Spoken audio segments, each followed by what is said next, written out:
Hello, hello. Hello? Hello, hello. Is everyone awake?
Good morning. We'd like to get started with the second day of 2 days of technical workshop having to do with the Phase 1 update of the water quality control plan for the Sacramento and San Joaquin River Delta estuary. Phase 1 update having to do with San Joaquin river flows and Southern Delta salinity objectives.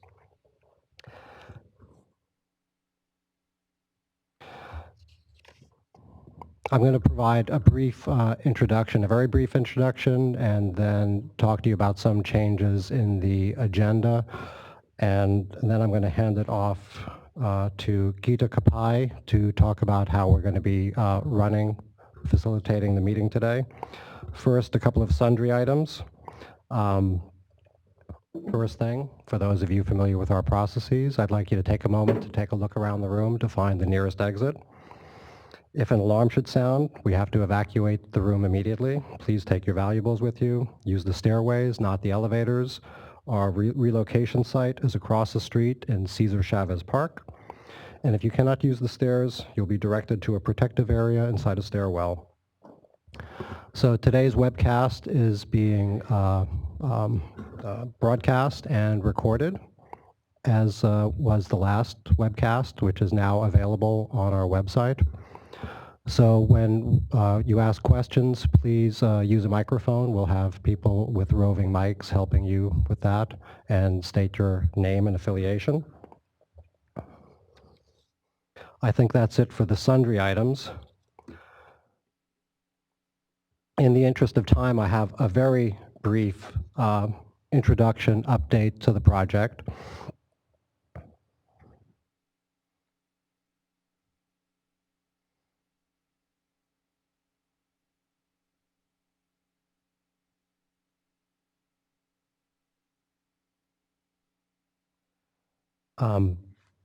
As I said, this is the second day of workshop. We had one last Monday, and today we're going to describe some of the models that were used in the development of the SED for the amendment of the plan, and we're going to answer questions that will help you to provide comments both at the upcoming hearing days. We already had one hearing day, November 29th, and we have 4 more coming. But today is to help you answer technical questions so you can make good targeted technical comments on the proposal with written comments due January 17th. A little bit of change in the outline of what we're covering today. We have this welcome and introduction. As I said, Gita Kapai is going to provide you some additional information about the facilitation of the project. We're not going to go through a refresher of the water supply effects model. It seems a number of you were here for the last round. If you wanted to get that detailed information, both the PowerPoint and the webcast is available on our website. We are, however, going to continue to do an overview of the impact analysis. That's going to be part 1. There's going to be 6 parts. Then we're going to move into groundwater use methodology and results. We're going to describe the ag economic effects and the model that was used, the SWAP model, and how that folds into the regional economic effects and IMPAM multipliers, followed by Southern Delta salinity, ag effects, and the city and county of San Francisco. Those, the first 2 items will be before the lunch break, and the other 4 after the lunch break. The format for each of these is going to be a staff presentation followed by a question and responses to help clarify. But if you have clarifying questions in the midst, you can do that as well. The project, as I said, is the update of the Water Quality Control Plan, 2 elements of the plan: San Joaquin River flow objectives for the reasonable protection of fish and wildlife, and Southern Delta salinity objectives for the reasonable protection of agricultural uses, and the program of implementation for those 2 elements. The project area is the lower San Joaquin River, including the Merced, the Tuolumne, and the Stanislaus River. The valley floor area, that's for the flow component of it, and including into the Southern Delta, shown on the map here. The area is kind of northwest of Vernalis in the Southern Delta. This shows a timeline for the project and for some other critical elements that I'll be referring to. It shows going back, not completely linear, the last major update of the Water Quality Control Plan in 1995 with a minor update in 2006. There it starts becoming linear. We released a notice of preparation for this project in 2009. And in 2010, per the Delta Reform Act, we prepared this thing called the Flow Criteria Report, which I'll be referring to in a moment. We did a scientific peer review and a release of the draft SED in 2011 and 2012. But based on responses, based on comments that we received on that draft, we went back and have prepared this recirculated, revised draft SED. We also had during that time period the intervening drought, which delayed the re-release of the document, but also helped to inform the document because of the dry conditions and how that was important. Moving forward, we plan to release a revised draft later this spring for the board to consider adoption by summer of 2017. So a few major points before we move into the technical elements. As I mentioned in the previous slide, the last time the plan was significantly updated was in 1995. A lot has happened since that time. There's been decline of species, we've had changing conditions. We've identified the need for the update in the last minor update of the plan in 2006. In that time, we've seen in the Delta, also in the San Joaquin River and the Stanislaus, the Endangered Species Act has been increasing water restrictions. We've also had the development of the administration's Water Action Plan, which has identified the critical need as part of it for the State Water Board to complete the update of the Water Quality Control Plan and to achieve the co-equal goals in the Delta of more reliable water supply and for ecosystem protection. Big part of this update is flow. The question is always asked, why are we focusing on flow? Flow is an important element, and it gets it directly at the board's responsibilities and authorities. And scientific studies have shown that flow is a major factor in the survival and resiliency of fish like salmon.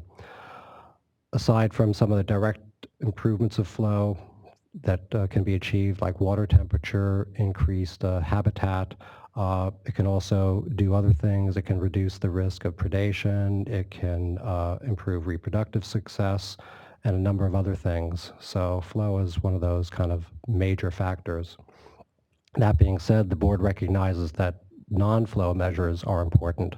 So that's why non-flow is considered in the program as part of the adaptive implementation elements of the plan so that you can do things other than flow to achieve the goals of fish and wildlife protection.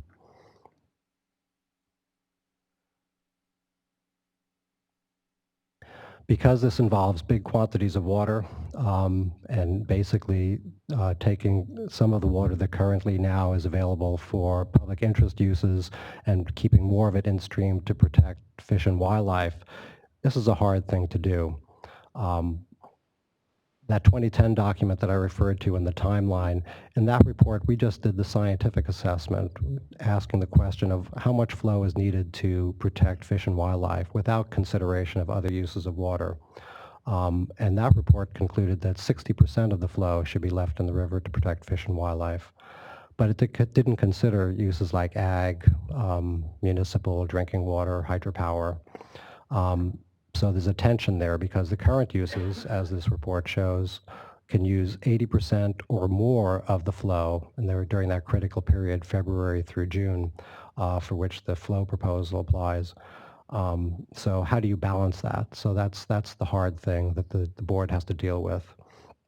So unlike the 2010 report, the SED that we released back in September does all of the analysis, and that's what about this technical analysis is about, is how do you balance the flow proposal, the benefits of the flow against the other uses of water, and what are the water supply effects, the ag effects, economic effects.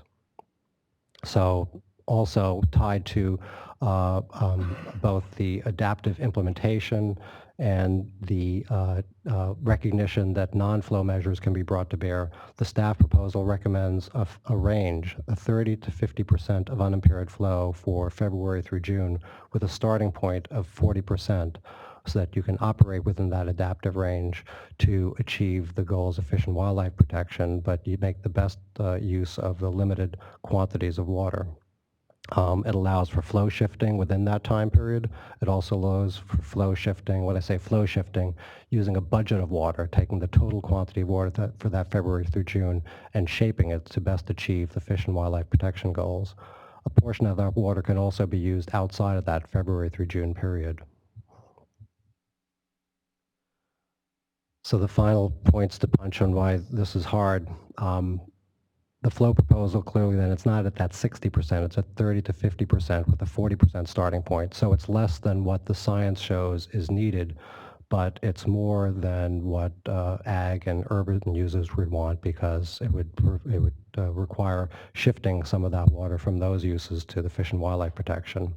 But it gets at the core of what the State Water Board has to do. It's that balancing. And because it's hard, the board, there's one final element here that I'd like to call out, is that the adaptive implementation component and the entire program implementation is intended to encourage and allow for settlements so that you can come up with a solution that won't require the board to go with the risk of litigation and other things through a lengthy process, but rather to encourage local solutions that can get the best bang for the buck with the limited quantities of water. That really is tied to that adaptive implementation component. So we're looking to local water agencies, local interests, working with fish agencies and others to provide the foundation for the durable solutions. Although the State Water Board has this proposal, it's been in communication with, and the California Natural Resources Agency is the agency that's leading these settlement discussions. So as we're moving forward with this proposal and these hearings and workshops, those settlement discussions are proceeding. And that's not just for the San Joaquin River, but also for the Sacramento River, to look for durable solutions for the entire Sacramento and San Joaquin Delta watershed. So with that, I'm going to hand it off to Gita Kapai. And I should have also noted that I have some folks with me here today. I'll introductions after. I'll let Gita go through her introduction. Good morning, everyone. Again, this is the second of two technical workshops. I'm Gita Kapai. I'm the Director of the Office of Public Participation. I'll be facilitating the meeting today. My job is to make sure that all of you get your questions responded to and that we get out of here on time. A couple of ground rules: if you could turn off any noise-making devices, and in the interest of time, if you have clarifying questions during presentations, raise your hand. If it gets too cumbersome, I may ask you to hold them till the end of the presentations, and with the interest of time as well, I may limit how much time you spend on your questions so that we can get through everyone. There are speaker cards at the back of the room. They have boxes for the various subjects that we're covering today. We probably won't use them for the actual questions during the presentations, but at the end of the day, if there are burning questions that you still want responses to, if you could fill them out with your contact information, then we'll make sure that we have staff follow up with you. Finally, there are a couple of breaks during the day, and we'll make sure that you get through everything. And for those that are on the web, we want to make sure that you hear the presentations and the questions that are being asked. So again, we will have microphones that are brought through the room so that you will be able to ask those questions. Folks can hear you on the web. Please, again, state your name and your affiliation. With that, we will turn to the first presenter. And actually, just for the morning session, we have staff from ICF here this morning. We have to my left Nicole Williams, then Ann Huber, and Bill Mitchell. We'll have a rotating staff up here depending on the topics, but for this first morning session before the morning break, it's going to be ICF staff, and I'll turn it over to Nicole. Thanks, Les. Good morning, everyone. My name is Nicole Williams, and I am a senior environmental consultant with the consulting firm ICF. I first have to apologize. I'm suffering from a bit of a cold, so if my voice fluctuates or if you need to hear me, I will try and speak louder. ICF has been assisting the State Water Board staff with phase 1 of the update to the Bay Delta Plan. Today I will start off the second day of the technical workshop with part 1 and provide a broad overview of the analytical tools as they relate to the impact and economic analyses described in the SCD. The purpose of my presentation today is to connect the analytical tools to the impact and economic analyses. On December 5th, you heard about several analytical tools, including the water supply effects model that influenced the impact analyses. Later today, we'll provide more details regarding additional analytical tools related to groundwater and economics. But before we get to the rest of the day, I'll provide an overview of the various analytical tools, their general types of results, and how they are incorporated throughout the impact and economic analyses. So we'll start off with an overview. I'll discuss those tools and how they relate to the resources analyzed in the document.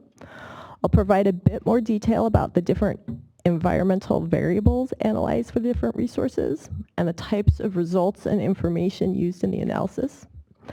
Finally, I'll walk through general methods and a few example resources, including hydrology and water quality, agricultural resources, groundwater resources, and service providers.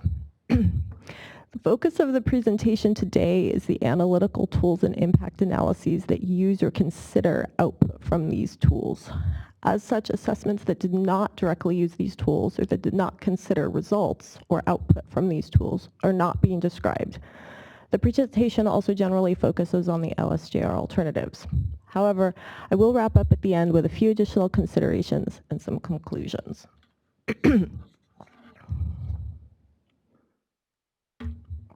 Here we have our first table.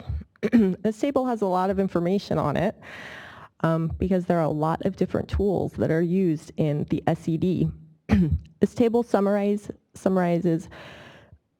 the water supply effects model, different fish habitat models and tools, the electrical conductivity increment analysis, and the export analysis, and the types of results that are provided. The WSE informs most of the resources evaluated in the SCD because it provides results for reservoir storage, diversions, stream flow, and hydropower under each of the LSJR alternatives evaluated. The colors used on this table to identify specific tools are used throughout the presentation. The tools identified in pink on this slide are grouped together because they relate to fish habitat.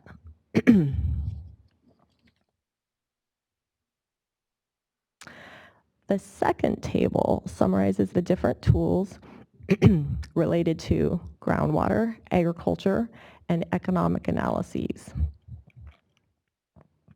The types of results that each of the analytical tools provides is used either directly as criteria in the impact analysis or is used to inform the impact analysis, depending on whether the analysis is ultimately quantitative or qualitative.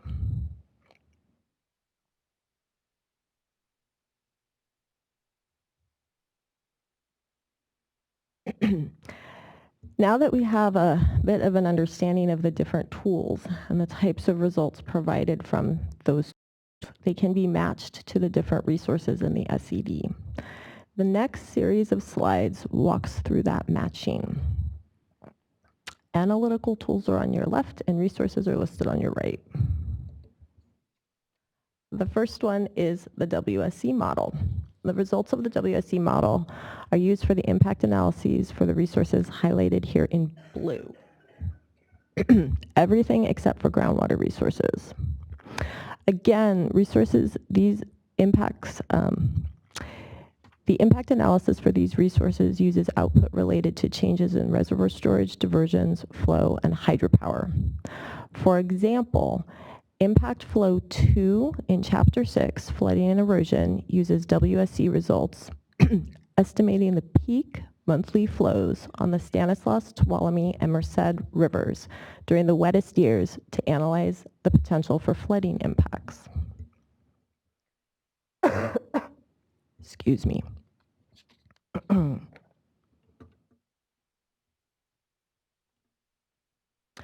Here's our second tool. The EC increment between Vernalis and the Southern Delta compliance points uses WSC estimated flow and EC at Vernalis as input. So as we're getting into building this flow chart, you'll note that the larger arrow represents direct input from one analytical tool to another. Smaller arrows then start to identify where the results of that tool are used. There will be more large and small arrows to come. The EC increment analysis helps describe salinity and water quality effects and was used to identify potential exceedances of salinity objectives and salinity effects on Southern Delta agriculture and service providers. Impacts water quality 1 and water quality 2 in Chapter 5, hydrology and water quality, and impact SP2A in Chapter 13, service providers, uses estimated changes during different parts of the year at different compliance points to evaluate whether water quality violations would occur. Tim Nelson later today will provide more information regarding salinity in the Southern Delta. And we continue to build our flow chart. On December 5th, you learned about the different tools related to fish benefits and fish impact analyses. They include HEC 5Q, weighted usable area, and floodplain inundation analysis. The HEC 5Q model uses estimated flow and reservoir storage from the WSC as input, and the output is incorporated into impacts Aqua 4 in Chapter 7, aquatic biological resources. WUA, floodplain, and export analysis tools use estimated flow from the WSC as input, and the output is used as impact Aqua 3 and Aqua 12 in Chapter 7 to evaluate changes in potential habitat and entrainment. In addition, Aqua 10 and impact Aqua 11, predation risk and disease risk, respectively, consider the model results of all of these tools.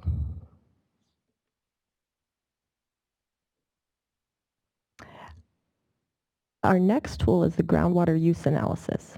Output from the WSC model, including WSC results related to reductions in surface water diversions, are used as input to the groundwater use tool. There is some overlap between the WSC model and the groundwater use analysis, but surface water diversions are key input. As such, the groundwater use analysis tool uses WSC model estimated reductions in surface water supply. This information is used to inform several resource chapters: groundwater, service providers, energy and greenhouse gases, and then the economic impact analyses. For example, impact GW1 and GW2 in Chapter 9, groundwater resources, uses predicted changes in groundwater pumping and surface water recharge under the alternatives based on water supply reductions to identify potential impacts to subbasins. The potential cost of groundwater pumping associated with a reduced water supply is discussed in Chapter 20, the economic analyses. Much of the information related to this tool is described in Appendix G, Agricultural Economic Effects of the LSJR Alternatives, Methodology and Modeling Results. And the next presentation after the break will be about the details of Appendix G and the input and output of the groundwater use analysis. Output from the groundwater use analysis is used as input to the statewide agricultural production, or SWAP, model. Results from the SWAP model inform the impact analyses for agricultural resources, particularly impact AG1 in Chapter 11, agricultural resources, and then are also used to inform the economic analyses associated with a reduction in agricultural net revenue and regional economics in Chapter 20. This is also all described in Appendix G, and later today you'll hear more about the details of those two models.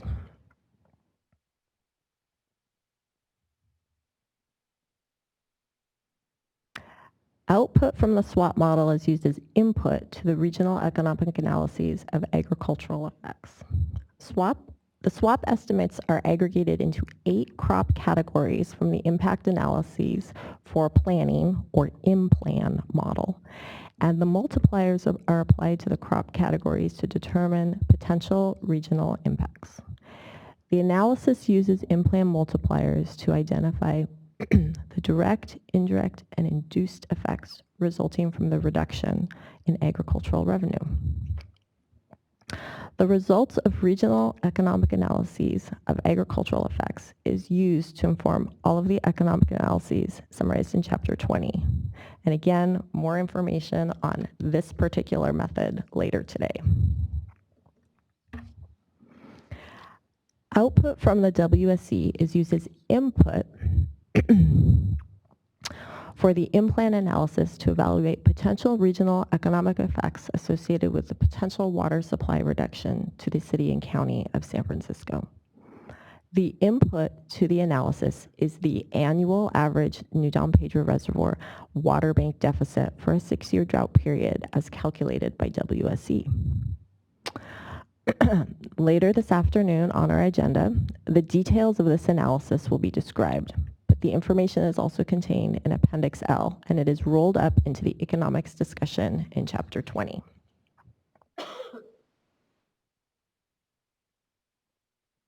This might be our last tool. Output from the WSE is used as input for the power flow analysis using PSLF, Positive Sequence Load Flow Model.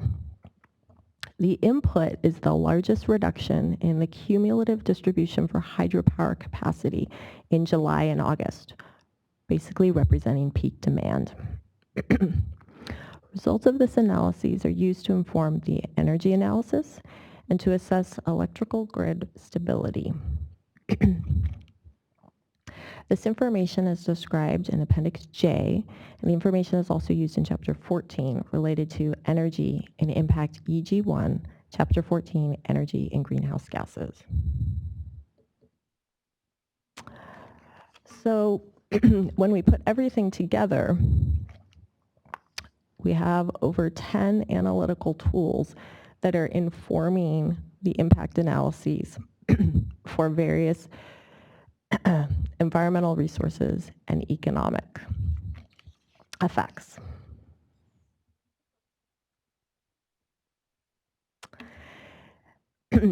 Now that we have some understanding of the 10 plus analytical tools and how they align with the resources, we can then begin to summarize the types of environmental variables evaluated for the different resources. The next series of tables that I'm going to build on top of one another show the resources, tools used, and the type of environmental variable evaluated in the table cells. The first group of resources presented in this table are water quality, flooding and erosion, fish, terrestrial, biological resources, recreation and aesthetics, and service providers. The WSC model is used for all of these resources to evaluate impacts associated with changes in flow, reservoir elevation, and diversions. Depending on the resource, predicted changes in the timing, frequency, magnitude, and duration of a variable are evaluated as part of the impact analysis. And I will summarize some of these changes when I discuss our example resources later in the presentation. For aquatic biological resources, we use the 3 additional tools in addition to the WSC to evaluate impacts to water temperature and habitat. And you heard the details about these on December 5th. In general, the results of these 3 tools address habitat variables or functions that relate to the survival or growth of different life stages of fish. This information is used in the impact analyses in Chapter 7 as the particular life stage of a fish is aligned with a change estimated by one of these analytical tools.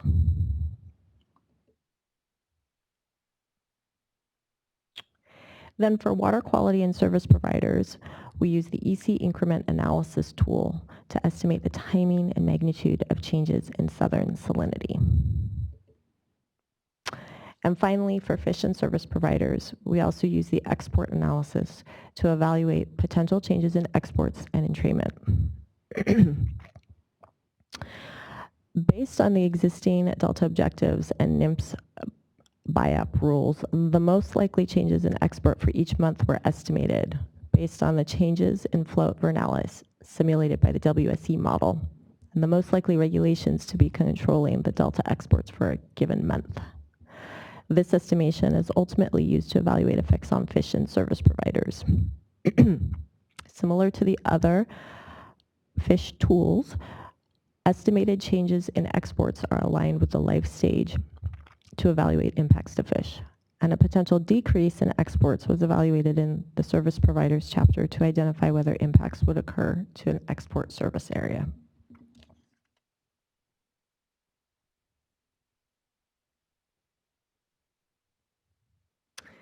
And here's the second set of resources: groundwater, agricultural, cultural resources, service providers, again, because it relies on additional tools, energy and greenhouse gases, and economics.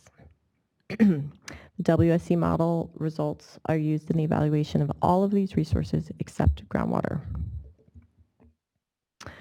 The groundwater use analysis, SWAP, and regional economics are all used to inform the impact analyses for these different resources, all except for cultural.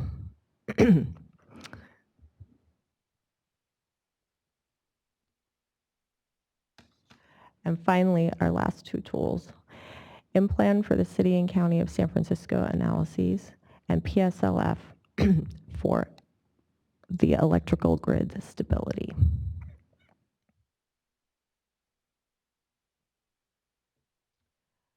So before getting into some of our example resources, I'm just going to walk through a few examples of how the results are discussed in the document. Results from the analytical tools are conveyed and used in the SED in many ways. In many cases, the full distribution of results is presented either as tables of monthly percentiles showing the cumulative distribution, exceedance curves, or time series graphs. And we'll just walk through a few examples. So here we have an exceedance curve. Oops, that was a little too quick. Hydrologic conditions are often described by showing exceedance curves or the cumulative distribution. The exceedance curve is the reverse of the cumulative distribution. For example, the 10th percentile value is exceeded 90% of the time.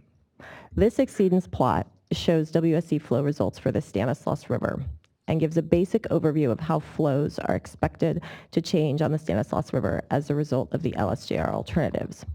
It shows the amount of increased flow for the full range of hydrologic conditions over the period of record.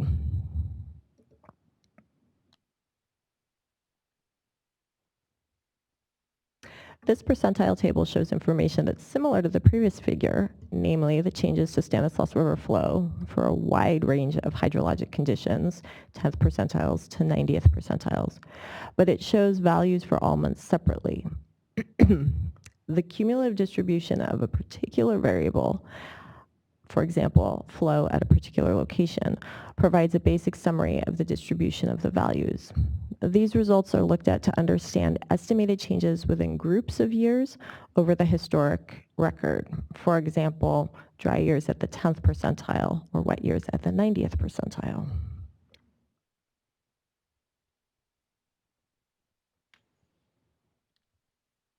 In some cases, results are presented as time series plots to show the changes for all months. It allows you to see the results over time for a particular set of years or a particular month within a set of years. Annual time series plots in Chapter 21, the drought evaluation, allow the reader to visually compare the recent drought sequence with past drought sequences.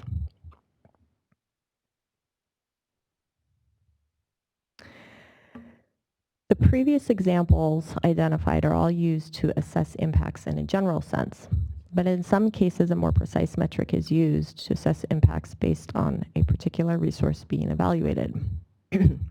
For example, the 10th and 50th percentile values in this table, which I showed you a few slides back, were used to assess the potential for an increase in surface water contaminants under Impact Water Quality 3 in Chapter 5, Surface Water Hydrology and Water Quality.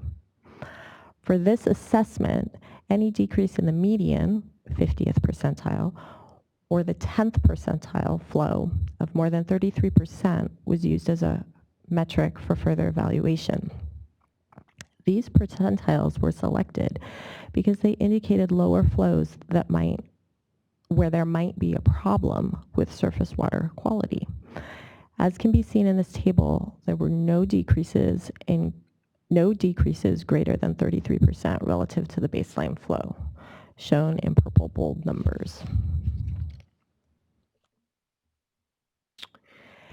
The specific methodology and approach for the different resource impact analyses and economic analyses describe the specific analytical tool or tools used, the type of results used, and other information considered in the impact analysis. However, I'm going to walk through a few common themes here about the methods. The entire document is under the umbrella of a programmatic analysis. A programmatic document may be prepared on a series of actions that can be characterized as one large project and are related to logical parts in a chain of contemplated series of actions. For example, specific measures to achieve the flow objectives will need to undergo evaluation as whether additional environmental review is necessary. Typically, programmatic documents have a broader approach to analyzing impacts. This also relates to how reductions in surface water diversions were characterized and analyzed in the document, and I'll get to that in a minute. The analytical tools are used to produce baseline results, which are then compared against alternative results. However, other information can also inform the baseline condition in the analysis. For example, in Chapter 13, Service Providers, a broad discussion of the different mechanisms of how service providers receive water is provided and incorporated into the analysis, as well as a discussion of the characteristics of different types of service providers. So for example, those that rely solely on groundwater and those that rely on a combination of groundwater and surface water.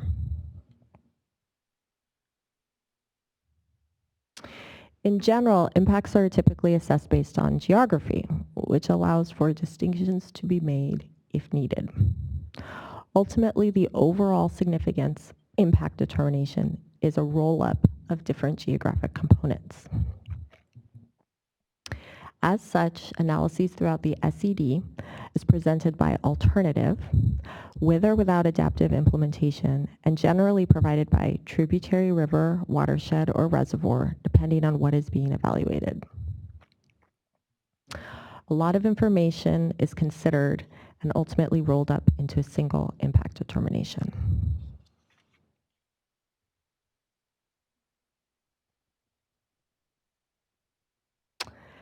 So I'm just going to walk through some discussion points about surface water diversions and reductions. Surface water diversions in the WSC model include both agricultural and municipal water supply. We cannot know where and exactly how water supply effects will occur, and we cannot know all of the exact different permutations. As such, we look at surface water reductions slightly differently between different resources. For the purposes of agricultural resources, the full reduction on surface water supply would occur to all agricultural crops. For the purposes of groundwater resources, we link this to the agricultural analysis, and that the shortfall expected to occur in the agricultural analysis would result in an increase in groundwater pumping over a sub-basin area and a reduction in groundwater recharge.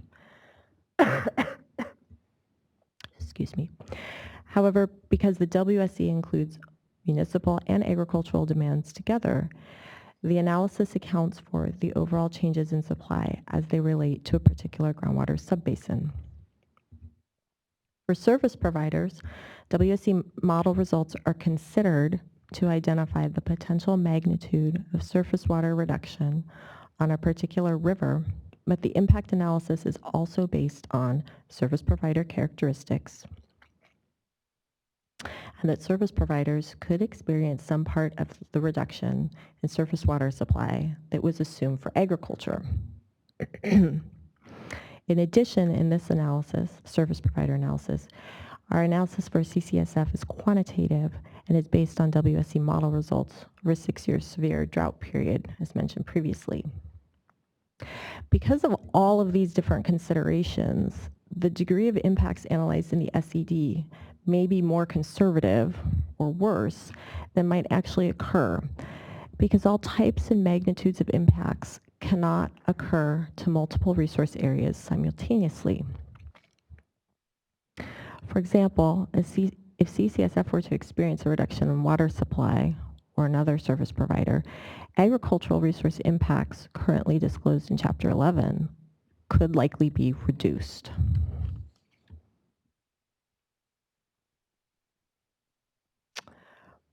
In addition to the previous methods previously discussed, there are some general ways that adaptive implementation was considered in the document. There are 4 methods of adaptive implementation, which generally allow for an increase or decrease of unimpaired flow or shifting of that unimpaired flow between months and within months. Frequently, adaptive implementation is addressed qualitatively in the document.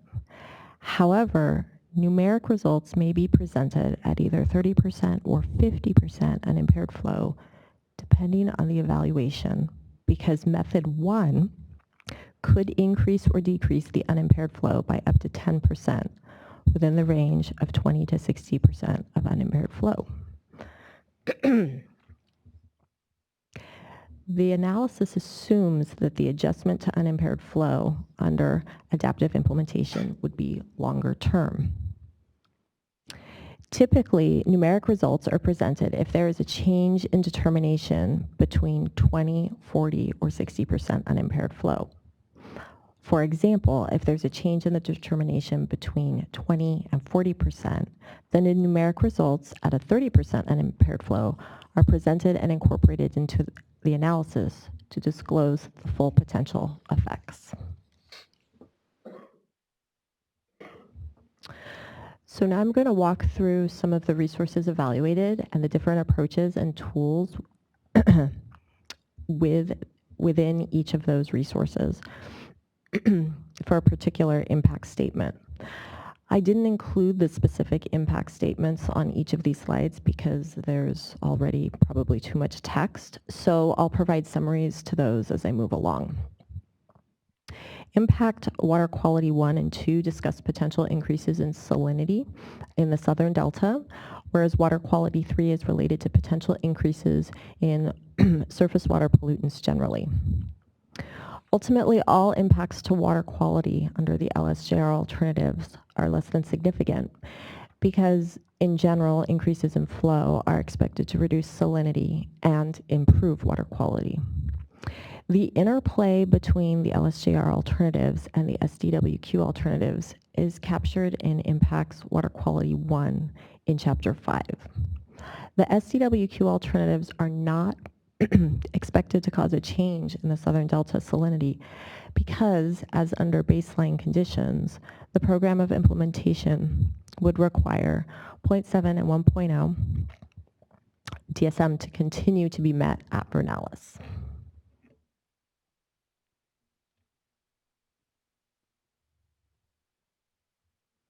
Groundwater resources are evaluated based on depleting groundwater supplies or interfering with groundwater recharge or resulting in subsidence. Groundwater resources were primarily evaluated quantitatively. As discussed before, the full shortage of surface water supply associated with the alternatives is considered for each subbasin in the groundwater analysis. This is considered using both 2009 and 2014 maximum groundwater pumping capacity.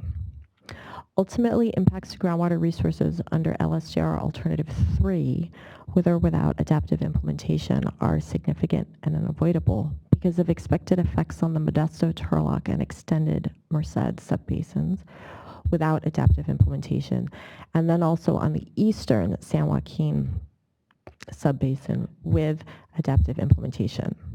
This was primarily attributed to method 1 as a result of an increase of unimpaired flow from 40% to 50%.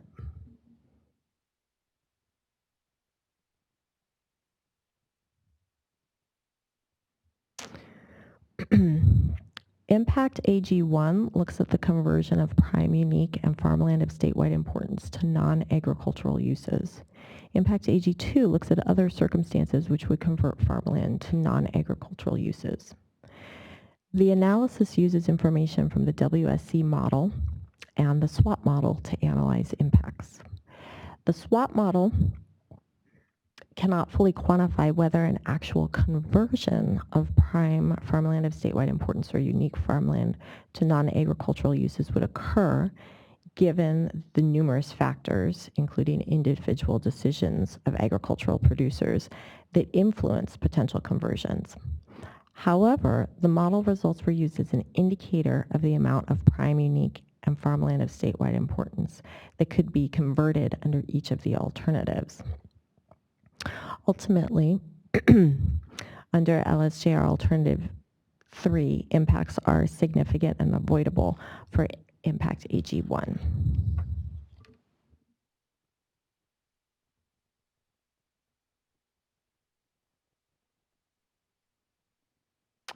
Service providers were evaluated both quantitatively and qualitatively within a particular impact statement and between them. This is because we were trying to accommodate many different types of information to inform the analysis, and because different service providers have different circumstances and may react to a reduction in surface water in different ways. For example, the extent to which service providers' surface water supplies would actually be reduced is a function of the mechanism by which they receive the water, such as water rights or contracts. It is also influenced by existing policies, regulations, and the type of water they supply. Some water supply contracts have provisions that could dictate when and how much surface water to municipal service providers receive from irrigation districts. For example, contracts could require irrigation districts to supply the full contracted amount of surface water to the service provider at all time, including during dry periods or water restricted periods. However, other irrigation districts have policies in place that may require the curtailment of water supplies for municipal service providers during periods of surface water reduction.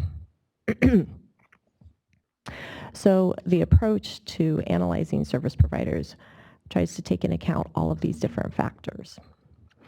Ultimately, impact SP1 is considered to be significant and unavoidable under LSJR Alternative 3 because it's expected that the construction of new water supply facilities or wastewater treatment facilities would be needed that could cause significant environmental effects.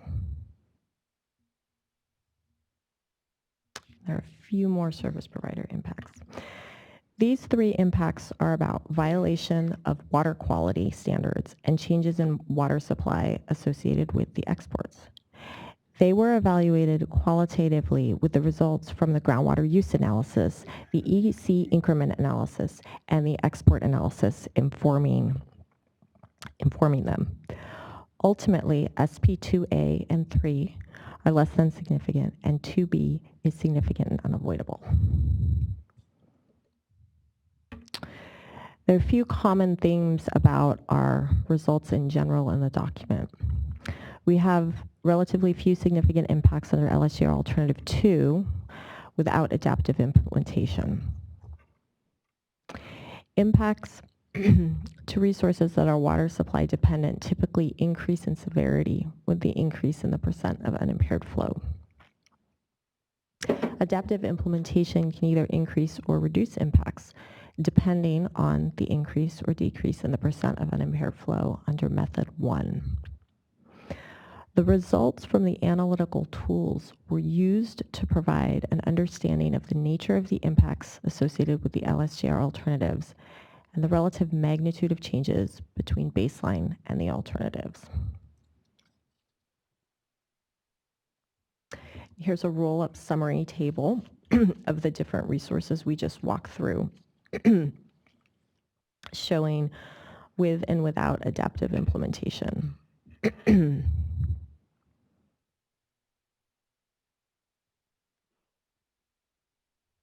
So a few additional considerations.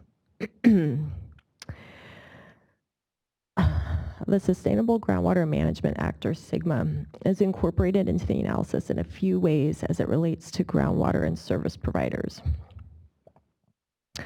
Under Impact GW1, SGMA is discussed as it relates to potential mitigation to groundwater resources.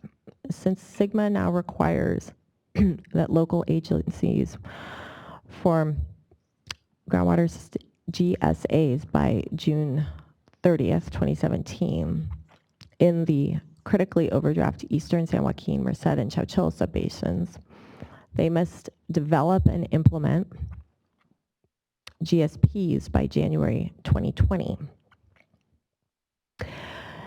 These plans must include measurable objectives as well as milestones in increments of 5 years to achieve the sustainability goal in the basin within 20 years of the implementation of the plan. The sustainable levels of pumping to be determined by the different agencies is unknown at this time and will depend on groundwater recharge, which could increase or decrease. In our cumulative discussion for groundwater resources and service providers, we identify that a cumulative impact would not result to these resources because physical effects to the existing subbasins would improve once groundwater use becomes sustainable. However, for agricultural resources, we have a different story. SGMA was evaluated qualitatively for the cumulative impact analysis, which acknowledges that SGMA requires sustainable groundwater management that could result in limits on groundwater supply for irrigation water.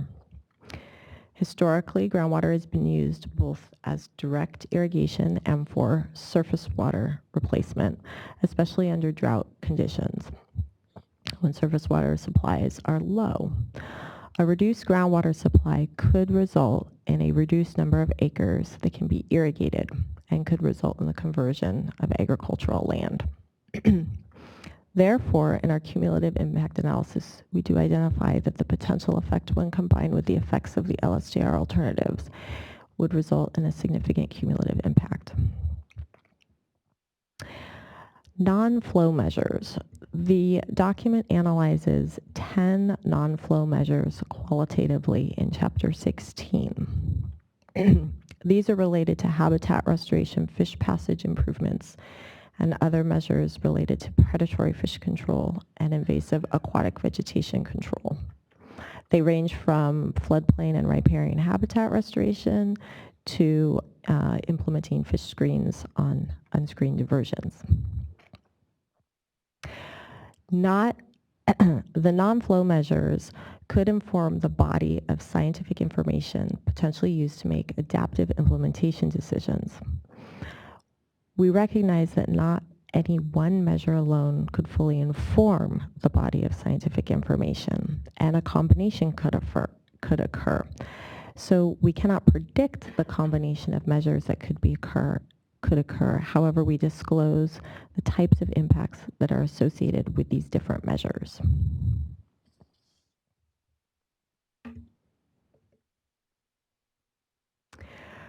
A few words about the SDWQ alternatives 2 and 3. The water quality of the Southern Delta under SDWQ alternatives 2 or 3 would not result in a change to the general range of historic salinity in the Southern Delta. This is because the program of implementation included in these alternatives does not call for a change to the Bureau of Reclamation compliance requirements at Vernalis.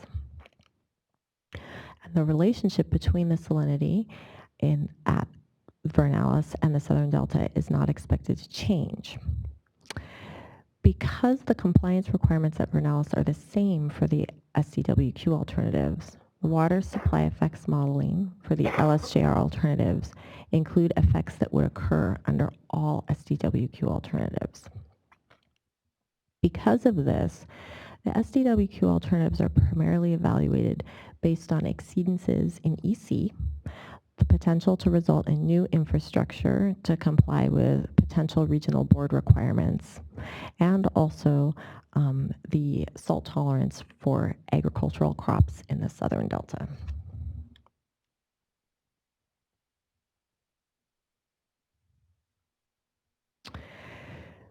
So, over 10 different analytical tools were used in the SCD to help inform or provide results for the various impact analyses, environmental impact analyses, and economic effects analyses. Results of the tools were used quantitatively to evaluate resources such as aquatic biological resources. Results of the tools were used in combination with other information to evaluate resources such as service providers. And different results were used depending on the resource and how the analytical tool presented different information. Thank you very much.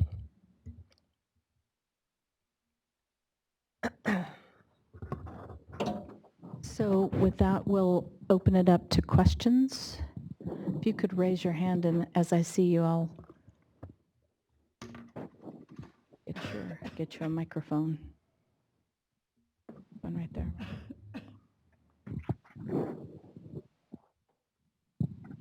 Good morning. My name is Maureen Martin. I'm from the Contra Costa Water District, and I was just curious about your export analysis.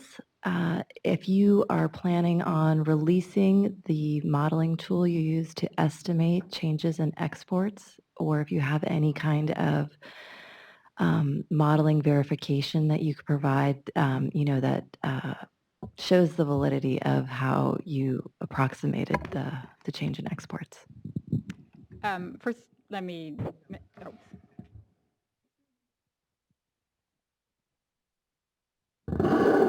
Is this working? Yeah. First, let me mention that the methods are described, I think, in Chapter 5 and also Appendix F.1.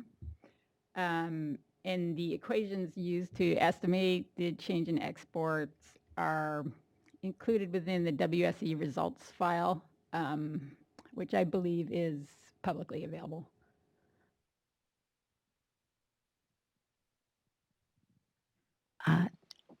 I guess I was just wondering if you would also include, if there's any evaluation of, since there are approximations and not necessarily being able to choose which, anyway, in reality, there are multiple competing objectives that are governing export operations at any time. And so I was just wondering if you have any way to corroborate your approximations with any kind of other models like CalSim or historical results, just so, providing some context to those. Well, the approach was to use the regulation that was most likely to affect export restrictions. And that was based on, logic as well as what, as other types of modeling. Other modeling like, I don't know, I've been involved with multiple projects where we have estimated change in export based on actual flows and conditions in the delta. And in some cases, it's fairly clear, like in May and April, exports are often limited to 1,500 CFS. So that's like fairly large control on exports. And in other cases, the restrictions are, there's a general pattern of which regulations are in control during particular months. But I agree that it's not always exactly the same. I just want to check your question. Is that about corroborating with other models? Or, I mean, there's, as I think you suggest, the operation of the projects is complex, and there can be a number of things that can drive it. We've used just the basic requirements, regulations to at a programmatic level, you just get a sense for what the different level of exports would be. I'm sure that they could come up with different assumptions, you know, but as Ann had said, the model constraints and results are posted in our the files that we have for that analysis.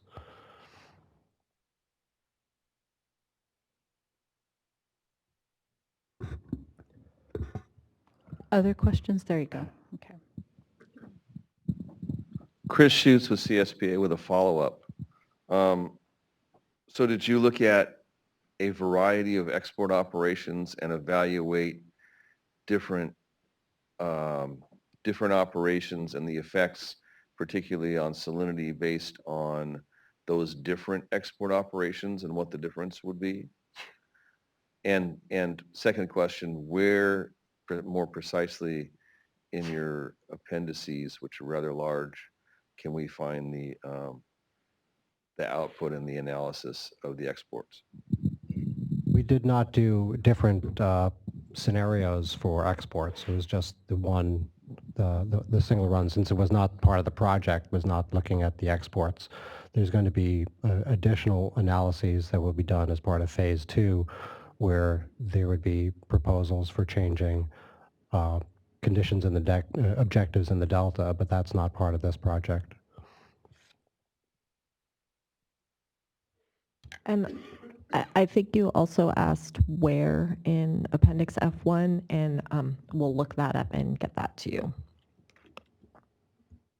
Charlie Brush with the Bay Delta office, and I just had a kind of, Les said earlier that the flows, I guess the diversions would be reduced from approximately 80% of San Joaquin flows to approximately 60%, leaving 40% as in-stream flows as an approximate ballpark.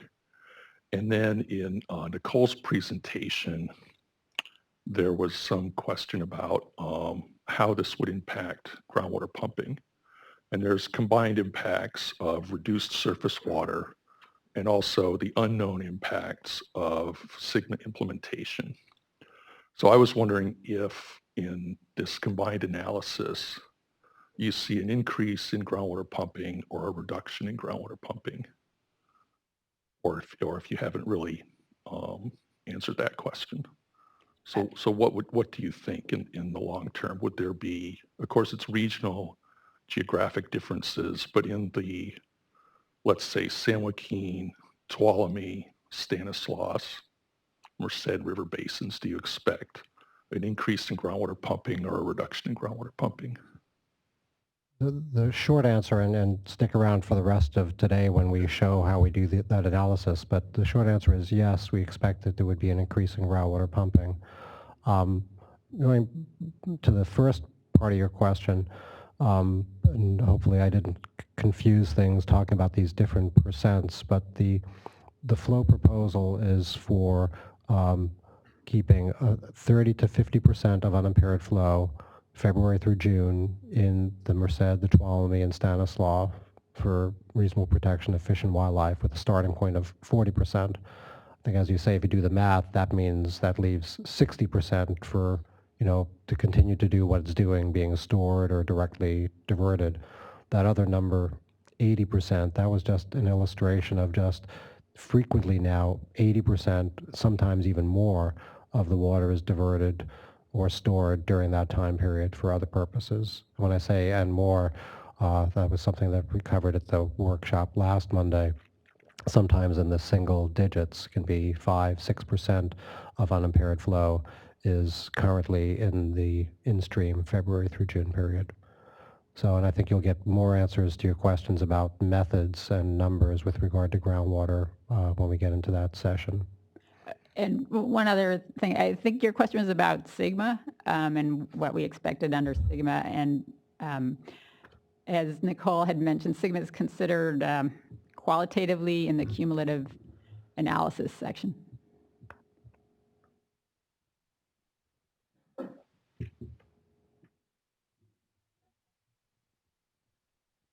Other questions?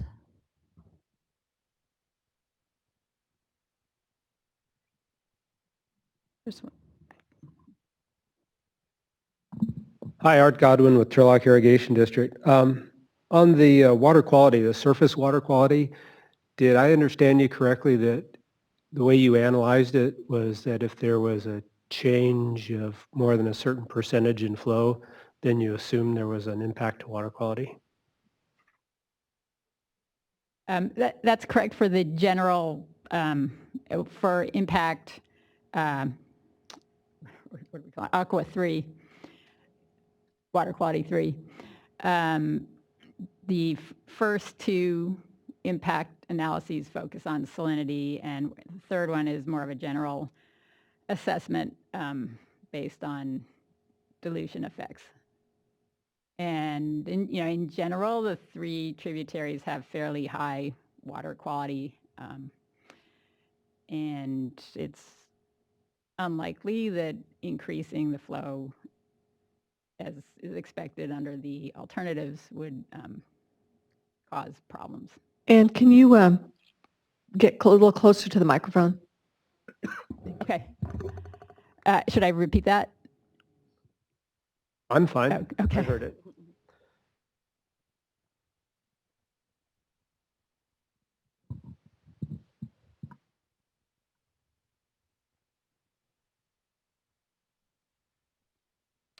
Any other questions?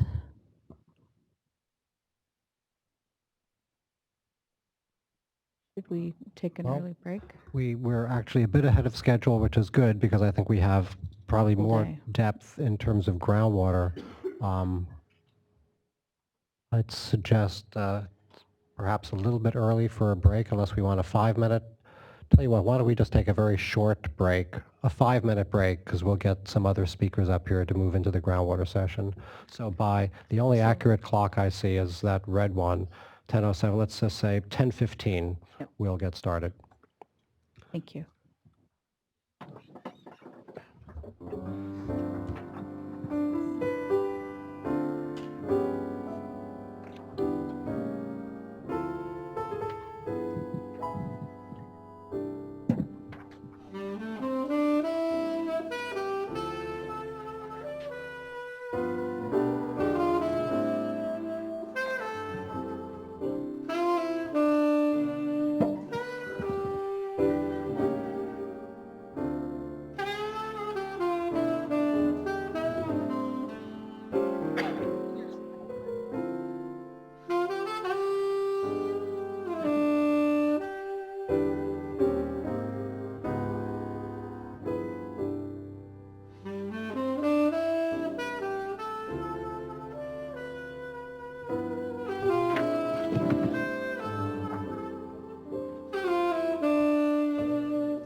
I know.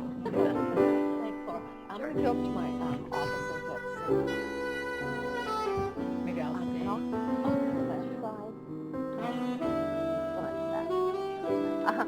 Yeah.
Okay, we're going to get started again and now move into the groundwater use methodology and results.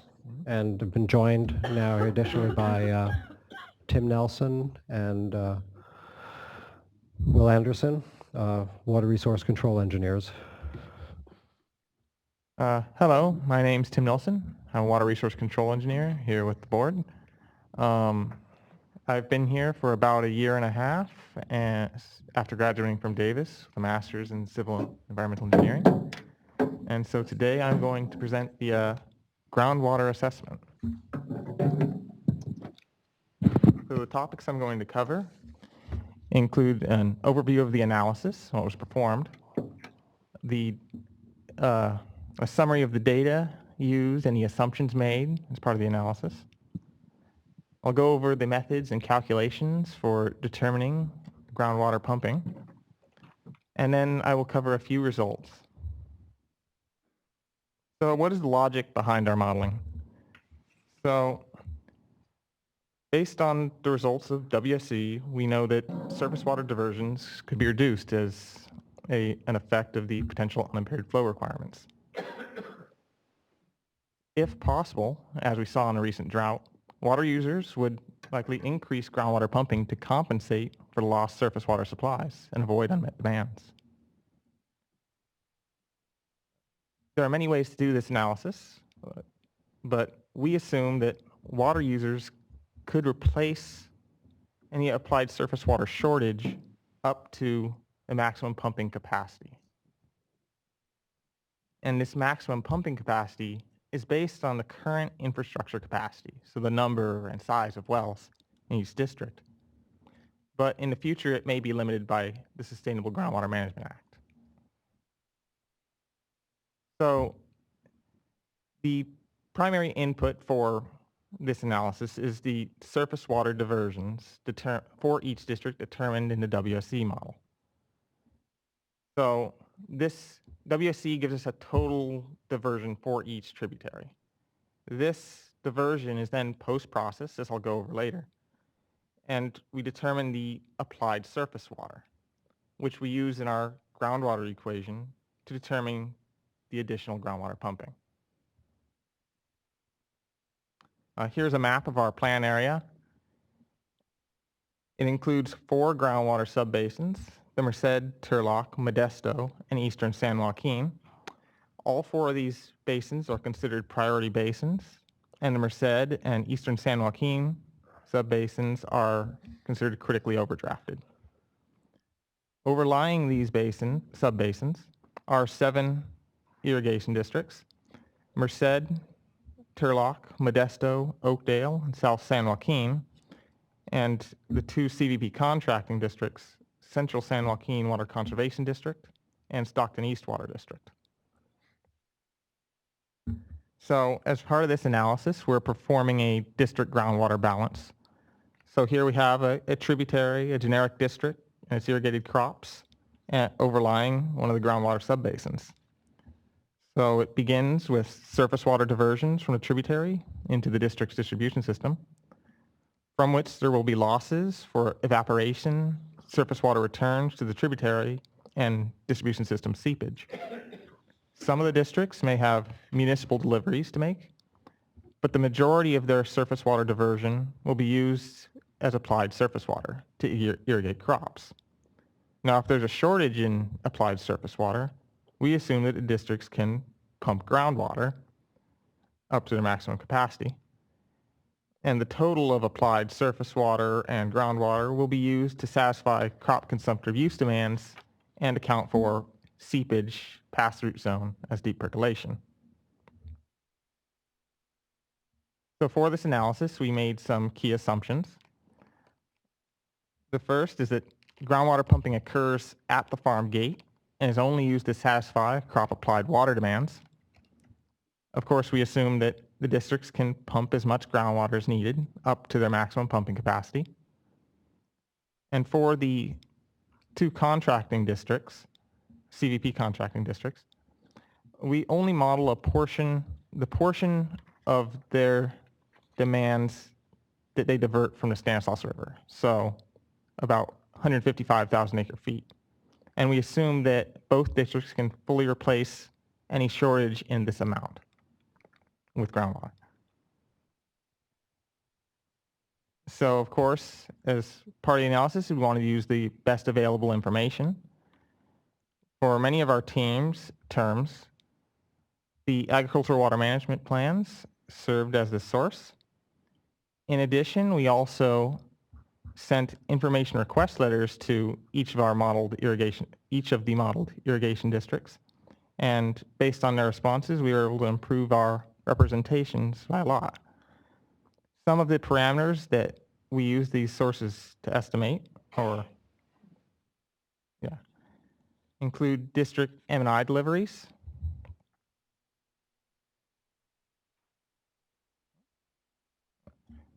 seepage from regulating reservoirs, minimum annual groundwater pumping, estimates of their maximum groundwater pumping capacity, distribution loss factors, and deep percolation factors. And I'm going to get into all these terms in just a little bit. So now I want to go over the demand parameters, what they are, and I guess where they're from, and a little bit about, I guess, how they're represented. So the first one are municipal and industrial surface water deliveries. So WSC represents 3 municipal deliveries. The first from the districts. The first is from Modesto Irrigation District to the city of Modesto to reduce their reliance on groundwater. And this totals about 30,000 acre feet per year. And it is assumed to be fully delivered each year. The second is deliveries from SSJID through the DeGroot Water Treatment Plant to Manteca, Escalon, Lathrop, and Tracy, for about 15.7 thousand acre feet per year, which is also assumed to be fully delivered each year. The final one represents SEWD municipally deliveries for about 10,000 acre feet per year. Based on their contract, the first 10,000 acre feet of diversion from the Stanislaus is supposed to be used for municipal demands.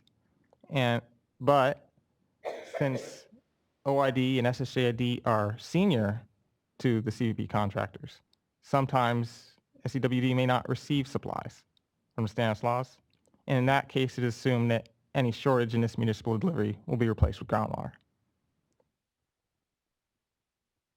WSC also represents 3 off-stream regulating reservoirs that some of the districts use to maintain water supply reliability. Now, each of these reservoirs is usually maintained at full capacity, but they're constantly losing water to seepage, and that needs to be replaced. So the first one is Woodward Reservoir, or SSJID, and loses about 29,500 acre feet per year. Modesto Reservoir for Modesto, which loses 31.2 thousand acre per year. And Turlock Reservoir that loses 46.8 thousand acre feet per year. And as part of these estimates, we assume that these estimates also account for any distribution seepage losses that occur in the distribution system prior to the reservoirs themselves. There's surface water returns. So any water such as operating spills or surface applied water runoff that returns to the tributaries. So there's any water that's diverted by the district that returns to the river. And the estimates for spills and returns are from CalSim 2. Here's a time series of annual surface water returns for the irrigation districts from 1922 to 2003. We see that TID, which has the largest area of the districts, also has the largest returns, about 60,000 acre feet in most years, except in really dry periods when it significantly drops to about 20,000 acre feet per year. And Merced ID has very little, while Merced ID has very little return flows. Merced ID also has sphere of influence demands that it delivers to. So the first one is Bear Creek in Merced National Wildlife Refuge, which is a required delivery as part of the district's FERC license for a new exchequer. And so they deliver about 15,000 acre feet per year. There's Stevenson Entitlement, which is an adjudicated delivery to Stevenson Irrigation District for 24,000 acre feet per year. In CalSim, deliveries to the El Nido Irrigation District are represented separately, and this is an area south of Merced Irrigation District, but it was incorporated with the larger district in 2005, so for the groundwater analysis is actually incorporated with the district. And then finally, other SOI demands, which represent voluntary water sales to the district, and for 16,000 acre feet per year, and these are only delivered to if the district has fully met all of its demands. And it is also assumed that any shortage for these demands, apart from El Nido, because it's represented with the district, can be replaced with groundwater. So distribution system losses are mostly seepage from district canals and ditches, but also include some evaporation. So for this analysis, we represent the distribution losses as a % of the total surface water deliveries, apart from regulating reservoir losses and municipal deliveries.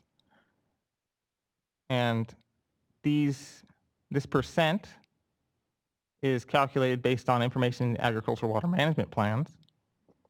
And so the distribution loss factor is equal to the distribution seepage plus distribution evaporation, so our losses, divided by deliveries for applied surface water, spills and returns, and for Merced, the SOI deliveries. And then here's a table of the loss factors. So Merced Irrigation District has the largest for about 32%, and Modesto has the smallest with about 5%. So deep percolation is represented similarly. So this is the portion of applied water that seeps past the root zone and back into the groundwater basin. So we represent it as a % of the consumptive use demand that's being satisfied with the applied water. And this is also calculated based on the agricultural water management plans. And so the factors, the plan's estimate of deep percolation divided by the estimate of consumptive use. And here's a similar table, the factors. The CSJWCD WMP did not provide estimates for deep percolation, so we assume that their deep percolation factor is the same as SEWD's. So minimum groundwater pumping is any groundwater pumping performed regardless of year type or surface water availability to supply areas that may not have access to the surface water distribution system. So here is a bar chart of each district's minimum groundwater pumping capacity, or minimum groundwater pumping performed each year. CTID has the largest, 80.6 thousand acre feet per year. The first three, SSGID, OID, and Modesto, these estimates are from their information response letters, 2015, while TID and Merced are from the agricultural water management plans. So the last demand term is the consumptive use of applied water. So pretty much the focus of the irrigation districts, supply irrigation water. And so this is the portion of applied water supports crops growth through evapotranspiration. And as was described in the presentation last Monday, is in part of WSE, the COW demands are based on the calcium 2 demands. And so here's a time series of annual consumptive use demands for each district, 1922 2003. And we see that it varies by year based on local weather conditions and water availability.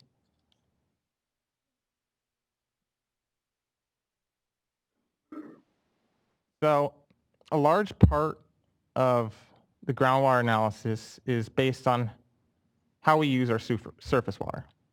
How much of it is going to be delivered for applied water? How much reaches the crops?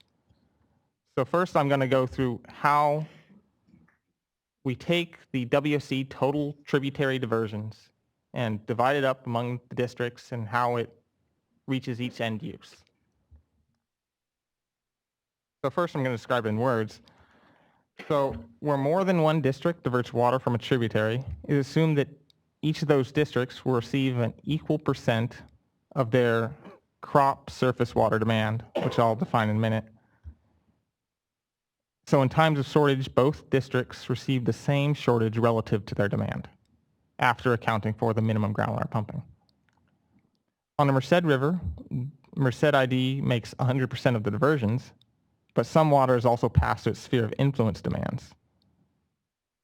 And then for the two CVP contractors, they only receive water from the Stanislaus after SSJID and OID have made their diversions, because those are senior districts. So I'm about to go into a bunch of math. So first I want to define some terms. So the total surface water available for diversion on each tributary, and I define tributary terms with a subscript of T. This is div T, the total diversion, and this is the primary input from WSE. For parameters that are specific to each district, I define them with a subscript Z, and these include distribution loss factors, DF, deep percolation factors, PF, the crop COAW demand, CDEM, the crop surface water delivery, CSW, and the applied water demand, AWDEM, which is equal to the crop demand times 1 for itself plus the deep percolation factor to account for any associated deep percolation. And if you get lost during any of this math I'm going to go through, please raise your hand or yell out. Are we good now? Okay. So the first step is to take out any off-the-top demands. These are demands that we assume are fully satisfied in each year. So we start with our total tributary diversion, div T, and we subtract out terms for reservoir losses, M&I deliveries, and return flows, along with their associated distribution losses, and for each district on that tributary. For Merced, we also subtract out deliveries to the Merced National Wildlife Refuge and to Stevenson, along with distribution losses. This, after subtracting out all these terms, we end up with the total tributary diversion available for farm demands, so consumptive use and any deep percolation. So div T is the farm diversion, div FT.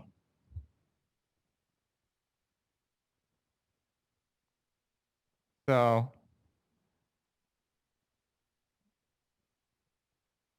these remaining diversions are used to satisfy district crop demands and any associated deep percolation and distribution losses.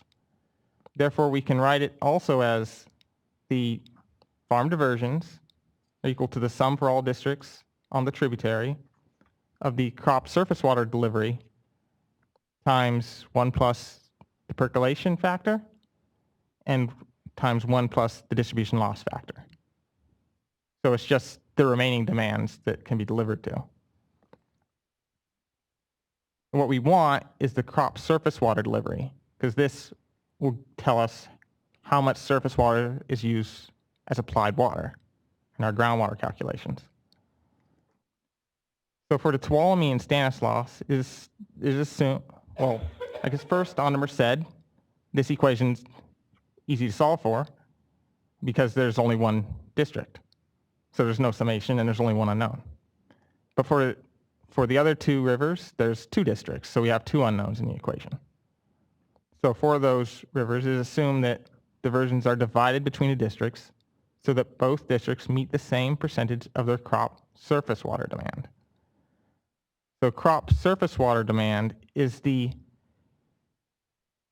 remaining crop demand after accounting for minimum groundwater pumping. So the portion that ideally would be completely satisfied with surface water. And so the crop surface water demand times this percent that we say is the same for both districts and is known as XT should equal our crop surface water delivery.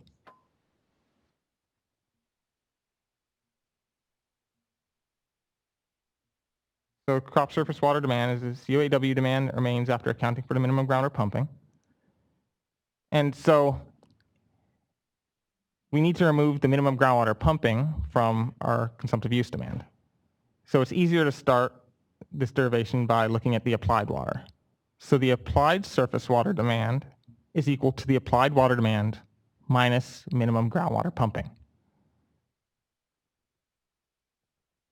These applied water demands are equal to either crop surface water demand times 1 plus the percolation factor, or the total crop demand times 1 plus the percolation factor.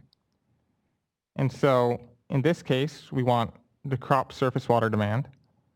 So we can rearrange, and we end up with crop surface water demand is equal to the total crop demand minus the minimum groundwater pumping divided by 1 plus the percolation factor. So we want to know how much of the minimum groundwater pumping is actually used to satisfy crop demand. And so dividing by 1 plus the percolation factor will account for any deep percolation that would have occurred.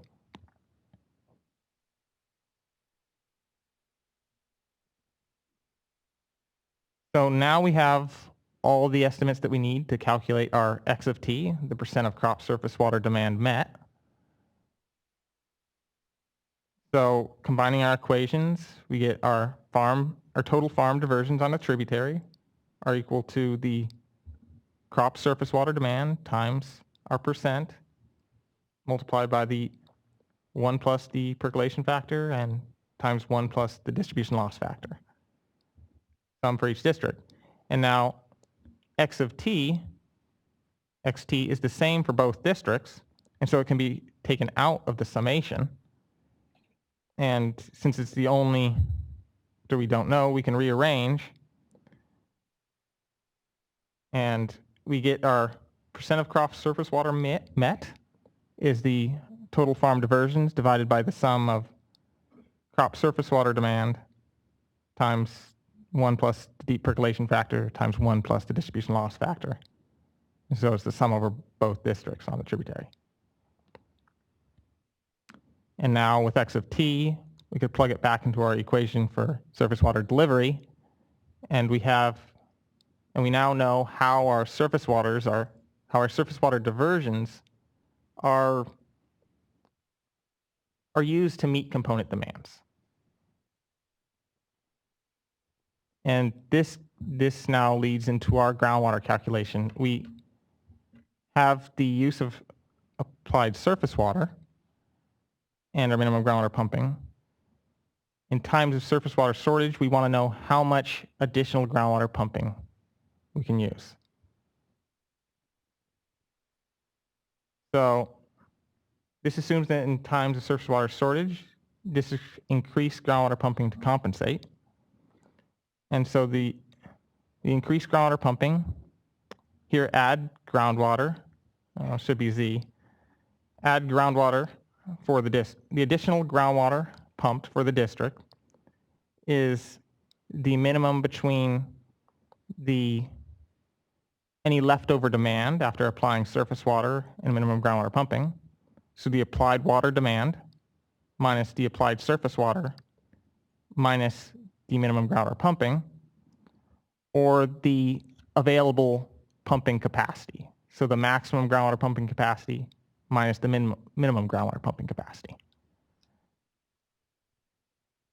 So a high value of maximum groundwater pumping can reduce agricultural impacts, but it also increases the potential for groundwater impacts.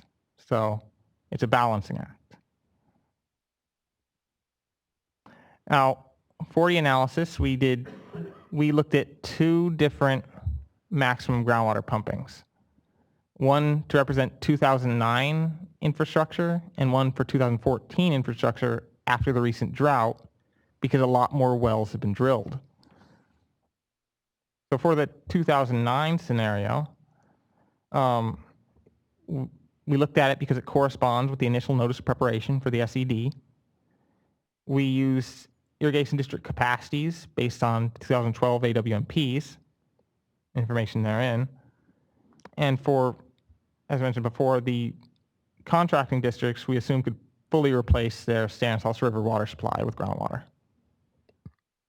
For the 2014 scenario, we had asked the districts directly for current estimates of their groundwater pumping capabilities. And so it takes into account wells drilled from 2013 to 2015. And in this scenario, SHID, OID, Modesto, and Turlock capacities are based on their 2015 information request response letters. But for the impact determinations in the SED, we use the 2009 scenario results because the 2014 scenario is even more, or is more unsustainable. And with SGMA, it doesn't seem likely for it to continue. So here's a bar chart of the minimum groundwater pumping and the two estimates of maximum pumping capacity. We see that for Modesto and Turlock, there was a large increase in groundwater pumping capacity over this recent drought period to avoid any unmet demands. For Merced, we did not get an estimate of their current groundwater pumping, but they already had such a high capacity that we assumed they could already account for most of their loss, any unmet demand, with the 2009 infrastructure.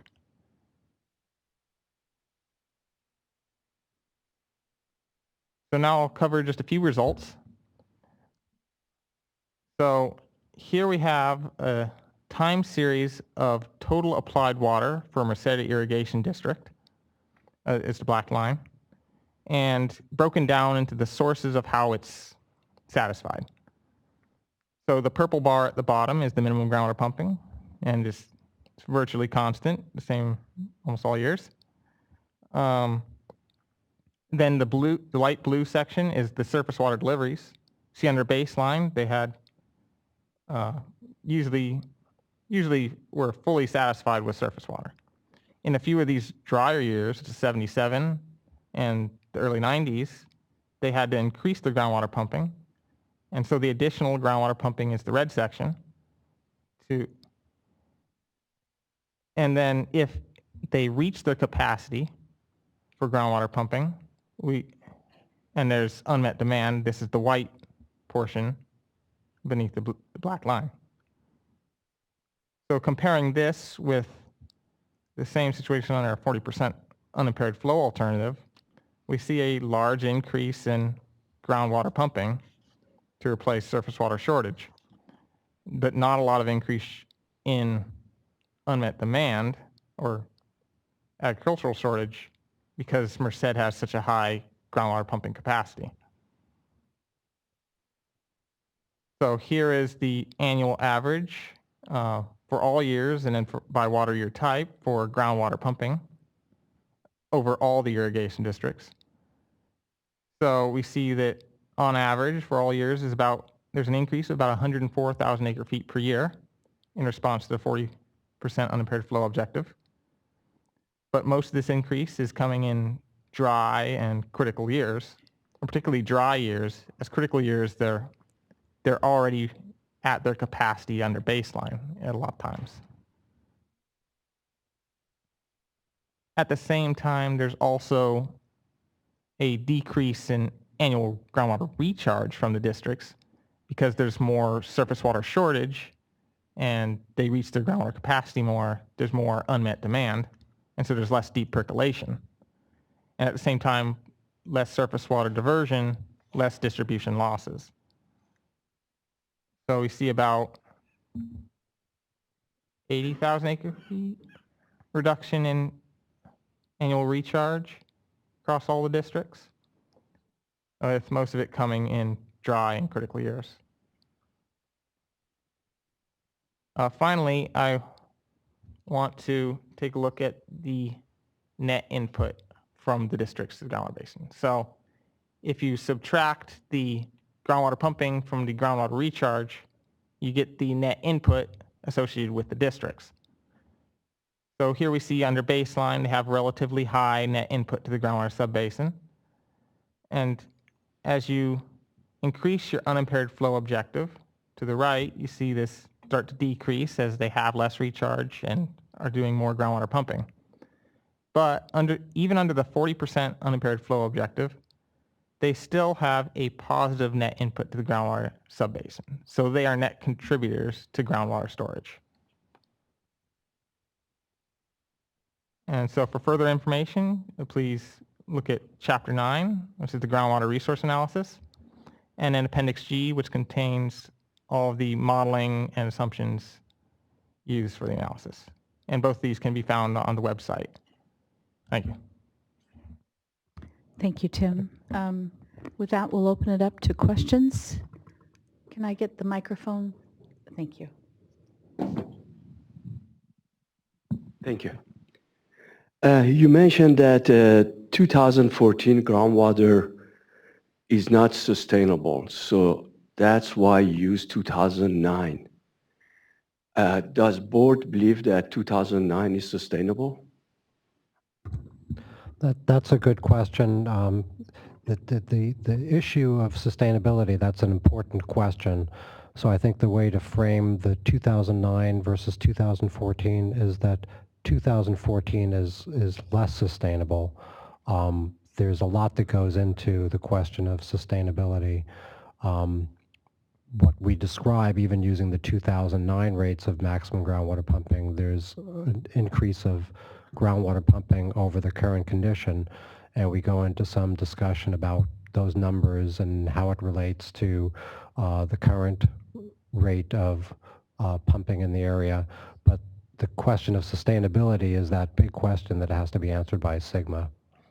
And also, what is the planning horizon? Perhaps in the short term, you can compensate for the loss of surface water with pumping more groundwater.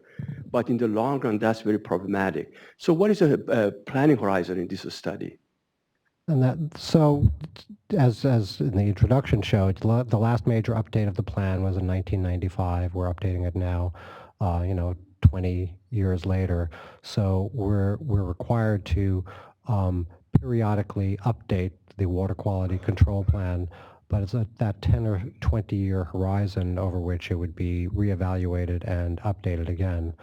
So that's the reason we handled groundwater issues and SWRCB in the plan, in that we expect, based on observation of what happened in the recent drought, that there would be some level of increased groundwater pumping.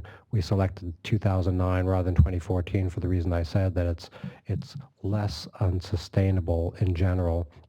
SWRCB is going to have to determine that sustainability, but there will be other things that will likely be happening in the next few years, things like additional groundwater recharge, things like that, response to the program here. So a lot of that starts becoming quite speculative. So short answer is the planning horizon about 10 to 20 years in terms of the frequency of update of the water quality control plan. Thank you.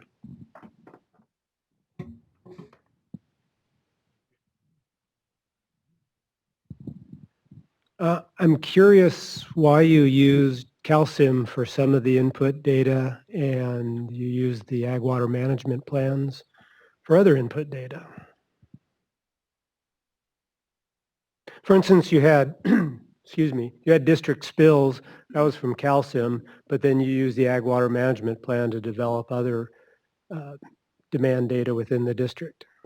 Because in some ways, though, this is not the whole suite of models, and I'll let Tim add. The whole suite of models has limited uh, dynamism. It's not a dynamic model in terms of surface groundwater interaction, but we're perturbing the system here with changes in surface water supply, things like that. So we relied upon the ag water management plans rather to come up with a more targeted run that gets at answering the question in terms of surface water, groundwater response, and those such changes rather than calcium.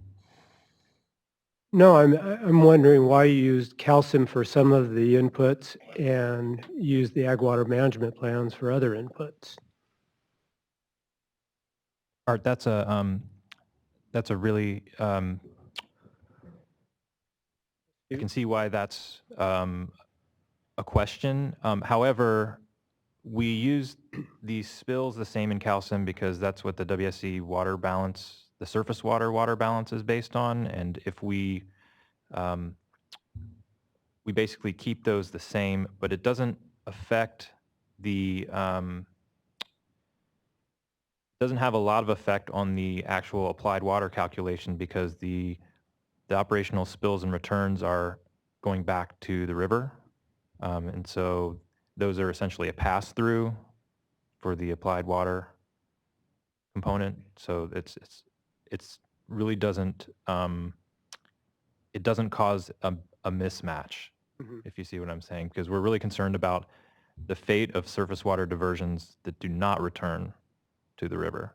And if they return to the river, you could say spills are X or spills are Y, but the fact that they're going back to the river is consistent in WSC, and they're not part of the applied water. If that makes sense. Yeah, and then I'm not following Les's explanation earlier on why you just didn't stick with calcium, since calcium already has surface water diversions, already has an ag demand component to it, has groundwater, surface returns, et cetera. Well, we could do that, but we really believe that the ag water management plans are a really good updated, more recent source of data that's published by those who really know the water balance more recently than the most recent update to calcium. Well, it goes back to my other question about, well, why did you use some of the ag water management plans and not the rest? Because the management plans have spills in them as well. So just, because it's a pass-through. I know, but that doesn't answer why. Trying to maintain some of the, I mean, the backbone for the water supply effects is calcium. So every time you kind of make a change, it has, some other effect. So we made the adjustments to calcium that actually improve the response, if you will, in terms of information that's provided by the ag water management plans, in terms of what we expect, in terms of responses of the districts to the reduced surface water supply, groundwater pumping, but changing things like spills, which is kind of like, as a fundamental part of the calcium construct, would become a more difficult exercise. And as Will suggested, it doesn't change the results.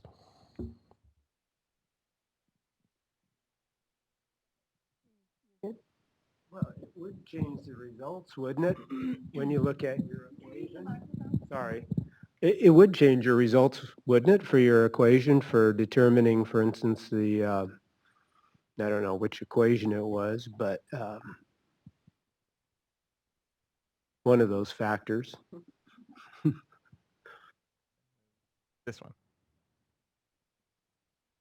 I don't recall which one, but it seems like, because this is basically a water balance, you're looking at what got diverted and you're subtracting losses and evaporation, and you're including the consumptive use of the crop. Somewhere in there, spills are you using spills just to balance it out? Like I said before, the spills are a pass-through. The only way that that enters this balance would be the fraction that is lost from the distribution system Okay, so it was in the that distribution pass-through. fact, that was what I was thinking Right, of. so that's going to be, that amount is, it's a fraction of a fraction. And so that, if you're looking at what that difference is, it's going to be a relatively small difference in the scheme of things here. One of the other things, I mean, it is a good topic of returns and spills, because one might ask, well, what happens if in response to this, people become more efficient and reduce their spills and return flows? And so we thought about that. Essentially, when we have it here as a pass-through, the same as calcium, okay, go ahead and reduce those operational spills. Then you'll need to divert less in that operational regime. And so if it's just left in the stream, that doesn't change the hydrologic water balance, the WSE water balance. So it's either going to be going through the stream or going through as a pass-through with some additional loss. Right. And it doesn't change the water supply effect. Right. But it does change what ends up at Vernalis. Well, no, I think that's what Will's explanation was, because the requirement for the in-stream flow is at the confluence of each of the tributaries. So if Right, it's but the left in the spills river don't or if it's necessarily spilled- happen at the confluence.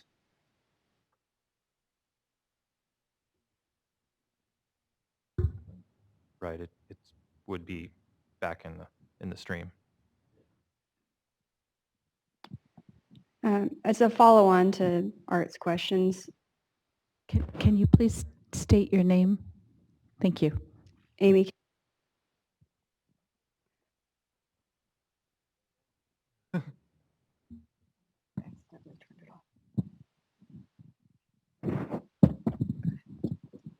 okay, thanks.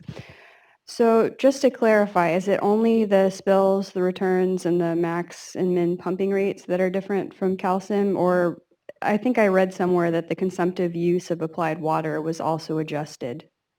Was that adjusted to the daily operations model? No, not to a daily operations model. Starting with the calcium consumptive use demands, which is the basically crop ET demand, that is a time series, monthly time series that will change with regards to climate, lower needs in wetter years with more precipitation. That to translate from the CUAW or crop demand to the diversion demand, you have to add up all these components. All these components are the distribution losses, reservoir losses, return spills, all of the things that would have to be diverted in order to get to that crop demand met.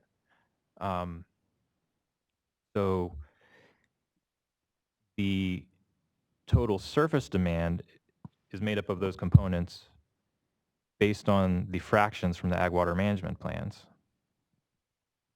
for all the things except for those operational spills. So that's where calcium had a value, okay, 30% depercolation and 10% distribution losses. They're kind of their main assumption that they use in a few different places. We've got better information than that, so we used the fractions that were published. But once you add all that up to a total surface demand or diversion demand at the point of diversion, you can then look at the spectrum, the demand curve when it's totally met, and we would have to adjust that then to what's been observed with diversions. And by observed, I mean you can look at what calcium actually diverts when it meets full demand. You can look at what an operations model meets at full demand. You can look at the ag water management plan diversion to meet total demand. And those are three kind of different views at the total demand, we think that the operations models are probably a really good representation of that. Over many years, calcium is over the longest time span, but we're a little bit skeptical about, where that exact level is, because sometimes it can be based on older estimates. The ag water management plans are the most recent estimates, but may only be for a couple years. So with those three different views, we have to take the weight of all that evidence and land on what is a total demand. And so that's why we adjusted the consumptive use demand that scales the total demand to the best available estimate of district demand. So it's scaled to the agricultural water management plans and not calcium. For the most part, the scaling was done to the operations model representations of demands, since we have the operations models for each tributary. Oh, okay. Thank you. Operations models are those? You said you use the operations model for each tributary. Which operations models were those? So for the Tuolumne, we have the Tuolumne FERC process operations model. For the Merced, we have the same from Merced ID, and also on the Stanislaus, there's the calcium runs that were done by Steiner as part of the San Joaquin Tributaries Authority interim plan of operations reports. And those incorporate the 1988 agreement, total diversions, and so on. So it's really got to think long and hard about what's that mean to have the total diversions met and what that level is. So in terms of getting feedback and comments on the values that we use, that's exactly what we're here to talk about, and would expect to hear back on those numbers. And I'd be happy to clarify either now or through further correspondence on those values and how these work. Just a general question, if I could. You have access to calcium, you had access to the three tributary models, and yet you developed a WSE model. So what was wrong with the other models? Mainly, I'm familiar with the Tuolumne model, and I know you can adjust flows, diversions, everything else you want to do with that model.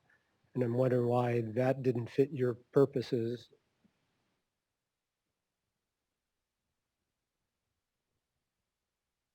well, one might use different tools for different evaluations.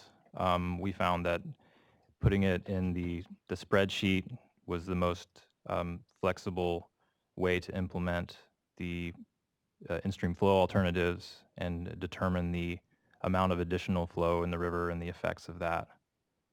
Well, I mean, the Tuolumne is a daily operations model, and yet you went with a monthly operations model and then disaggregated that down to whatever for the temperature study. So just an observation. You don't have to answer it. Yeah. Hi, my name is Susan Burke. I'm a resource economist working for some of the irrigation districts in the region. Just switching gears a little bit, I do still want to talk about groundwater, but not operations models. Quoting here from Appendix K, the water quality appendix, you state that the State Water Board must consider in establishing water quality objectives the need for developing housing within the region. So that's just from the water code. And I'm curious to know, as an example, the population of Merced County, as well as actually Stanislaus and San Joaquin, are projected to continue to outpace the population growth in the state. They're expected to grow between 3% and 4% a year through 2050. Understanding that a lot of the municipal purveyors, as well as the rural service providers, as well as domestic wells, require, the sustainable groundwater use for housing. I'm wondering where in the SED you spoke to this issue about how additional groundwater pumping would affect the ability for the region to continue to develop housing at a pace that's needed. There's some discussion of that looking at county plans in the cumulative impacts analysis. What was the result of that? I've been through the document, but I have to admit I haven't been through every single page of it. So what was the takeaway from that analysis? That there will be additional groundwater pressures and needs for groundwater, surface water for developing, for accommodating population growth. And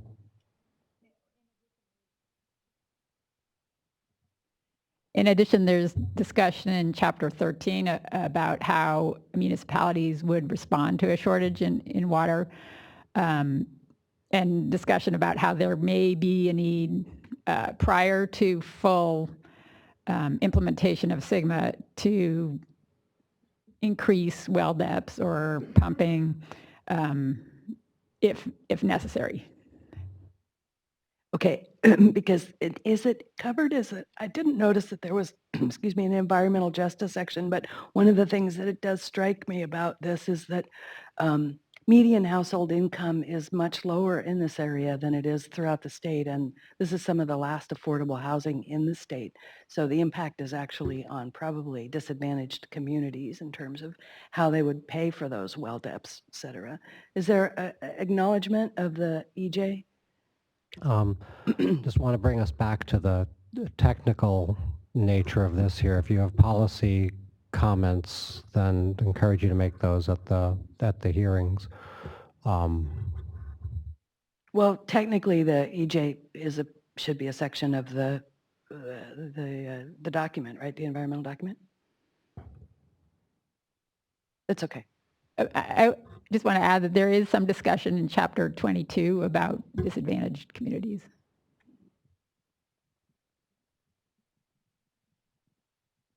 Thanks. On Valerie Kincaid, San Joaquin Tributaries Authority. On slide 20, you begin to talk about the calculations for the groundwater analysis.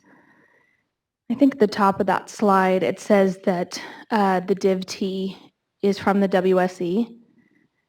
And that is consistent with my reading of the document as well, but it's inconsistent with the earlier presentation that Nicole made, and there were the WSE and a number of lines pointing to analyses in the document, and interestingly, the only arrow that was missing in that was a WSE groundwater line arrow. So I guess my question is the groundwater analysis based on the WSE model or not? I can answer that. Nicole's lines were direct links, so the WSE results were not directly used for groundwater analysis. Instead, they fed into they were not used directly. They were not used directly in Chapter 9. Instead, the WSE results fed into the groundwater use analysis, which then fed into the Chapter 9 discussion. Okay, so they are the top, the WSE inputs are the top line here, though, of the groundwater analysis. Is that right? Yeah, so all we're saying is that the WSE results fed into the groundwater use analysis, which then fed into the discussion in Chapter 9. Right, you might, that I had questions about that slide when it came up. If this presentation is being circulated elsewhere, we might want to improve that. It I think is misleading in saying the WSE doesn't actually drive the groundwater analysis and results, and I don't think that's the case. So I have a second question. On slide 26,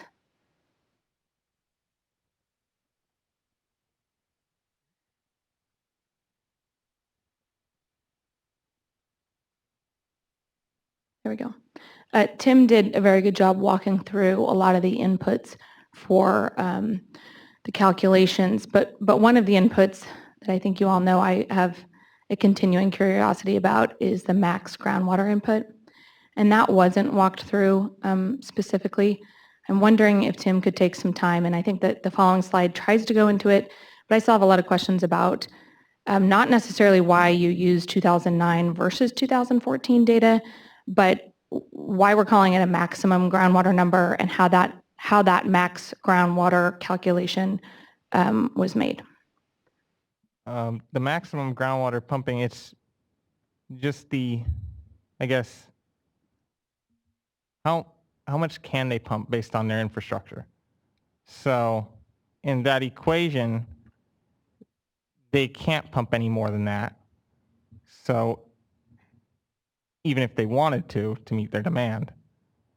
So you're saying it's a maximum capacity? Because my understanding from reading the SED, that's not the case. The 626,000 acre feet is the combined maximum total groundwater capacity pumping. And as you see in that chart, you're showing in the mid 200s.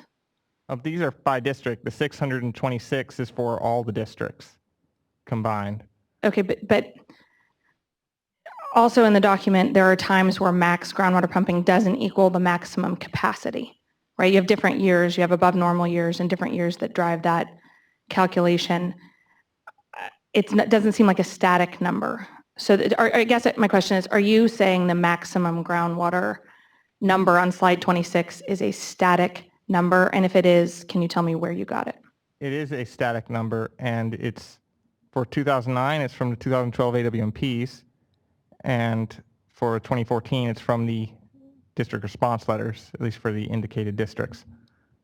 And do you have the, and you don't have to provide them now because I wouldn't have them if I were you, but if you have the page numbers from where you got those in the AWMPs, that'd be helpful. they are in Appendix G, but I don't have it with me to give you.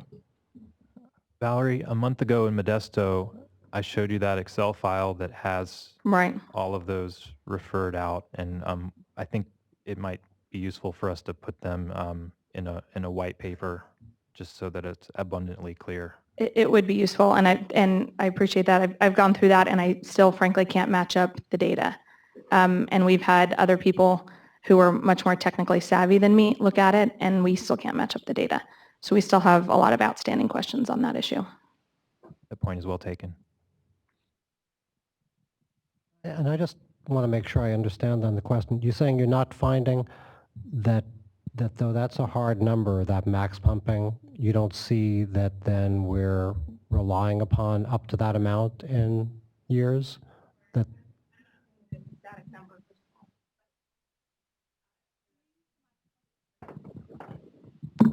I'm actually not saying that it's a static number. So that is my first question. I understand that that was Tim's answer, but I've dug down a lot in this, and it's not a static number. So maybe that's part of the problem. And if it is a static number, my question is, where are you getting an ag water management plan? We've looked for that, and I don't see that anywhere in our ag water management plans. So my only assumption can be that it's a calculation of some sort. That's an assumption of mine because I can't find it. And if it is a calculation, which I think it is, because like I said, there's different numbers for above normal, dry years, and different year types. So I guess I'm not finding that in the ag water management plan, and I'm wondering if there's a calculation behind it, what it is, and if there's not, where specifically it comes from. So. Okay, thanks. I'm going to try and just address that one more time because I know it's been a source of confusion. When we show summary statistics by year type, we would say, wet year, dry year, critically dry year. Those statistics are it is a composite of however many years in this 82-year study, each of which has a unique value for the amount of applied water shortage and the amount of groundwater that's pumped additionally for that. And so when you see that critically dry years may pump less than that capacity, it's because not all critically dry years use all of that capacity, but some do. And then when you take the average of the critically dry years, it may provide a different number than you were expecting if you think that the pumping would reach a maximum in all critically dry years.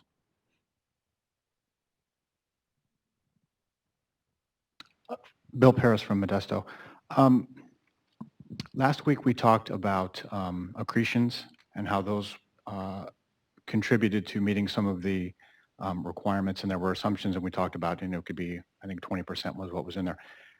Has there been an analysis and evaluation of the potential relationship between potential impacts to groundwater depth and whether or not the streams would remain gaining or losing, or in what percentages, or how that might change? And if so, can you tell me where that might be? In Chapter 5, there's a discussion in the setting about the interaction between rivers and groundwater. It's not part of the groundwater use analysis, partly because that analysis, or this analysis, focuses on the main part of the groundwater budget that would be affected by alternatives. So if groundwater pumping were to increase, there is some potential that there would be small increases in seepage from the rivers, which would, in a small way, help ameliorate groundwater impacts. But there was not a need to analyze that in detail in order to determine that there would be an impact. The amount of water lost from the rivers is currently, well, there are sections of rivers that are both gaining and losing. If groundwater were to drop over a long time, which is not expected due to sigma, then seepage, like I indicated, could increase, but it would probably not have a large effect on flows. Okay, but is that reflected in the document anywhere, or is that sort of your perception of things in response to the question? Well, like I said, there is this section in Chapter 5 that talks about the existing interaction between surface water and groundwater. Oh, sorry, I'm incorrect. Chapter 9. I was just looking at it. Yeah, so there is some uncertainty there. And I don't know that we have a large discussion of that. Okay, and I understand that maybe today we're talking about groundwater. I guess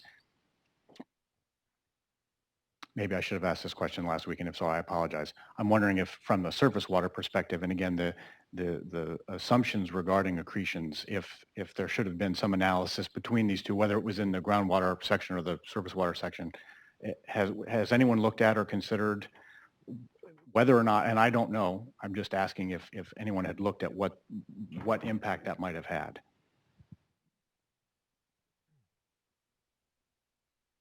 We haven't published any analysis of that. Okay, thank you. I think. And if I may, I'd like to ask a follow-up question. And I apologize. I was talking to Amy back here when you'd mentioned this, but Will, you had mentioned the use of the Tuolumne River daily operations model. Can you explain how the state board used that model and what capacity?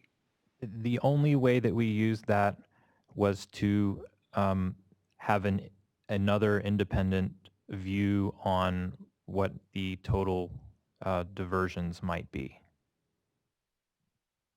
Consideration of what those total diversions might be. Sort of as a check on the accuracy of the other models that you were using and the results that you were getting? Right, just another independent use of the weight of evidence. Okay. Thank you.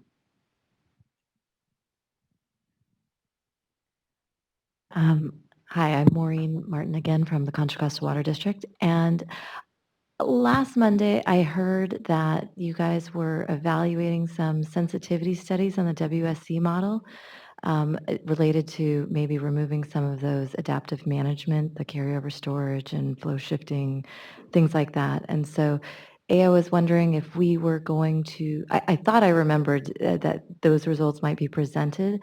So if you could describe if those types of sensitivity analysis are going to be discussed today, and if they are, how they might affect this type of analysis, you know, removing some of those anyway, or how it might trickle down into the other analyses that are dependent on the WSC.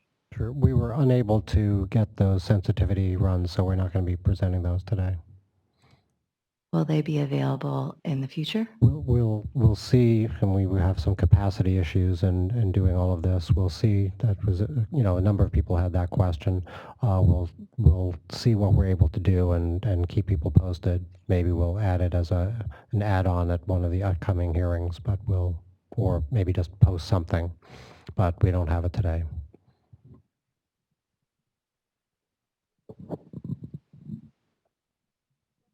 Yeah. Hisham Attal, Merced Irrigation District.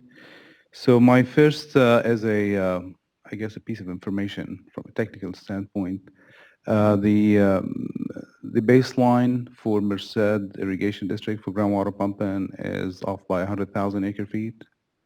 And I explain why if you guys want to. Sure.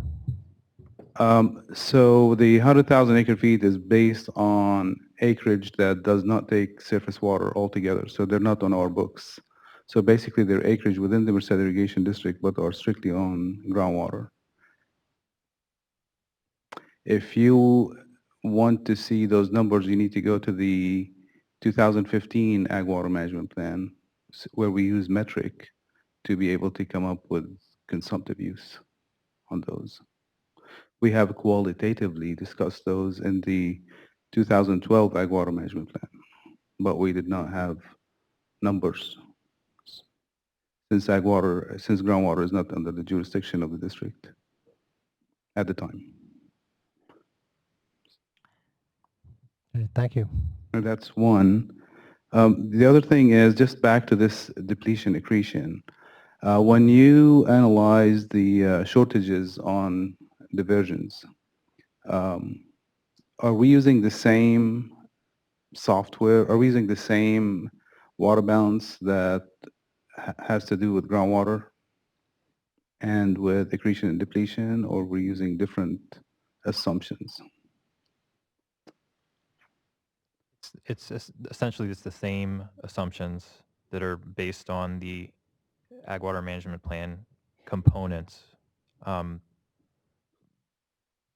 But it does start with with the calcium time series of consumptive use of applied water, because that represents the climatic pattern of wet and dry years, wet and dry months, to come up with the total demand. Is that clear at all? Does it answer your question? Well, basically, are we using the same depletion number for the groundwater model that you're using, and also for the river flows and meeting unimpaired flows at the confluence? Are these the same equations? Is this the same water balance, basically? Is it all tied together or not? The groundwater balance is separate, is entirely separate from the WSC water supply effects surface water hydrology. We use the same factors, the same fractions, but the purpose of the WSE is to determine how much water is available to meet demands at a point of diversion. In the groundwater surface water use analysis, the purpose is to evaluate the fate of that diverted surface water and what additional water might need to be pumped, if that's clear. Yeah, I could see why you're doing one exercise versus the other, but the question is, if I go to the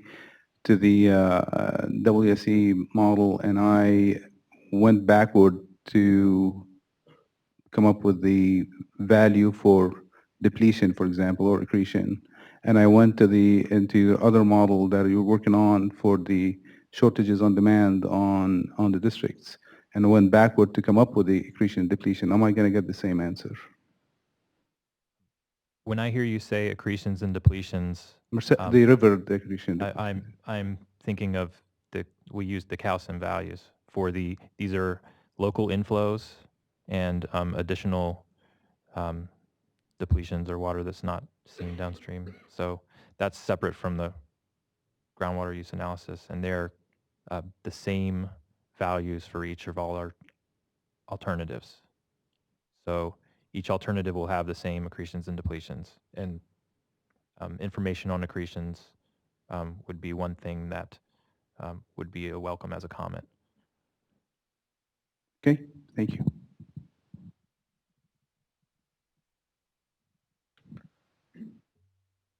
Chris Schutz with CSPA. I was wondering if you could go back at slide 15 or 16 and describe a little more the definition and how you got to the deep percolation factor.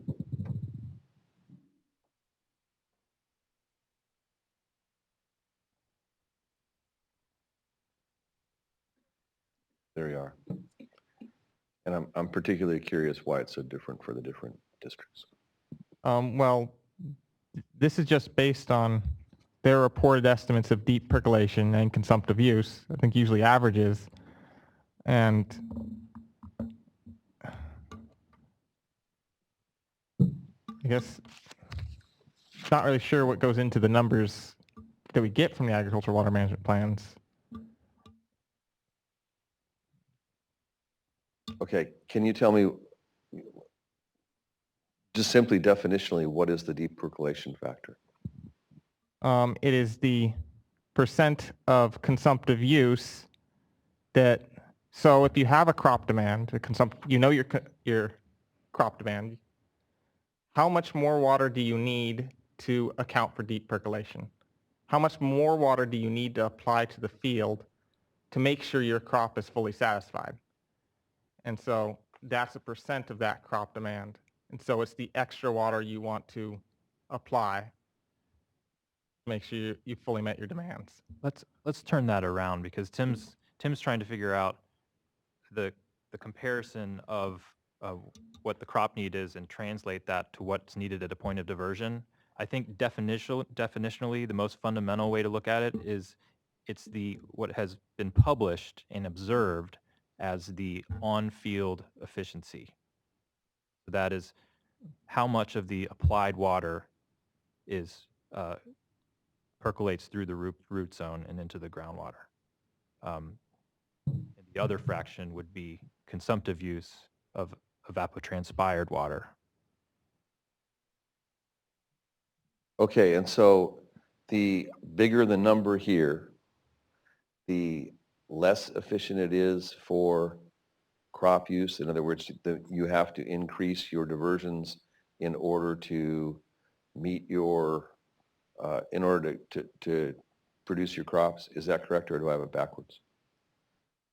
That's essentially correct. I'll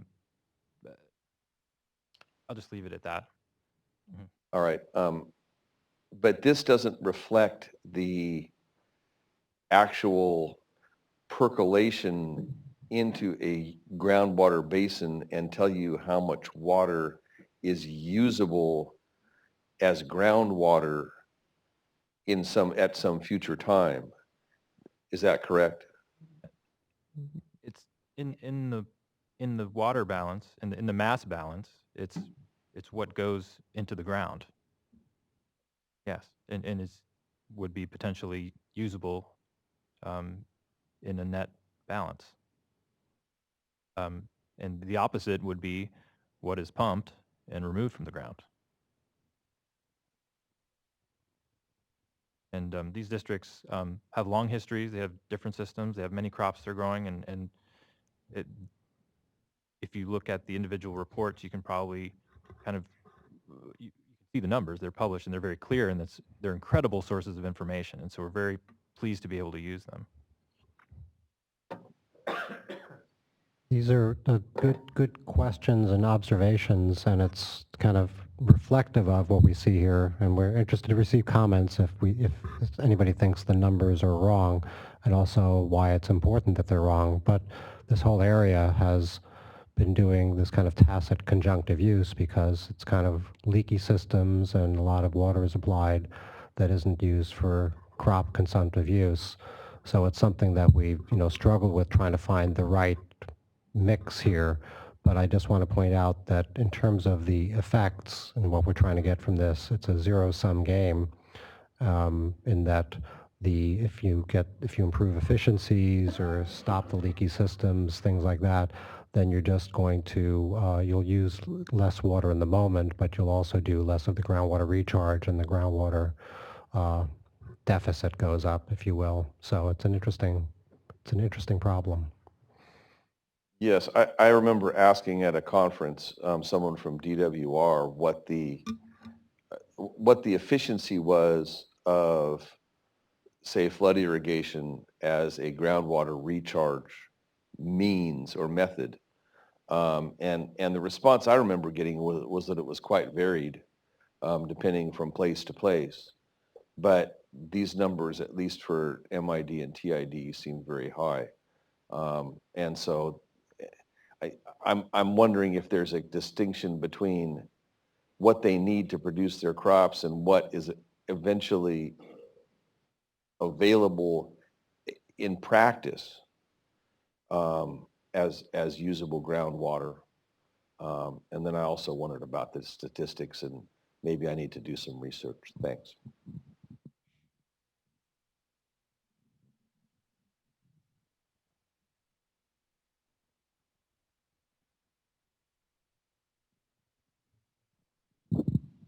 So just so I understand this, so this is saying, for instance, for TID, that 46% of the applied water goes into deep percolation? No, it's the consumptive use demand, the crop demand. So you need 46% more water than the crop demand. 46, so you know how much your crop needs, and so you need 46% more of that to account for the deep percolation. If you want, so that's looking at it from the demand side. So if you want to look at it as how much, you know, your applied water, and you want to know what percent of that becomes deep percolation, you could adjust this to become a supply side factor. So you could have an equation that says applied water is equal to consumptive use plus deep percolation? Yes.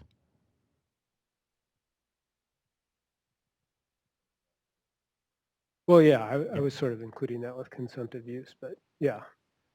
There was another table that you showed, which was, I think, efficiencies or something. Distribution loss factors. So this is showing that even though we have a leaky system, TID only loses 8%. So they need to divert 8% more water over their demands to account for distribution losses. And that's downstream of, say, of the off-stream reservoir. Yes. Okay. So the upstream reservoir already, we assume that it accounts for any losses upstream of it. Right.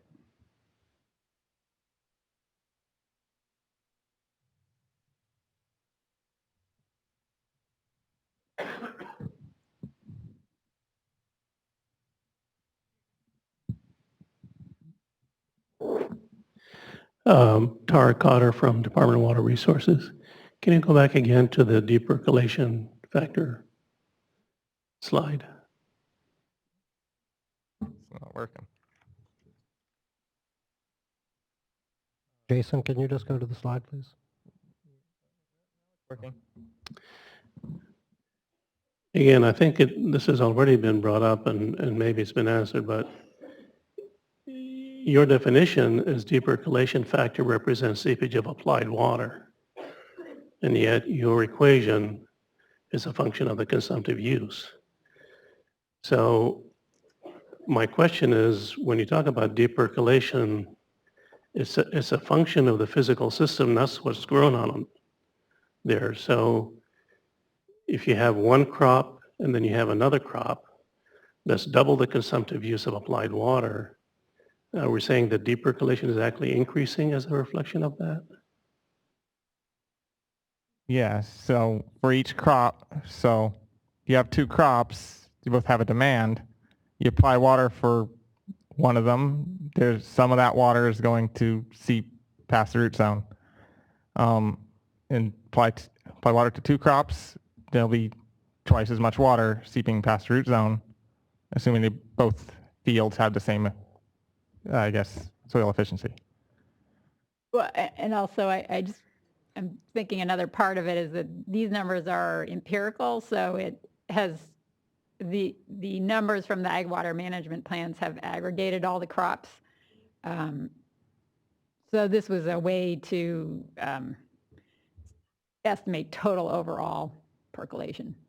So it seems then you've got a deep percolation factor that's really tied into what's being grown in that area, as opposed to a factor that is representative of the physical system. What are the properties of the soil, infiltration, and the deep percolation part of it? That would be all rolled together. It's the fraction of applied water that is not used by the crop. So it would include all of those factors to roll together to what's been published. If you look at, I'm looking at the TID plan now because, okay, the question was brought up that 46%, well, we've got 46% on the percolation side and 8% on the distribution side.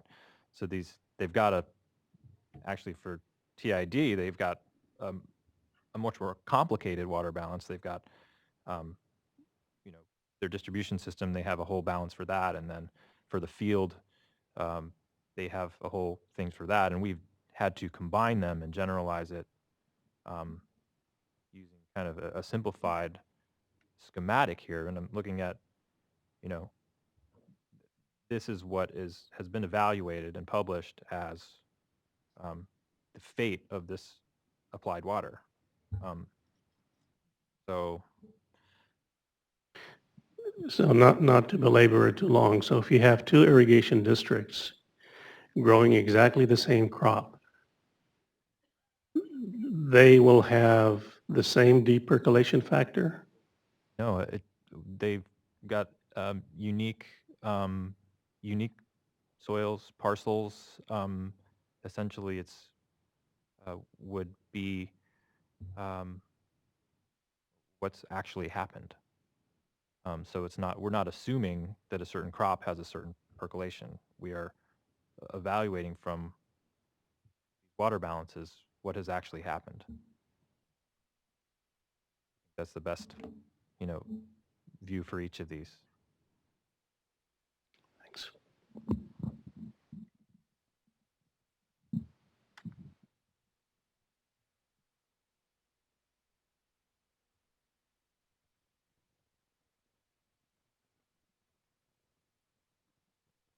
Any other questions? Okay. It appears that we are done with this particular topic. We're a little ahead of schedule. Do you want to take an hour or come back at 1 o'clock? Hour. Okay. With your agreement, we'll take 1 hour and come back at 1:45. So 12:45. What time? Yeah, 12:45. Back in this room, and we'll resume. Thank you.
We've lost a few in the audience, but we'll resume with the afternoon portion of the second day of the technical workshop.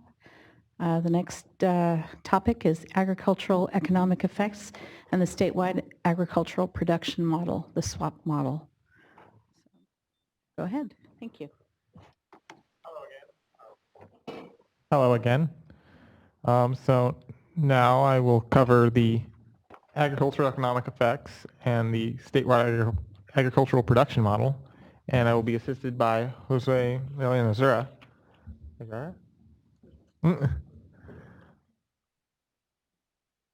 So the topics that are going to be covered are is an overview of the analysis, what was done, preparation of inputs for the SWAP model, and how we run it. Oh.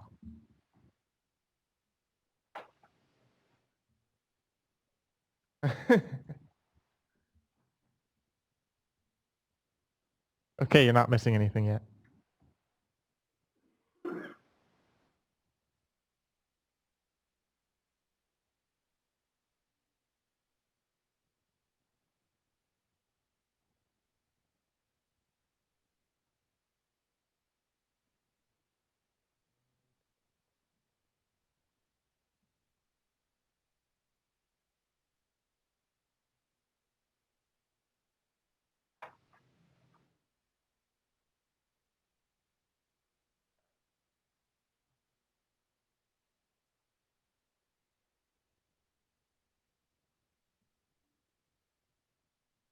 Okay.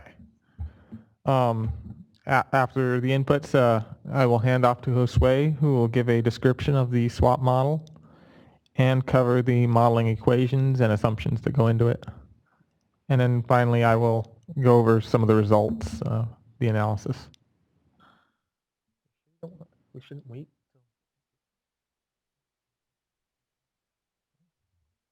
People are going to come back at 1. So the modeling logic. So given the unimpaired flow objectives, there will likely be more frequent agricultural water shortages, as we showed from the groundwater analysis and WSC. Crop with greater shortage, crop production could be lower in certain years, particularly during drier periods. Following it, and with the greater shortage, there will be more fallow acres, which will reduce the gross revenue, although some changes to pricing and cropping patterns may dampen the effect. So I showed this slide in the previous presentation. So from WSC, we get our surface water diversions. We use that in our groundwater analysis, and we determine our groundwater pumping. And from both those, we have the applied surface water and the applied groundwater, and so our total applied water for agricultural use. This total applied water estimate is then used as the primary input to the statewide agricultural production model, or SWAP. And from SWAP, we get estimates of, we get the change in acreage that would result from this change in we get the change in acreage that would result from the change in applied water between the alternatives. And we also get the change in revenue that would occur. So in setting up the SWAP model, so the analysis covers 6 areas representing the 7 irrigation districts, with the 2 CVP contracting districts, SCWD and CSCWCD combined. We have 19 crop categories following DWR classifications for land and water use. And as I said, the primary input provided to SWAP is the annual estimates of total applied water over the modeling period, although the district applied water demands are calibrated to 2010 levels using DWR DAU crop surveys for 2010. So here is a map of the irrigation districts and the DAUs overlapping them. So SEWD and CSWCD are in DAU 182. SSJID is DAU 205. Modesto and Oakdale are DAU 206. Turlock is DAU 208, and Merced is DAU 210. So we use the DWR DAU crop surveys to calibrate our agricultural, our applied water demand for each district. So DWR surveys land and water uses within each county periodically to develop crop distribution estimates for each DAU. But they don't do this every year. Instead, between surveys, they use agricultural commissioners' annual reports to update crop yields appropriate for subsequent water years until the next survey is done. And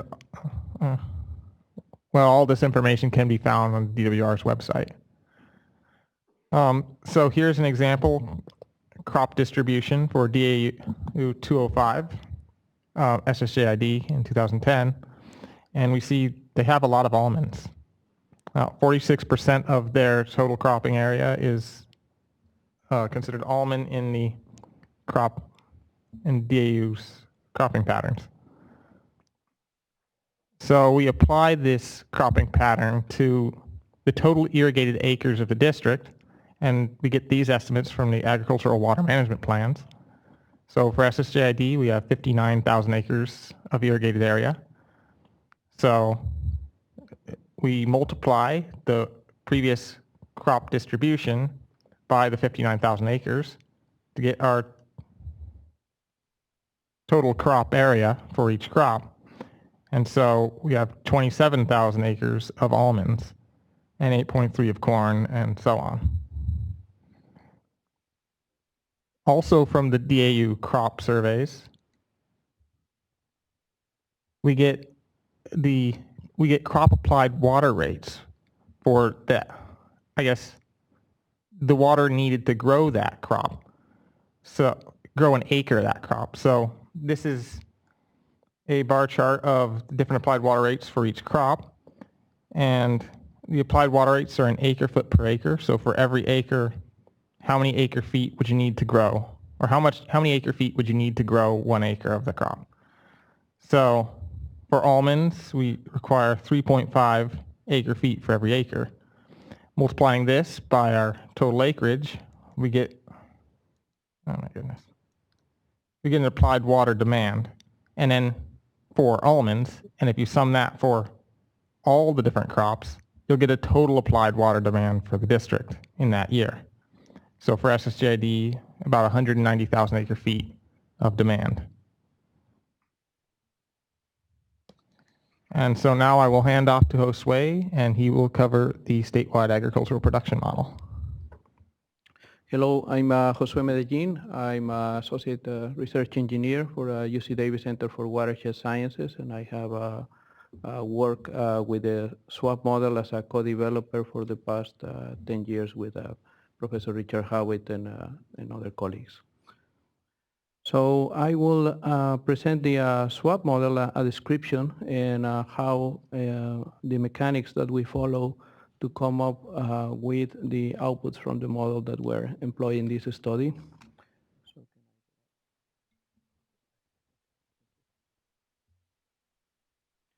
So this is a map that shows the model as applied to California. It covers about 90% of the irrigated crop areas in the state, and employs a technical positive mathematical programming, which lies in between deductive and inductive models, and which uses statistics. And we have, as Jim said, 19 crop categories for the study area. However, we have 20 crop groups for the statewide version of the model that is employed in many studies. We use information on land, water, labor, supplies, production costs, crop prices, and yields. These come from different sources, from various sources. Our primary source for land and water use, as Tim says, is the crop use surveys by DAU, by the Department of Water Resources. And we also use information from cost studies, cost and return studies from the UC Davis Cooperative Extension. We have several years for that information. We use that for the 20 crop categories. And we use also information from the Commissioner's report, as Tim mentioned, to corroborate that the information from the the Department of Water Resources more or less match the cropping pattern reported by the counties. The model maximizes net returns to land and management. In other words, we assume that the farmers show a profit maximizing behavior, and that will plan making their crop decisions based on the profits that have net returns. And one of the nice features of positive mathematical programming is that it calibrates to the observed values or to a base data set of values of land and water use, among other inputs. Another feature of that is that is well suited for policy analysis. We have conducted many applications in California and other places in the in California and other places in the United States, Chile, Mexico, Middle East, and other locations employ for the same sort of applications. So it was developed in the 1990s. It was constantly updated. And we have, as I mentioned, used to conduct studies on agricultural adaptation, on water scarcity, provides as an output cropping patterns, land and water use, and calibrates exactly to a base data set using, as I mentioned, the technical positive mathematical programming. So, and the framework employed has been applied for California, for the US, the Americas, and Middle East as well. An application for the area was developed using information from land and water use provided by the team and the water boards based on DIU crop surveys for 2010. So the technique positive mathematical programming considers a multi-region, multi-crop model, and in which the production is constrained to land and water use. We use a functional form for production. It's called a constant elasticity of substitution production function, and what this functional form does is to limit the amount of substitution that can occur between factors. In other words, we cannot keep producing more of a crop just by adding supplies. We need we have the limits on the amount that one factor can substitute the other one. We also have a nonlinear cost function. So this is one of the features. It's called the PMP cost function. This is one of the features in which the model bases calibration to the observed data sets. And it is a form to represent the profit maximizing behavior of farmers. In other words, we assume that what we observe in the field or in the base data set, it is their smartest thing to do based on the economics and the institutional and physical constraints in a region. So we have, as variables, we have X, and you will see some of the governing equations of the model, which is input use, and we have inputs for land, water, labor, and supplies. We also have a set of parameters, many parameters, as you can imagine. One is B is for price, delta, gamma, and omega are the Greek letters there are for the cost functions. The beta is for a cost parameter and the constant elasticity of substitution production function. And those are the main parameters that you will see on the equations, but we can go back to them as needed. So In conducting the calibration, we follow a six-step procedure. We start with a base data set. In this case, is the information that was provided on land and water use.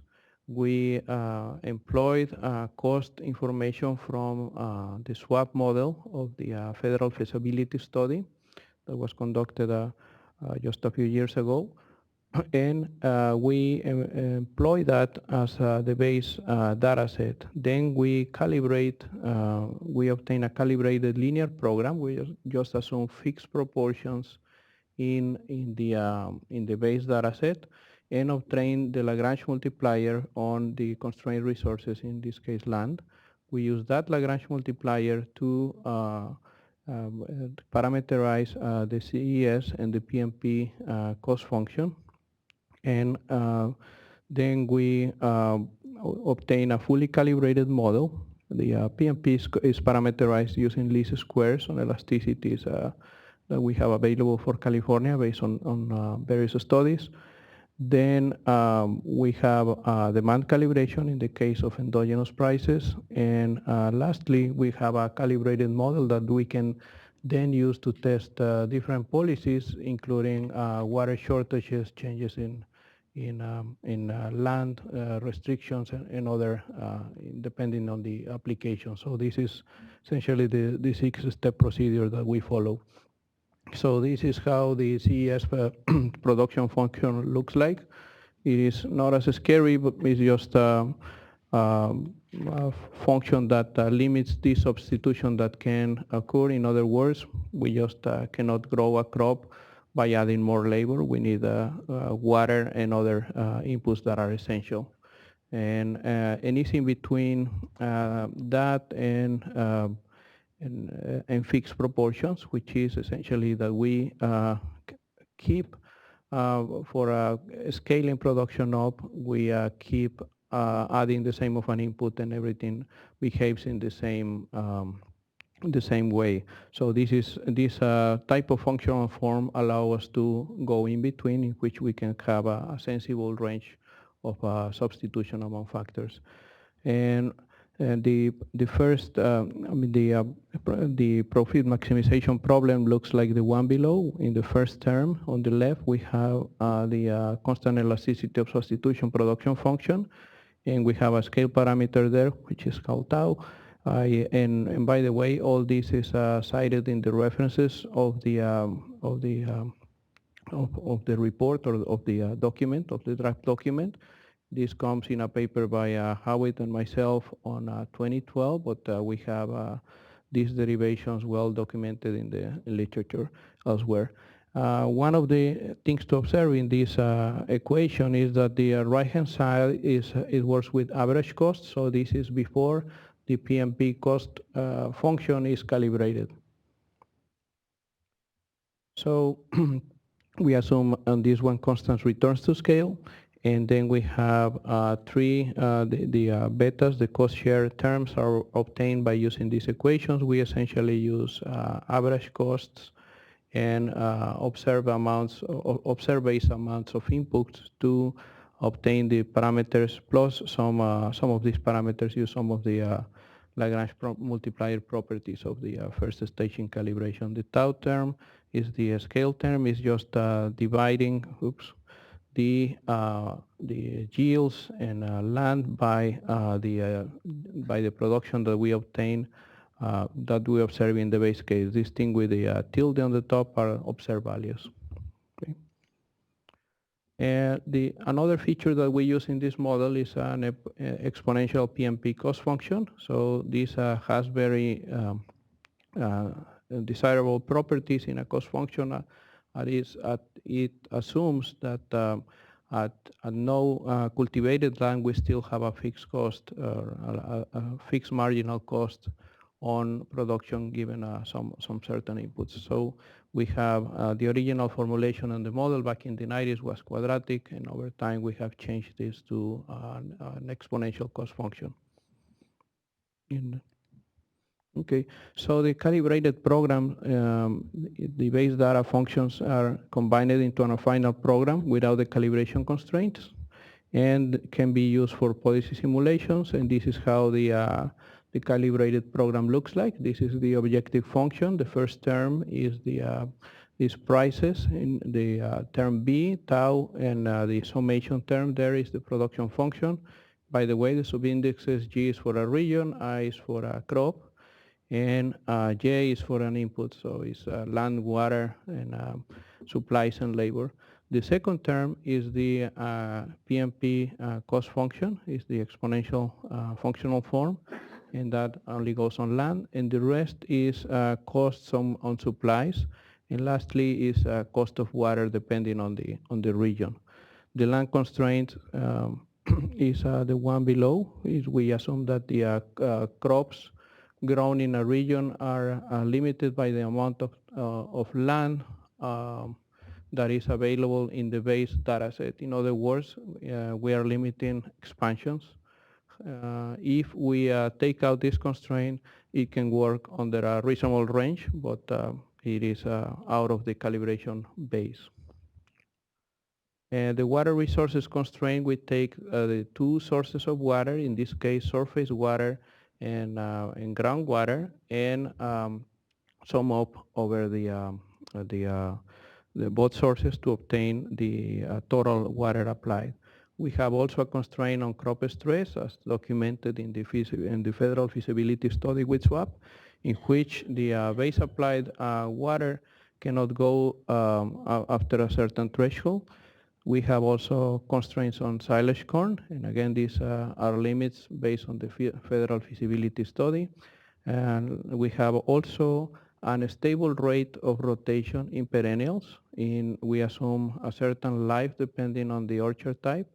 In this study, we assume something above 90%. So that means that if the year of a tree is 20, 25, or 30 years, we put that into the denominator there in the perennial life denominator, and we obtain a value of about 0.92, 0.94, depending on the crop type. So other things we look into is we conducted a qualitative analysis for forward-linked sectors. I'm talking about dairies, livestock, and forward linkage is quantifying or just considering the downstream effects to industry sectors from an industry change in the supply chain. In other words, how much one sector downstream changes as a result of the supply. So the way we did that was to look for silage results in SWAP and results for alfalfa and pasture, and also reveal the influence of milk prices. We conducted all this using a recent information from the UC Davis recent drought studies, which I co-authored with Dr. Dan Sumner, director of the Ag Issue Center, and also an expert on milk, dairies, and other agricultural commodities. So, so again, the inputs to the SWAP model were the constraints on perennials, the constraints on silage, the crop stress limits, base input information from the rest of the team from the water supply model, water WSE that we discussed this morning, groundwater use assessment, and others, and prices, yield, silage constraints, and production costs provided from the federal feasibility version of the SWAP model. What we do with this information is apply the cutbacks on water or the expected shortages on water in a time series of 82 years, and to the constraint that you saw in the calibrated program to water. And with that, the model decides based on the profit maximizing behavior of farmers and the calibration parameters, what is the crop mix that maximizes these net returns to land and management. And with that, we take into account the amount of water available, the amount of land available, which is in this case does not change, and we report cropping patterns and revenues. Oops.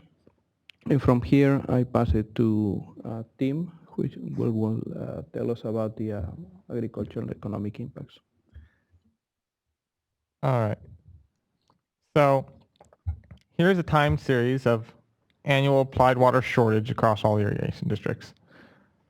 So as was mentioned, applied water is the primary input to the SWRCB model. So SWRCB will take these shortages here, this is comparing baseline with the 40% alternative. And well, here's the applied water shortage averaged over all years. Under baseline, there's about 37,000 acre feet of shortage, increases to about 149,000 acre feet in the 40% alternative, primarily from critical years. So SWRCB will take the applied water estimates, account for all the shortage, and it tells us how will acreage respond, what acres will be fallowed, and how many acres will be fallowed. So here's a time series of the annual irrigated area fallowed across all irrigation districts. Pretty much the same pattern as the applied water. We see large spikes in the drier periods, almost nothing in the wetter periods. So here is the average annual irrigated area by crop type across all the districts. So we see the crops that are being reduced in the 40% alternative are alfalfa, a little bit of corn, field crops, and pasture. These relatively are the lower net revenue crops. If we look at this for critical years, we see that the fallowing increases to more than half the crop in field crops, pasture, and alfalfa, but most of the other crops don't really see much change. Like almonds, there's a little bit of fallowing. Orchards don't have any. All these higher net revenue crops. Here's the average annual acreage fallowed by year type for all the districts. See under baseline, there's about 6,000 acre feet fallowed, and under the 40% alternative, 29,000 acre feet fallowed. So the difference would be 23,000 acre feet increase in fallowing under the 40% alternative. Primarily from critical years, but then in wet years, there's pretty much no increase in fallowing. Above normal, 5,000 acre feet increase, and below normal, 13,000 acre feet. When we start getting to dry and critical years, you're going to see a lot more fallowing. So in dry years, increase of 31,000 acre feet, or 1,000 acres, sorry. And then in critical years, there's about 80,000 acres of additional fallowing. So SWRCB also estimates how much money, how much revenue these acres are worth, how much revenue would be lost from this additional fallowing. So here's the time series of annual revenue lost by fallowing land across all the districts. And once again, it's the same, pretty much the same pattern as the acres fallowed. And you can average this by district, or you could look at this by district, and you see that on average, the annual revenue loss by TID is $20 million.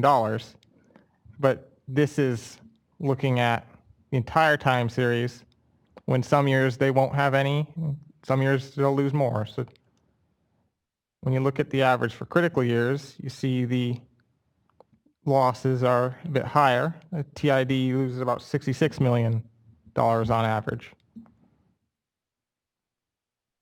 And then if you look at the overall average annual revenue loss, there's about $33 million increase in revenues lost. primarily from critical years and dry years.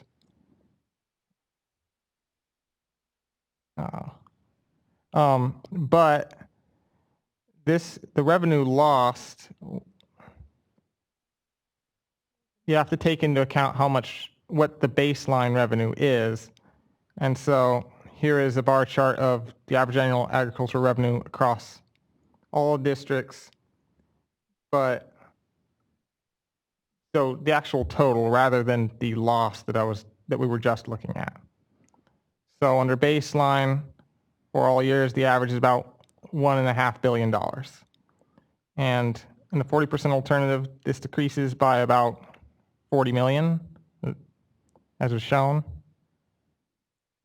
And in the critical years, the baseline is about 101.44 billion, which decreases to 1.32. So for further information, see Chapter 11, the Agricultural Resource Analysis, or impacts, and Chapter 20, the Economic Analysis, as well as Appendix G for modeling information, which are all on the website. Okay, thank you. Now we'll go to questions.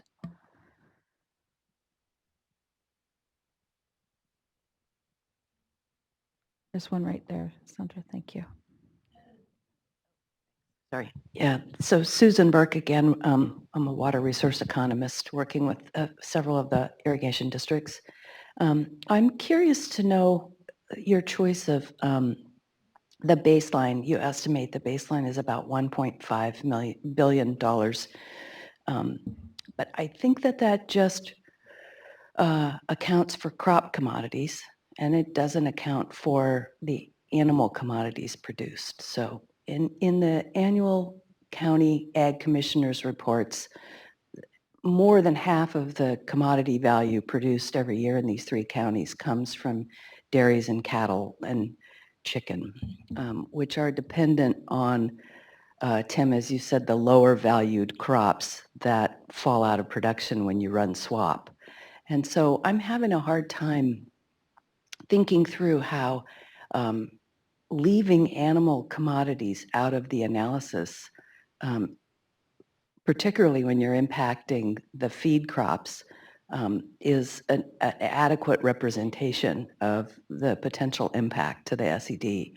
And I noticed that even in the long-term average annual numbers, you're estimating that 17% of alfalfa, 10% of corn silage, and 27% of pasture comes out of production.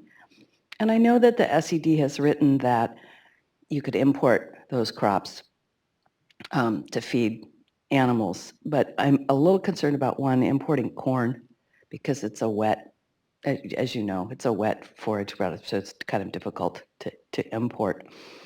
I guess I'll just leave it at that and ask you to sort of describe to me your thinking about not including the animal commodities.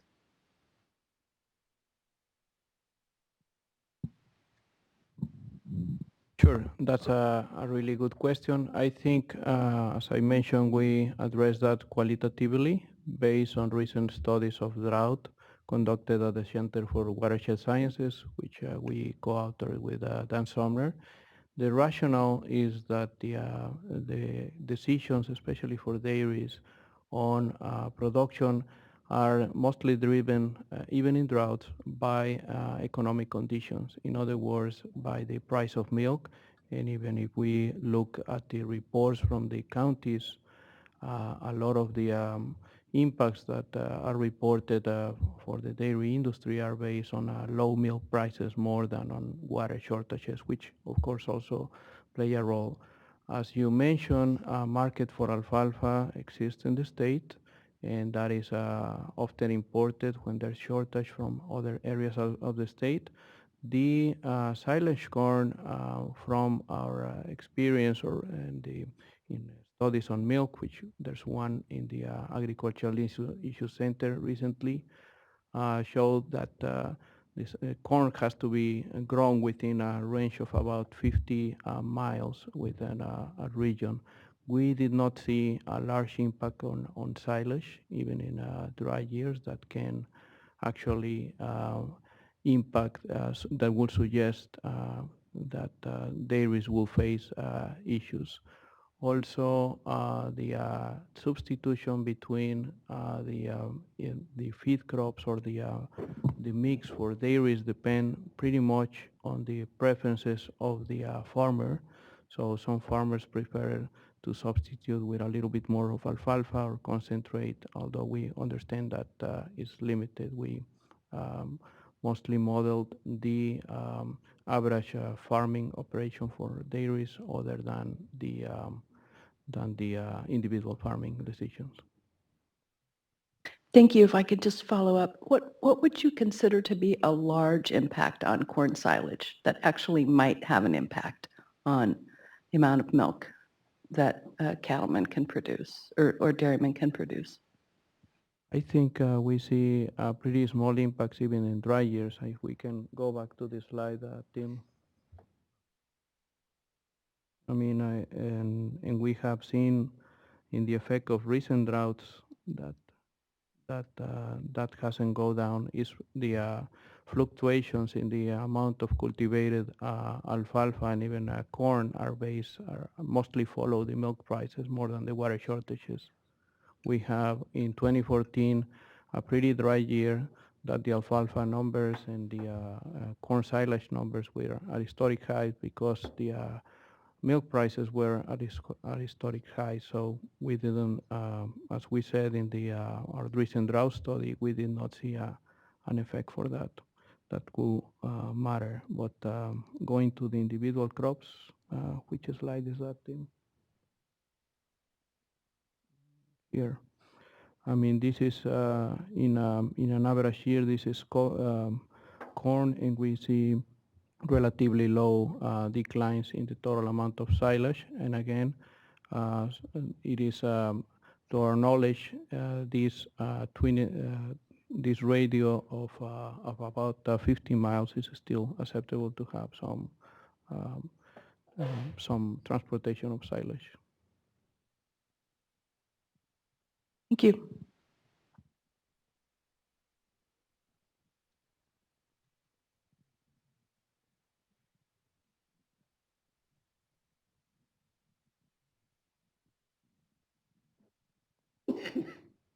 Jeff Michael from University of Pacific. Question, as we look forward in time, I noticed some of in the critical years, it was about half or more than half of some of these low value crops were fallowed.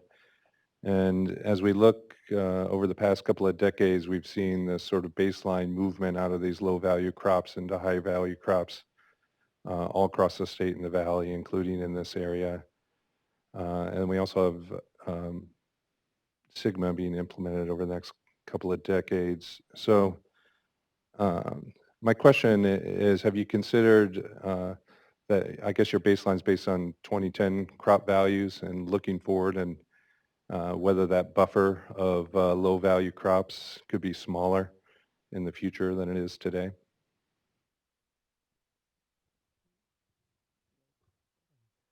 No, we did not look in any changes in future cropping.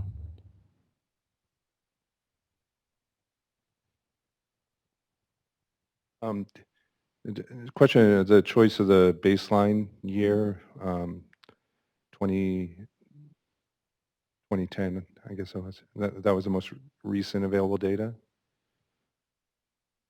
This is more like a team. So we chose 2010 because that corresponds with the initial notice of preparation, or the period of the initial notice of preparation.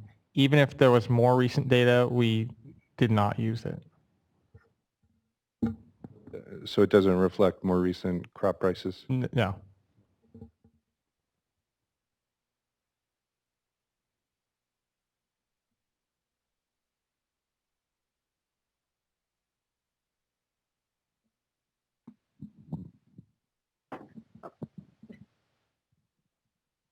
Hi, Debbie Liebersbach with the Turlock Irrigation District. So in the agricultural impacts section, I think you indicated that you didn't include double cropping in the analysis. Is is it incorporated in the economic analysis? You mean like winter and in summer crops?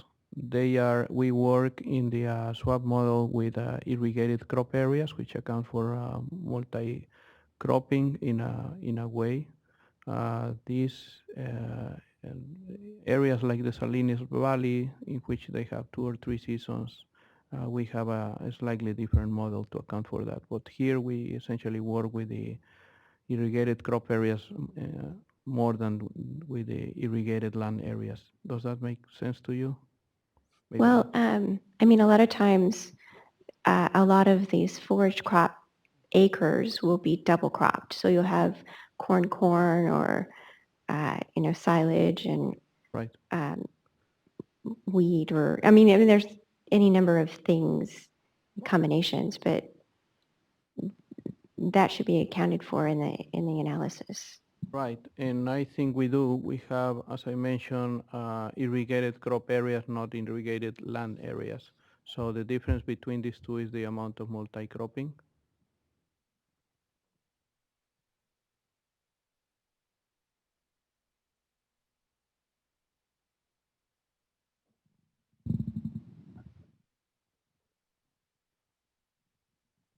Go ahead.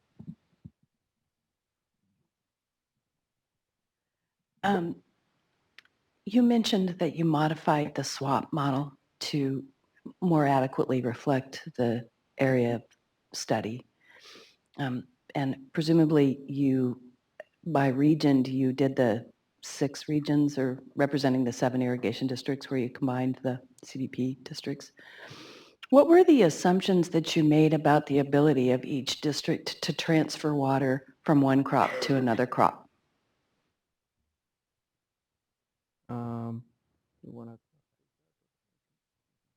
okay, let me, spreadsheet, sorry.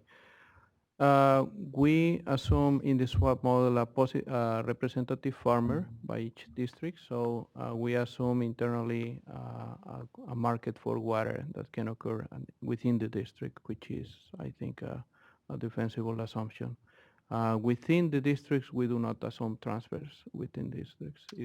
So no intra-district, but intra-district transfers. So some of the districts actually don't accommodate intra-district transfers.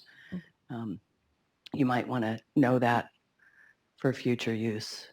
They don't actually allow those kind of transfers. Within, you mean within the district? Within the district, okay. That's right, yeah. Some do, but some don't. And also, while I have the microphone, where in the SED and or the spreadsheets that you've attached, can I find the information on the swap input, specifically yield and prices that were used for the various crops?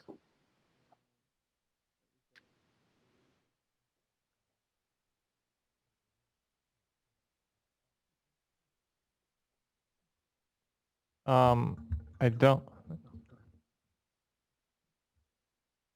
don't believe those are parameters that are part of SWAP itself and not part of the input spreadsheets. Right. Is it possible to get those?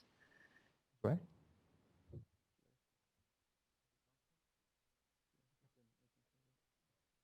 Seems that it should be, yes. Okay. We can get back to you on that. Thanks.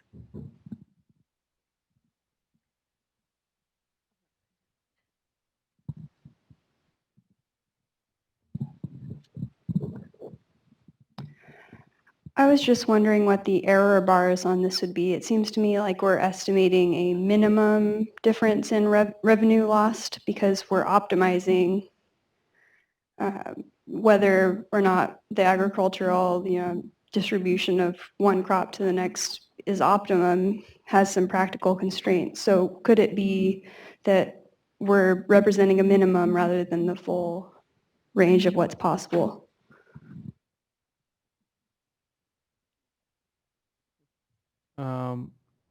Well, we represent a wide range of 82 years of water availability yearly. I'm not sure if you're asking about how does that vary? I mean, the model calibrates exactly to a base data set. Well, my question is for each given year, and pardon me if this is an uneducated question, but for each year you're targeting and assuming that the business would respond to the optimization function and would operate ideally, but there are potentially a range of other things that they could do that aren't optimum. Well, the modeling assumption of something like SWAP is that the farming behavior is profit maximizing and that they are doing the smartest thing, which is what we observe. But and we represent average decisions in farming over a certain area. If a farming operation is losing money and then it won't be farming for very long. So we assume that what is observed is making enough money, and you're right, there's many factors that occur around those terms. Okay, thanks. No problem. Steve Boyd, Turlock Irrigation District. If I could follow up with Mr. Grober, would it be possible, assuming it is possible to provide those, we could expect to see them? I'm not sure, you mean when, did you ask when it would be possible to get that information? You said it seemed possible. Yes, I mean, I just looked at Josue. It seems like it's data that is available, so that's something that we will then.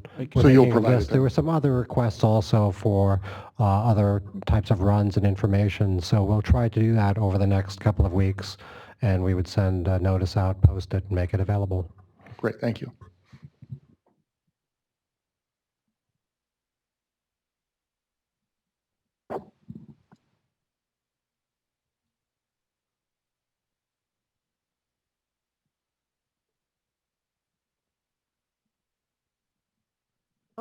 One more. So I saw in your the information about the calibration or the constraints on SWAP that you had a deficit irrigation constraint of up to 85%. Did you then add or look at the change in yield, particularly with like fruit and nut trees from deficit irrigation? There's been a sort of a wealth of information written about the fact that yields would decline under deficit irrigation, and that not just, particularly for trees, not just in the year of the deficit irrigation, but that there's a lag impact also, that there's a problem with the setting of fruits in the following year. Is that included anywhere in the model? We account to it to the extent it's captured by the curvature of the production function. Okay. So if you put in less water, you will see a decline in yield, but it's based on the curvature of the production function. And so if we got the prices and the yields for the baseline in SWAP, can we also get the output, the SWAP output for how yield changes? In other words, the part of the SWAP output is going to be that estimated yield. yeah, I mean, we are providing that base yield, but I'm not sure I understand what is. So the baseline yield for, say, almond trees, you said that's available as is the price data. Now what you're saying, what I understand you to say is that the yields, the effective yields in SWAP are also changing based on the curvature of the production function. So can we see that information also? It is a matter of the calibrated production function more than a physically based yield from a crop experiment. I'm sorry? There are crop experiments that show what is the relationship between applied water and the yield. Right. And those are not a part of the calibration, if that's what you mean. Right. I understand that. And I also understand what you're saying about the fact that there's curvature to the production function. So effectively, you're getting a reduction in yield as a Within the consequence. calibration range. So what I'm asking for is that swap output. I'd just like to be able to see that swap output so that I could see how the yields are effectively changing. Is that information that could be made available? So is that the answer? Is that's the output files are available? What's being requested? So we can add that to the list of things that we make available. Yep. Okay, that would be great. I have one more question since I have the mic. What was it that you said about forward linkages in the slide show? I'm sorry, I was actually taking notes on the previous slide, and when I looked up, it was gone. My understanding was that there weren't any forward linkages into the processing sector that were made in the SED. Yeah, what I'm saying is that we, by construction of the implant model, we look into backward linkages, and that the forward linkages we did assess qualitatively. The forward linkages are what? Assessed qualitatively. Right. I think that the SED says that implant doesn't support doing forward linkages, but I would point you to some work that's being done out of Cornell with USDA money on farm hubs, where they actually have a handbook out now about how to use implant to do forward linkages. Okay. In the demographic analysis that I've taken a look at for the area, my estimation is like 25% of the jobs or more are tied to either crop or animal production and or processing, because there's an enormously robust processing sector in the region. And so I'm wondering how there may be, if there could be impacts to, I know anecdotally when you talk to the economic development directors in these areas, they'll tell you that, you know, when the tomatoes go out of production, they lose jobs, right? Factories downsize, they reduce shifts, they, you know, so the fact that we're not really looking at that full complement of potential impacts, particularly, again, I'll kind of go back to the EJ area where we have, you know, very low incomes and minority populations. It's a little concerning that it hasn't been addressed fully in the SED. Please provide those comments. Okay.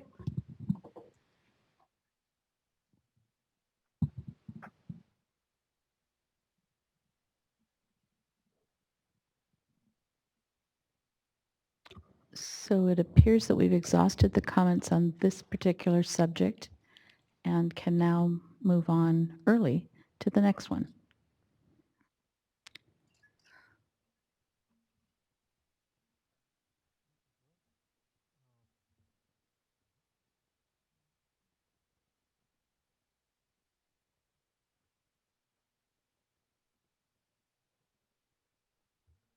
All right. Now we will cover the regional economic effects and in-plan multipliers. So the topics I'm going to cover is an overview of the regional economic analysis, and then Josue will give a description of the in-plan model and the derivation methods for the multipliers for regional economic and employment effects. Then I will go over some of the economic and employment results and describe the fiscal or tax effects of the analysis. So what is the logic? Well, based on the results of SWAP, some agriculture acreage could go out of production in response to reduced water availability. With less crop production, this means less revenue and fewer jobs in the agricultural industry. Because of the interconnection between every sector of the economy, other sectors may also see revenue and employment impacts related to the impacts in the agricultural industry. And then with reduced economic activity in all these sectors and in the agricultural industry, this could reduce tax revenue for different levels of government. So From WSC and the groundwater analysis, we knew our total applied water. With total applied water, we ran SWAP and we determined our agricultural impacts, both in crop and revenue. With those agricultural industry revenue impacts, we can apply in-plan multipliers, impact analysis for planning, to determine changes in the wider economy for both economics and employment. So for this analysis, for the regional economic impacts analysis, we expanded the modeling area to the entire 3-county region of San Joaquin, Stanislaus, and Merced counties, as these regional economic impacts won't be just limited to the districts themselves. They will spread out to cities and the wider area. So I'll hand off to Josue to describe in-plan. Thank you. As Tim said, we used in-plan, a model that is based on input-output analysis developed back in the 1950s. It's very commonly used. It helps tracing expenditures on a region's economy after an economic event has occurred. So it is developed by the Minnesota In-Plan Group and is, that is a typo, sorry. It says Oregon and Washington. Well, there's a database available for all the United States at the county level and also at the zip code level.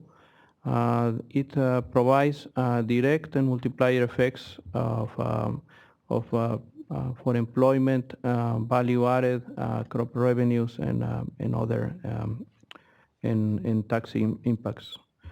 So this is how an input-output matrix looks like. We have sectors such as the ones modeled in the analysis. We have commodities, factors, institutions, enterprises. We have capital, and all these words as is included in an input social accounting matrix framework.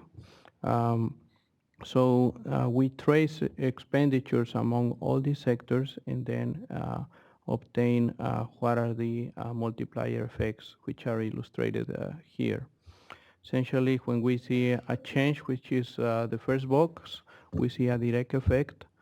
Then there are leakages to the economy as a result of those that change in expenses, that direct effect, that go out of the region. This is the case in which we have an enterprise that is owned out of state when we have some imports.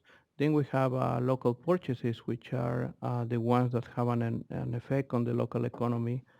And when we see these changes in local purchases, we see purchases of commodities and services, and we also have an impact on labor. We provide salary to employees of both the directly affected sectors and the sectors that from which the primary impact occurs purchase from. So we call this the first kind we call indirect effects, the second kind we call induced effects, and with some of those two we have, and plus the direct effects, we have the total impacts, which is the sum of the three. The notion of multipliers rests on the difference between initial effect and an exogenous change, which is the final demand for a good, and the total effect of the change. And this backward linkage that we were discussing previously is tracking of those primary effect or the direct effect purchases backward in the supply chain. In other words, we account for what is the change from reducing or increasing agricultural activity on purchases of agricultural inputs such as fertilizers or services from crop advisors and other things. Then we account for that as the indirect effects. Then the employees from the indirectly affected sectors and the directly affected sectors demand commodities and services within the regional economy, and this is what we call the induced effects, and the sum of these three is is the total effects that we report in our study. For this study, the multipliers of in implant were derived using county models. We have and we also have 3 county models, which is just the merger of the 3 counties in the study area.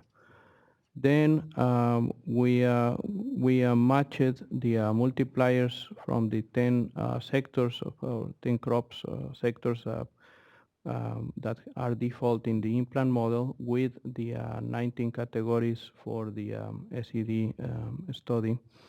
And then each in the 3 county model, we capture more of the region's economy than an individual model, which just captures a lot of leakages. But so we used a 3 county model, which seems more comprehensive and assumes some connection within the economies.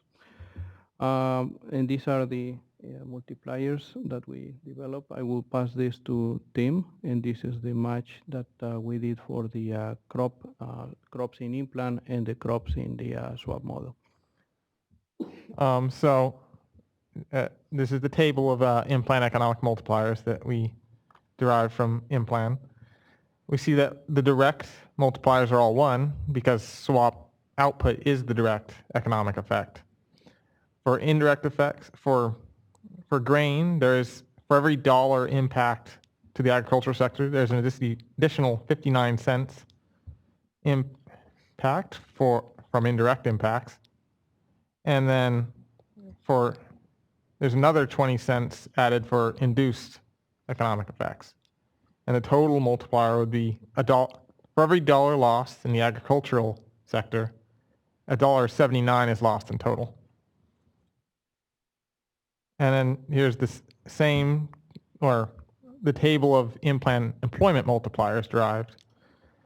And so the direct effect is not 1, but so for every dollar lost, or no, for every $1 million lost in the agricultural industry, 11.80, for every $1 million lost in grain, about 12 jobs will be lost, and then looking at the indirect and induced effects, in total, about 18 jobs would be lost for $1 million loss of revenue for grain or grain crops. So now I'll go over a few results. So here's a time series of revenue losses for the 40% alternative relative to baseline. So the change in our 40% alternative. We see that the largest loss in revenue comes in 1924, about $350 million. So there's going to be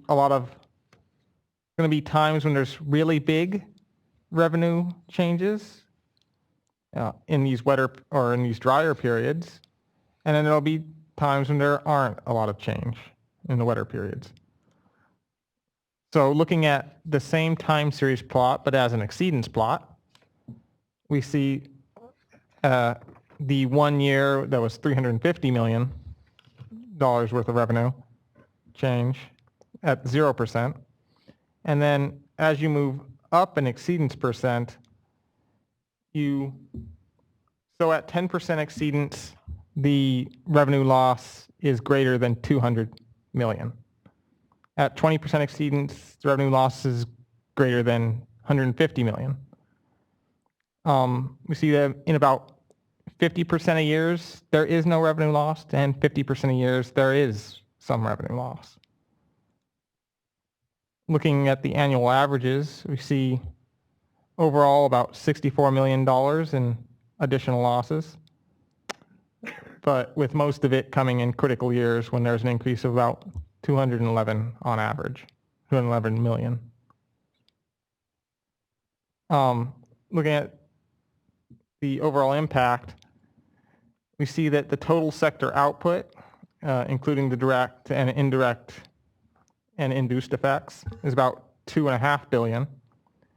And so a change of 64 million is about 2.5%. Now, here is the time series of annual employment reduction for 40% alternative relative to baseline. So it's the same pattern as we saw for the economic effect, just with a different y-axis, because the only difference was the multiplier used. So you see the same effect with a high impact jobs in these critical years and low impact in the wetter periods.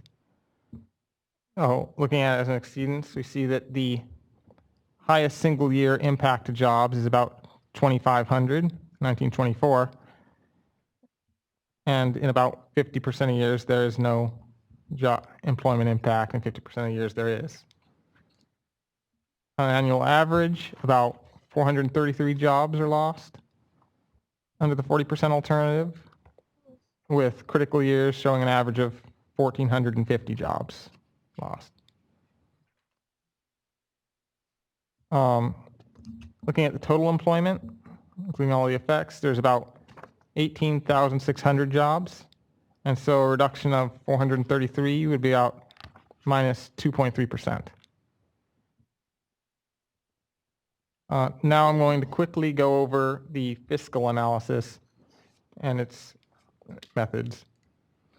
So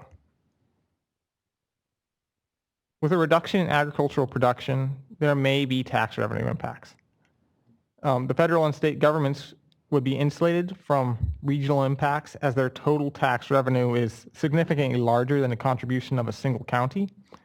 But for county and municipal governments, they could experience greater impacts because their revenue base is so much smaller.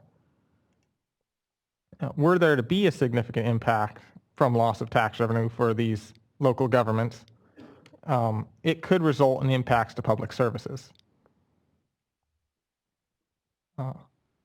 So for the fiscal analysis, we derived in-plan multipliers, much like in the first one, but this time we were developing the multipliers for each county, assuming a $1 million loss in revenue for agriculture, and then looking at what is the tax impact in in-plan.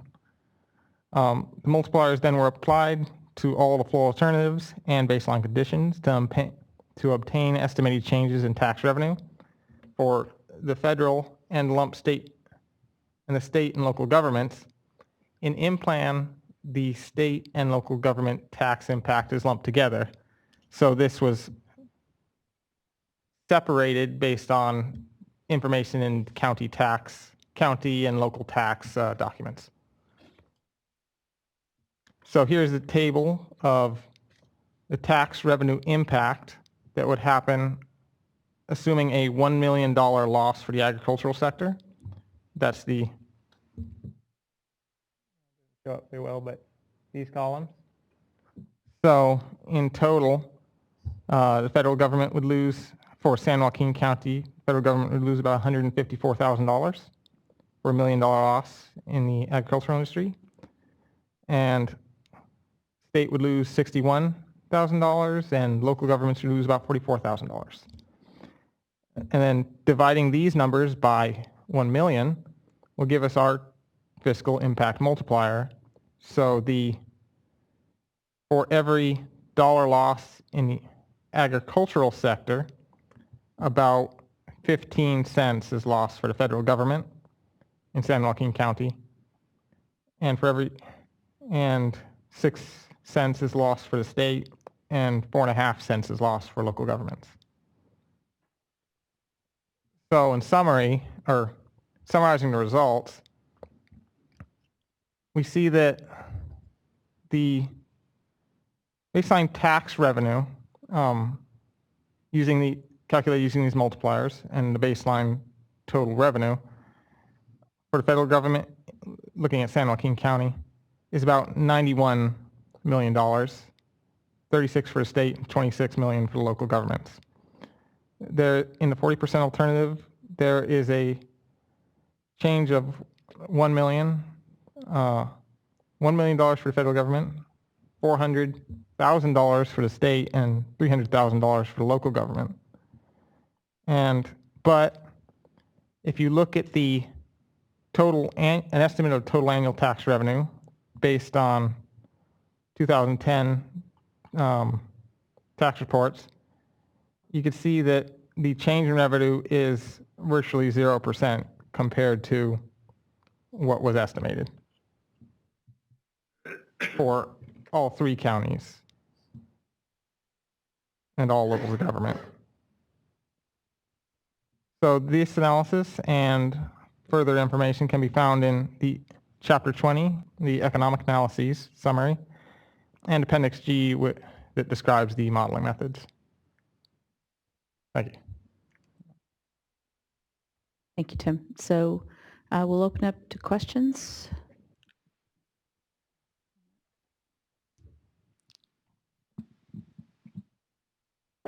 Yeah, Art Godwin, in looking at the unemployment impacts, did you consider that this region also already has one of the highest unemployment numbers in the area or in the state? Did you factor that into your analysis? In other words, did you look at the cumulative effects of taking more people off more people from not working? We just looked at the comparison, just showing a change from whatever the current is. Assuming all these numbers are true, your unemployment, your economic impacts, your fiscal impacts, is this something the state board is willing to accept? Well, that's what we're here today about. Well, here we're today about showing our work that informed the technical analysis, but it's that trade-off between the flow proposal, Southern Delta salinity proposal, and the effects that the board is going to have to consider. That's what makes this hard.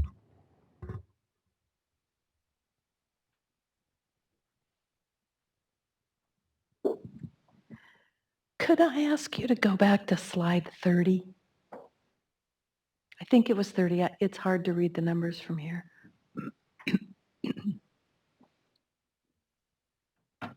There's only 27 slides. Okay, so it's not 30. It's any of the column charts that show any of the results, labor or output by water year type. Oh. Yeah. That'll probably work. 17. 20 would work. Back one more. Oh.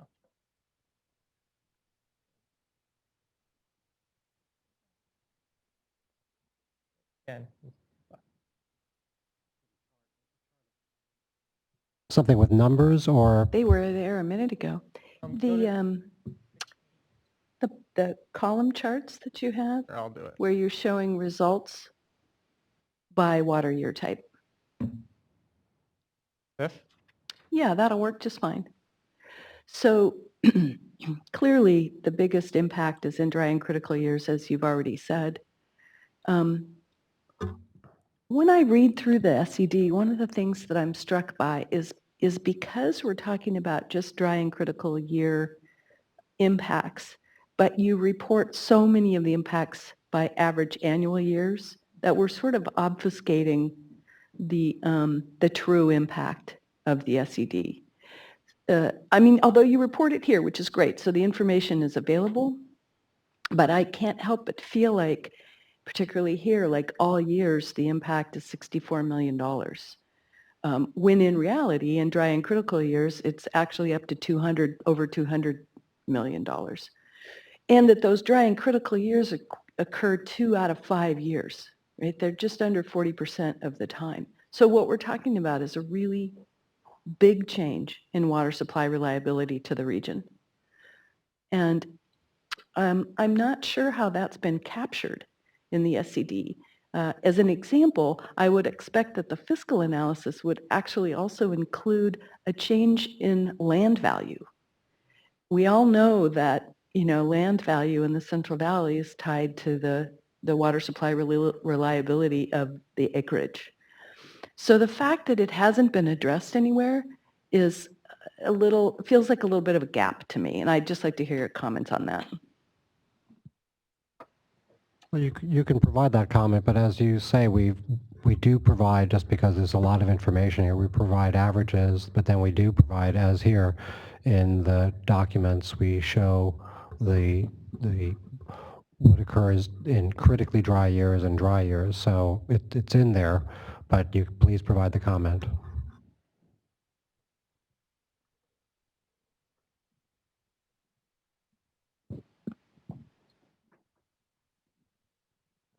What's the base year for the in-plan data used in the modeling? 2010. So okay, so it's the 2010 in-plan data, which is the same as the swap data. Did you ever look, in-plan has cost functions for agriculture in it, production functions, and so does swap. Have you ever compared them to see how well they compare in terms of, net revenue and various input costs? We employed only the multipliers from the 2010. We rely on the swap inputs for production functions. Right. So you didn't. So you didn't make any adjustments to the to recalibrate in-plan based on other than sort of what comes in the box from in-plan. We just check the numbers on employment by county, and they seem to align. So the overall production functions, and I'm just percentage of cost to labor, margin from growing almonds or nuts. Is there significant differences in swap and in-plan on that cost data at all, or have you not looked at it? We look only at the production number, at the employment numbers. Yeah, we look at the employment numbers and they align with the county totals.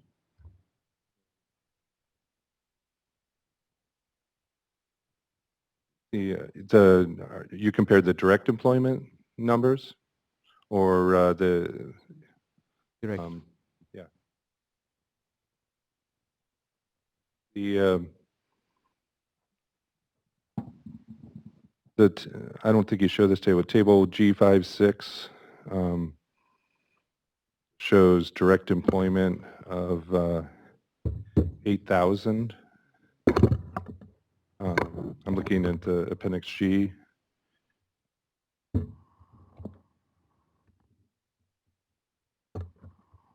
G5, yeah, right there. Direct employment of 8,000. So that's the number that compares to the county employment data. I mean, it's the same source. So.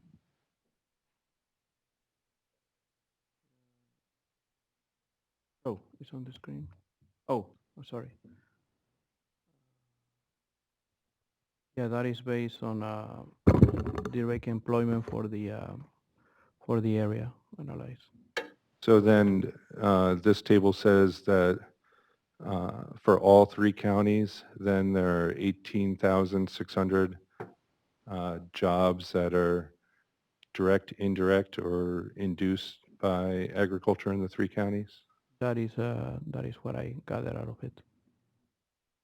You compare that to the total NAICS employment in the counties, including the ag services sector? No, that is not included there. The ag services is a separate sector. And it's usually double of that. It's usually what? The ag services sector, the contract labor, if that is what you mean, is not part of that direct employment, and usually is what is accounted when we run the impact in plan to obtain the multiplier on jobs.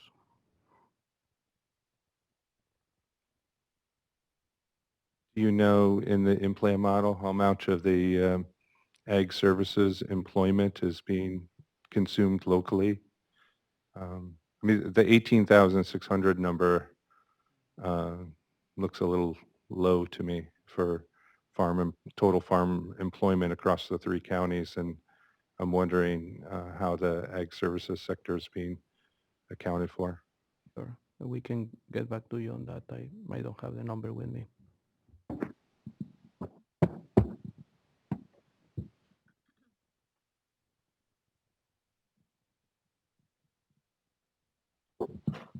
Hi, Bill Paris Modesto. At the beginning of today, I know you guys foreshadowed a little bit some of the analysis we're going to see regarding San Francisco. And I know, or at least I think I know from looking at from that appendix, there's an emphasis on a 5 or maybe 6 consecutive year drought period and what that impact would be on San Francisco. Certainly from an irrigation district perspective, you know, one of the things we're most concerned about is getting through the 28 through 32 or 87 to 92 droughts and looking at those in consecutive years and trying to ascertain the impacts of that particular period, not just the averages. So I'm wondering, have we done that type of analysis for ag? And if so, where is it? And if not, can you comment on why not? I think as we briefly put up at the last workshop, we showed how the numbers for consecutive years, they're actually the average over that drought of record, the 87 through 92, is similar to the critically dry years in terms of water supply effects. But beyond that, we didn't do any specific detailed analysis about the multi-drought year effects.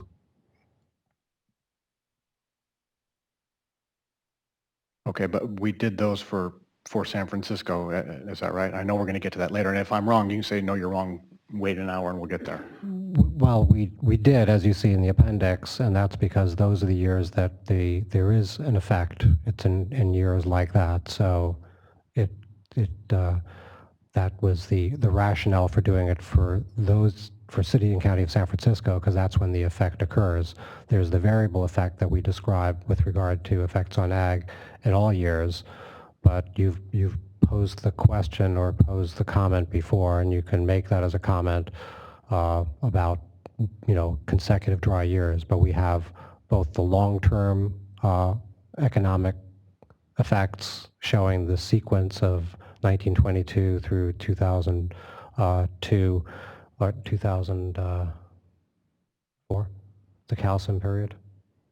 It's yeah, 2003. So it's encompassed in that analysis of the full record. Okay, thanks.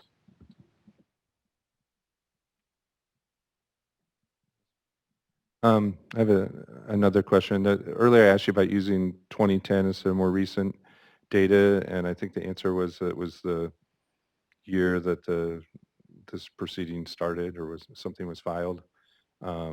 Is there something preventing you from using more recent agricultural data to run the models, or is that just, why aren't we updating it to more recent data on crops and employment and economic factors? Rather than focusing on the update, I mean, the nature of all of these analyses are to do a comparative analysis. So, you know, that's just using a baseline year from which to compare the effects. But I mean, your comment is noted, and you should make that comment if you have continued concerns with regard to using other years. But the purpose is to show a change from a baseline condition.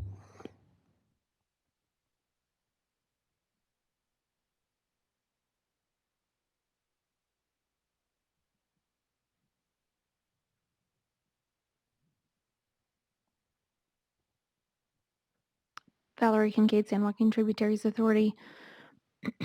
Kind of thinking about this dry year impact, or maybe the kind of feast and famine type results that we're looking at.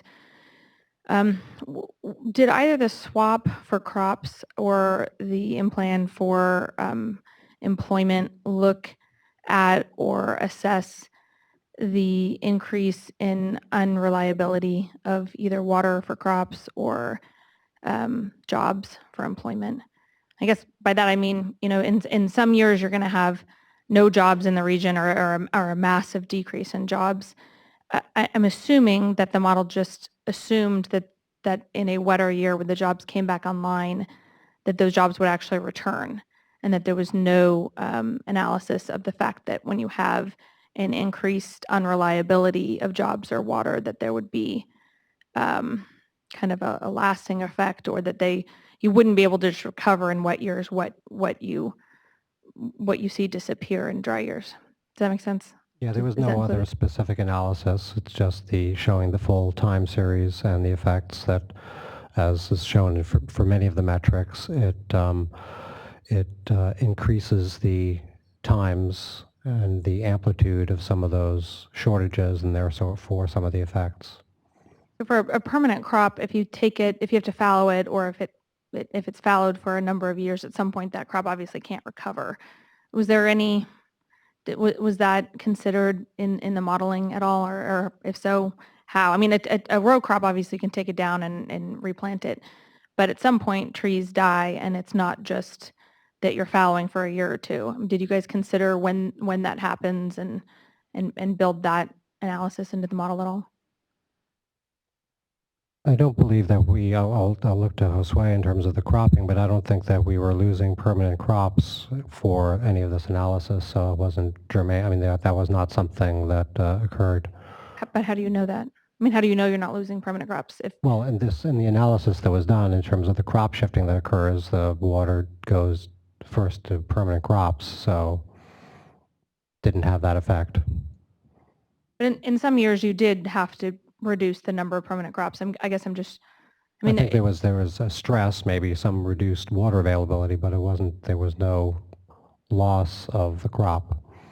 But that's my question exactly there, is that did you consider when a loss of water would turn into a loss of the crop? I mean, was that considered, or was that just you assumed that it would come back online after if you had to not water trees for a year or two? I'm assuming the model just assumed the trees would come back. But that's you're stating something that I don't think that we observed in our analysis, that there was water available for permanent crops. So are you saying the results didn't have any impact on permanent crops at all? Zero impact?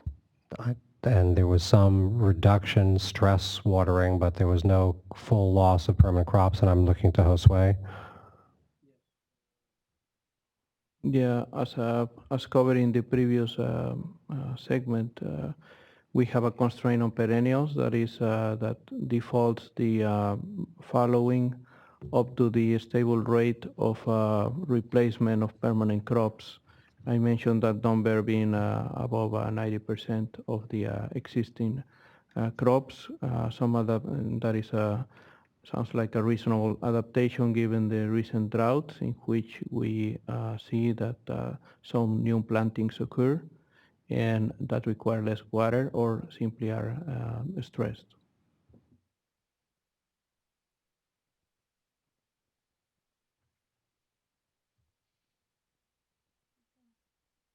So I'm just looking at the chart from the previous segment, which we could pull back if you were interested. Sure. But it showed that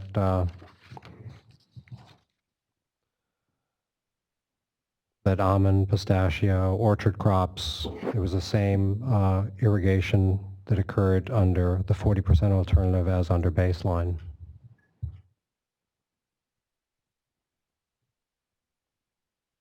So the results do show zero reduction to those permanent crops then? Very, very small reduction in critical years. But again, within the stress watering. Okay, so just to wrap it up, you didn't look at whether that stress would retire those crops or otherwise affect a permanent crop, which needs to be watered on a yearly basis. It was just so, I think what you're saying is it was just such a small number. It was a small number that did not result in loss of the crop. There was just some stress reduction, which I think Josue said earlier, also then gets rolled into some yield reduction, but there was no loss of the crop.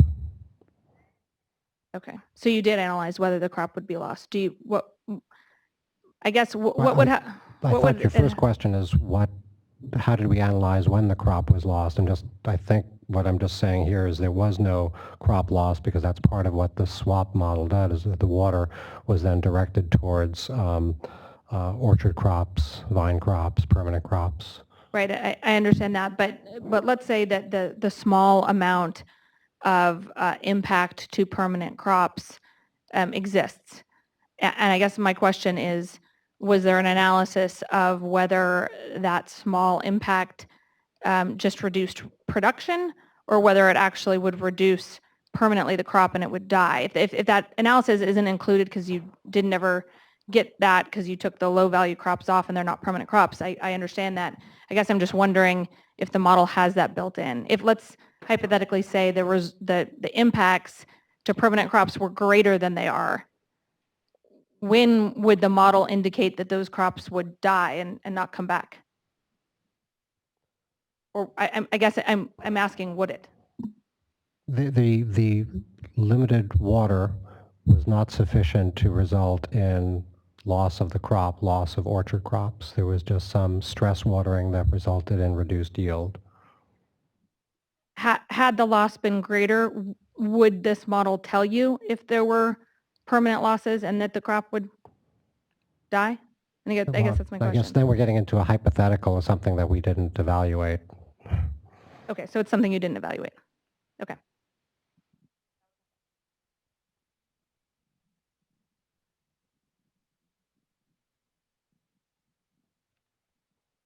I'm going to follow up on that.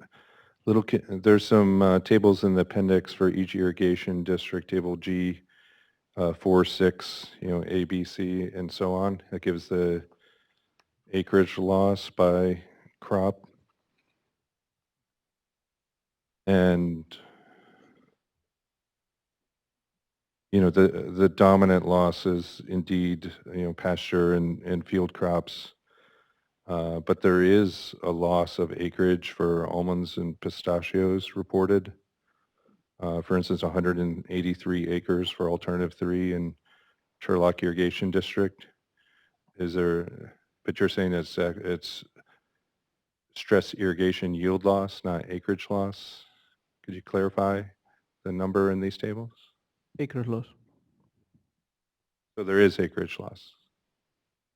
That says 0.5%, I believe. Of bearing orchards. Could you say that percent again, Will? It appears, according to the chart, that 183 acres is 0.5% of the almond and pistachio category. Right, so this is estimating a single year, and I'm trying to think about how this would work over a sequence of years, and you talked about the constraint that was in there. Would that suggest that somebody with an older orchard delayed replanting for a year or two, or is that a permanent loss, or how do I interpret that number? That is an average loss in the acres of permanent crops such as almonds, pistachios. It's an average loss over all the years? Over the 82 years. So that's an average loss over the 83 years. So some years it's higher, some years it's lower, and then it's average? There's an allowance for the amount of permanent crops that can go out. I think I went through that in the previous segment. Jose, could you please speak a little closer to the mic? Sure. Thank you. There's a stable rate of replacement of permanent crops, which is in the model, and that is, I think, 94% stay, and about, depending on the life of the orchard, this rate changes for different crops, and that is, and what we should take out of here is like this is the average loss over the 82 years.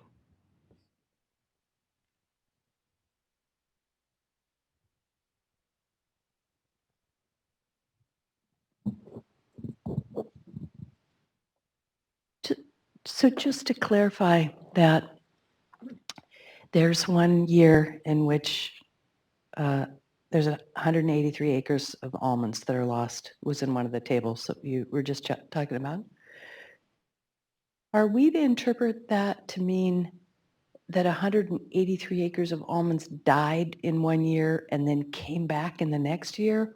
Or is that just 183 acres weren't really harvested, but the trees didn't die?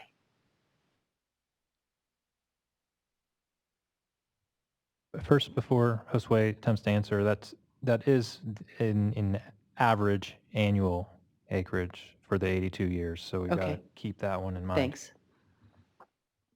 I mean, this model accounts for years in taking into account the amount of water available, and that is the base that is calculated what is the loss for that year. There's no future assumptions on other things. So if the trees died, because I didn't quite hear the answer to my question. It was either the trees died or the trees didn't die, they just didn't produce anything and they came back the next year. Kind of one of those two things. I was asking about that. I don't understand the premise. Okay. Let's assume that the SWAP model in any one year estimates that 200 acres of trees come out of production.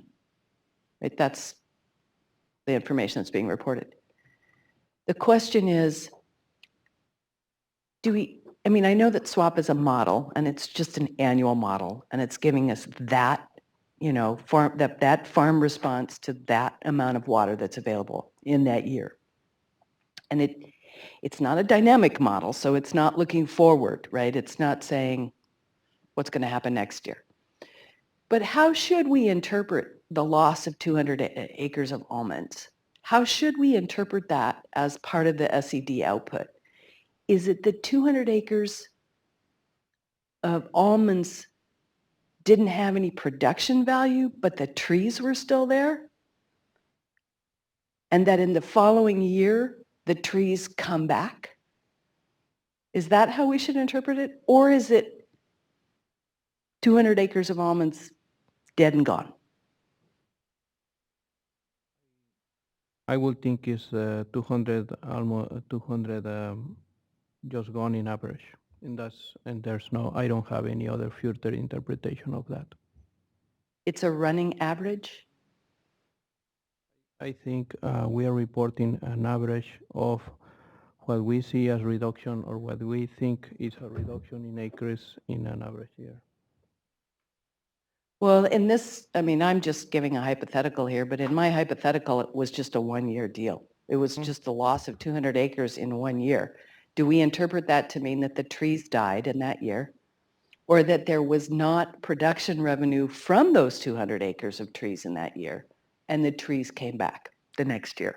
So this is no production in that year. No production in that year. Mm-hmm. But it's not really assuming that the trees would die. Because it would be a huge capital loss if that's what we should interpret, right? It's $25,000 an acre, so even if it's only 183 acres on average, that's $5 million in farmer capital that's gone. So we should just interpret it that the trees live through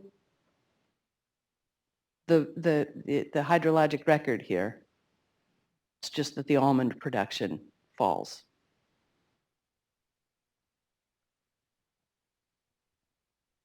Is that a question, sorry?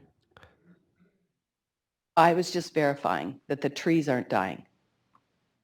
We don't have production of 162 acres in average over the 82 years in the model time period. Okay, yeah. We couldn't really hear that. Okay, I'll repeat it. Thank you. So we, in this table, what we are seeing is that we see a loss in production of 162 acres over the 82 time period model in average. Okay, thank you.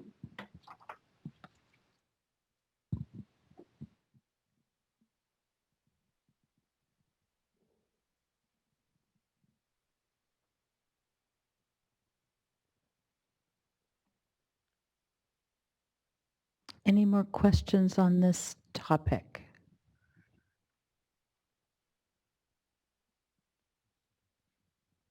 Okay. 10 or 15. Okay. So at this juncture, let's take a 15-minute break, resume at 2:45 on the back wall clock. Thank you.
Don't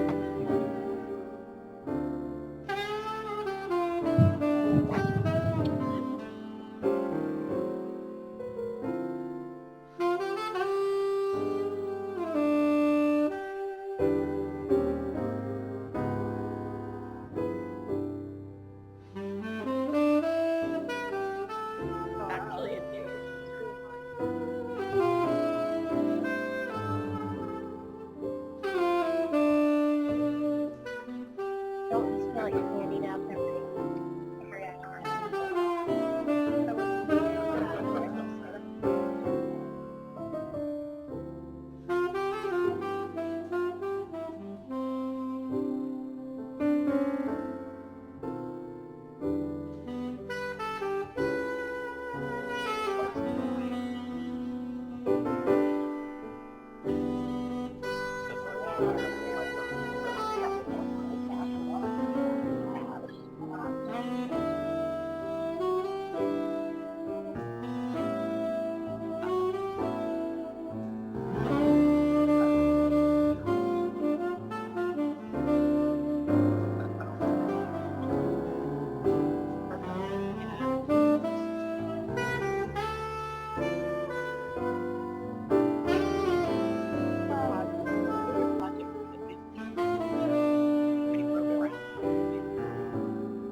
No, this one's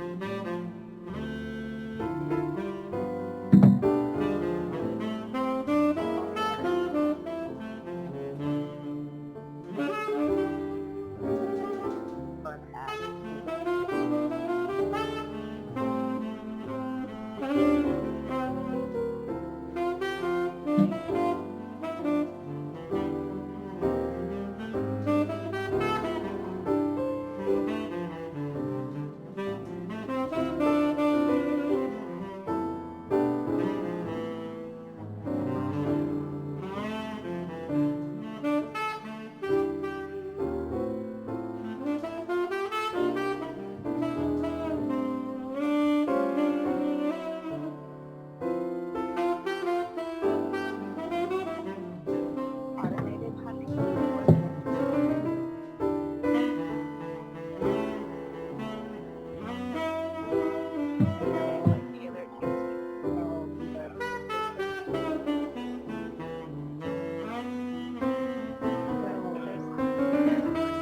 This one.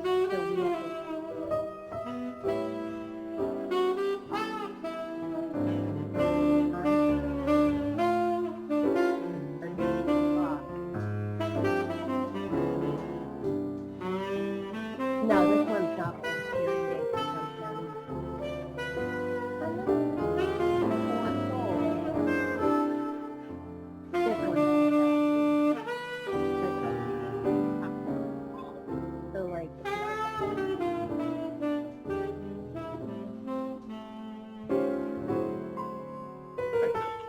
so it's that one there, and it's that one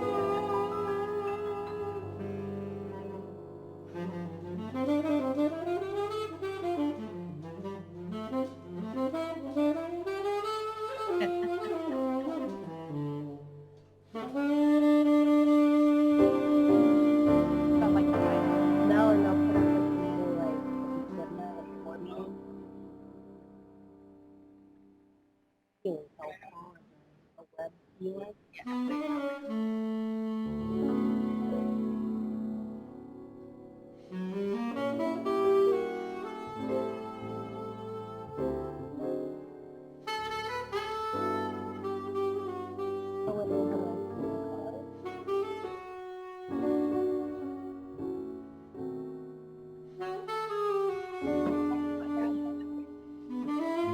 don't know what names are. I can't put, I don't have names of faces. Like, put their names in it.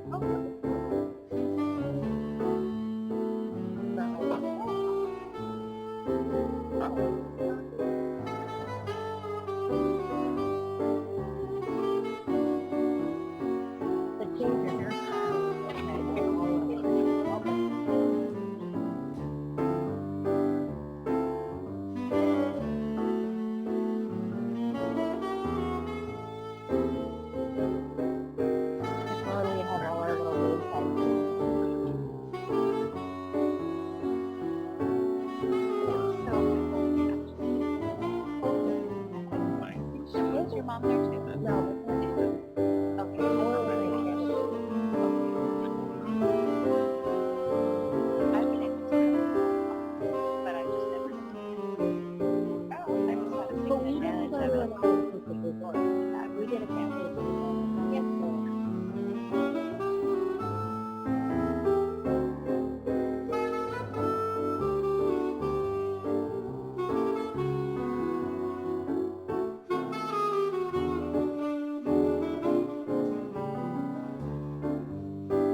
If you want to all take your seats, we'll begin in a second here. And the next part of the staff presentation is on the South Delta salinity. So, Lesson 10.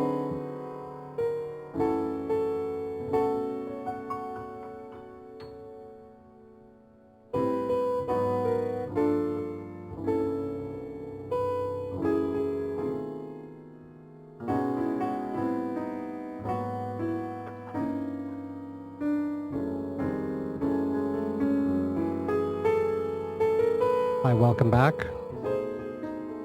We're now going to cover Southern Delta salinity.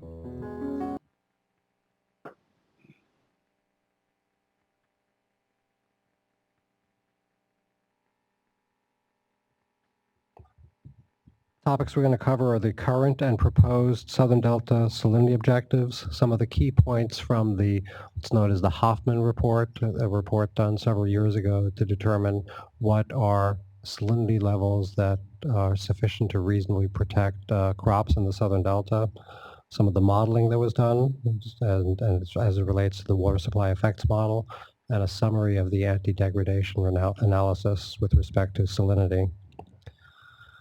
First covering, so just so this can be a standalone, covering some of the same information that we've done at some of the other workshops and hearings.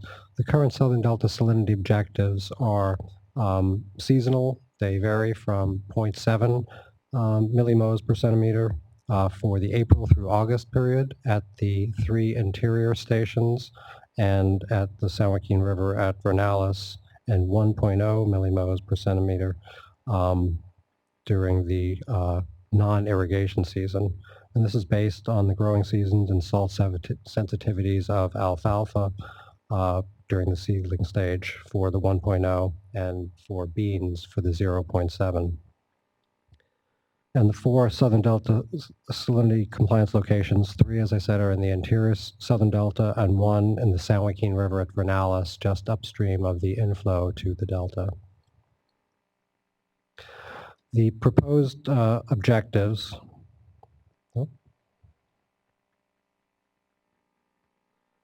objectives are for year-round 1.0 millimoles, or in the SI units, correcting that now in the basin plan, 1.0 decisiemens per centimeter. And the 3 compliance locations in the Southern Delta are changed to channel segments.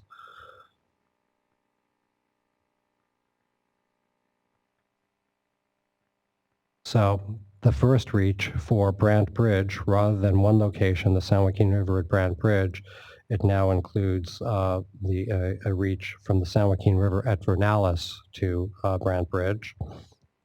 And rather than just the single location for Old River and Middle River, the Middle River from Old River to Victoria Canal.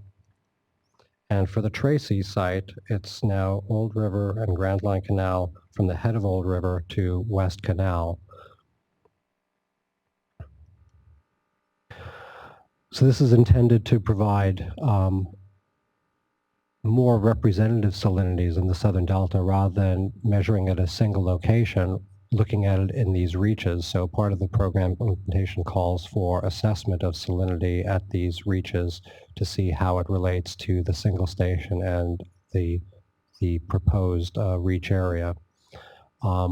As part of the program implementation, the Department of Water Resources and the Bureau of Reclamation would continue to operate ag barriers and to address their impacts on the State Water Project and the Central Valley Project operations on the water levels and salinity locations. It would also continue to require the Bureau to meet the 0.7 EC objective at Vernalis for April through August,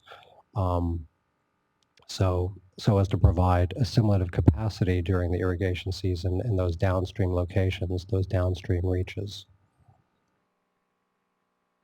So the other requirements include a comprehensive operations plan, which is intended to provide information and actions on other things that can be done to control water levels and salinity in the Southern Delta, monitoring and reporting, and as I'd mentioned, a study to characterize the dynamics of conditions in the Southern Delta and how it affects salinity conditions.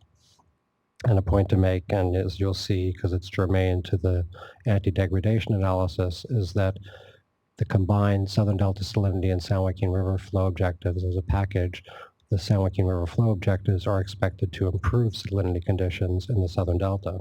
So aside from that, there really is no change in the physical environment that's expected to happen as a result of the change of the salinity objectives.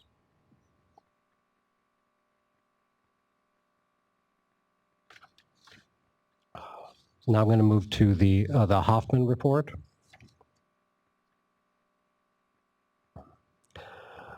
The main conclusions from that are that the salinity in the Southern Delta, in the current condition, is suitable for all agricultural crops, even with the variability that is there, and even though we're not currently meeting at all times the 0.7 seasonal objective in the interior Southern Delta stations. And that all salt-sensitive crops of significance, including almond, apricot, dry bean, walnut, they are all protected. Also, that the relatively high leaching fractions that are associated with irrigation efficiencies of 75% for furrow and border irrigation methods that are predominant in the Southern Delta. And the information with that and with data from drains in the western part of the Southern Delta suggest that leaching fractions are between 21% and 27%, with minimums ranging from 0.11 to 0.22.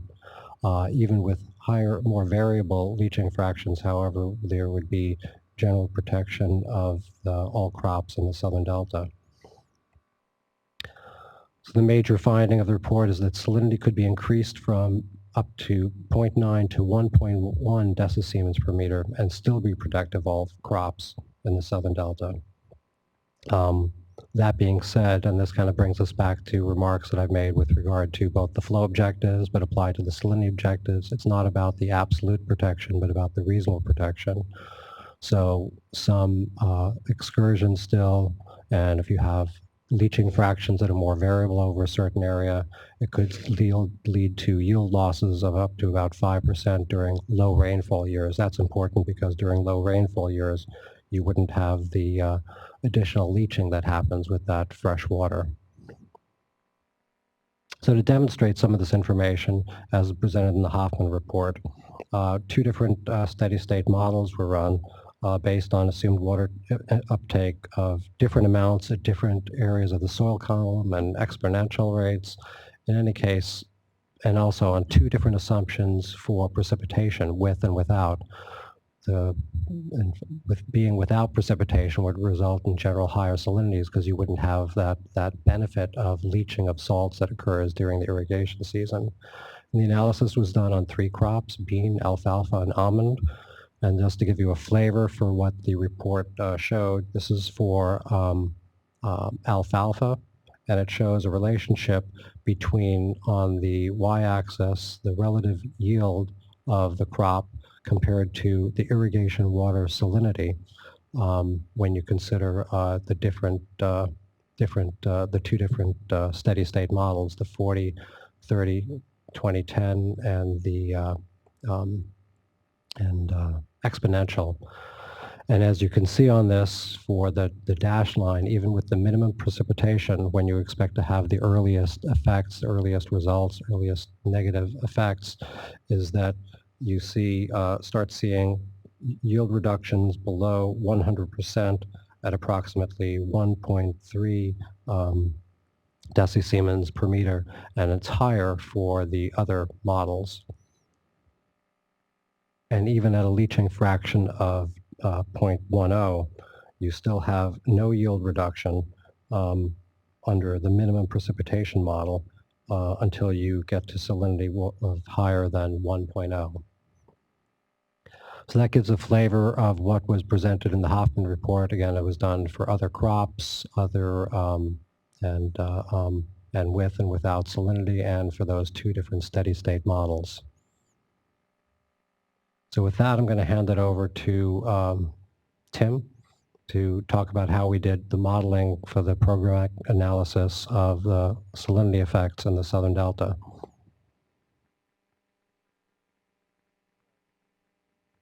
All right.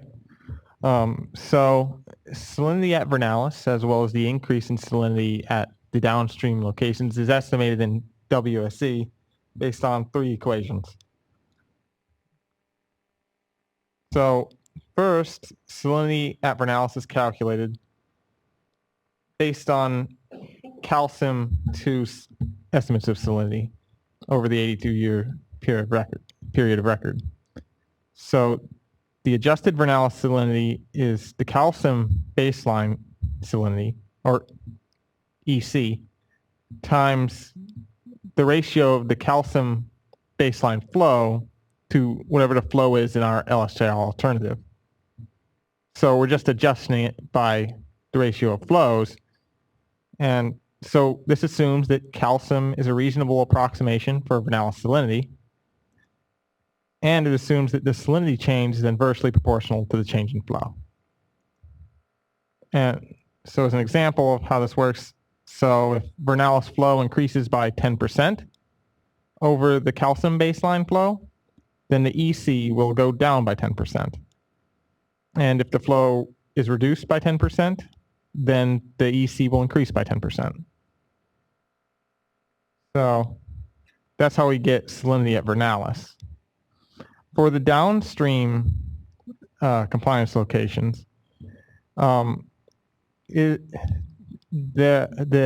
EC at those locations, or the increase in EC at those locations, is estimated based on the Vernalis flow. Yeah. So the EC increment, that's what we're calling the increase in salinity between Vernalis and whatever the reach is. So Tracy, and Brant Bridge, Union Island. So the EC increment can be described as the increase in salinity from Vernalis to that station due to additional salt introduced downstream of Vernalis. And this assumes that there's a constant monthly load of salt downstream of Vernalis, so that the EC increases would still be inversely related to the Vernalis flow. So the EC increase from Vernalis to Tracy Boulevard Bridge is equal to 300,000 divided by the San Joaquin River flow at Vernalis. So where did we get this equation? So if we look at, so the plot here is of the increase in salinity from Vernalis to Tracy Boulevard Bridge over different flows at Vernalis. And this data is from, I believe, 1985 to 2010, or monthly average increase. So if we look at,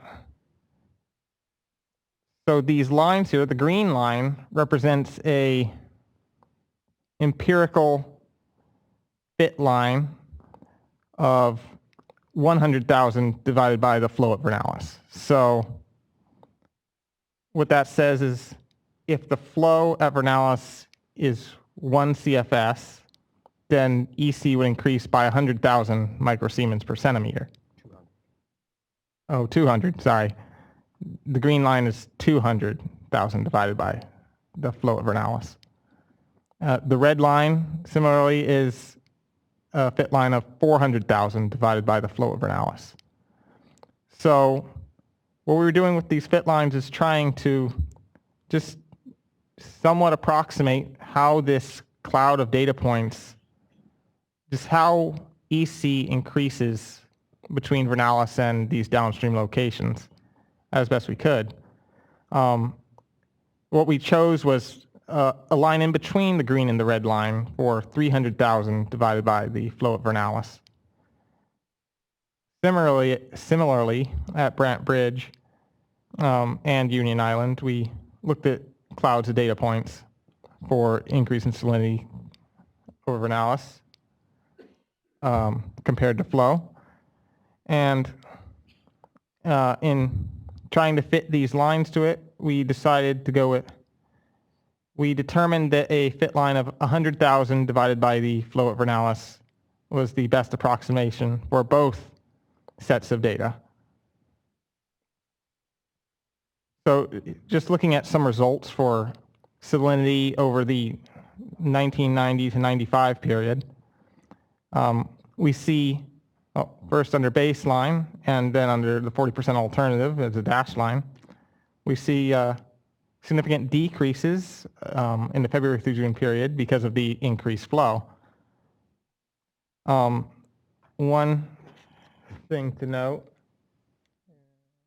is here in 93, this was a very wet year, and we see that the EC under the 40% alternative is actually higher than under baseline. This is because, so the flow at Vernalis is lower than under baseline. So that's why we see an increase. And this is because there's reduced flood spills under our 40% alternative. So similarly, we could look at the salinity at Brant Bridge and Union Island, and we see that it slightly increases. And then looking at Tracy Boulevard Bridge, there's a further increase. Now I will hand it over to Les to go over the anti-degradation.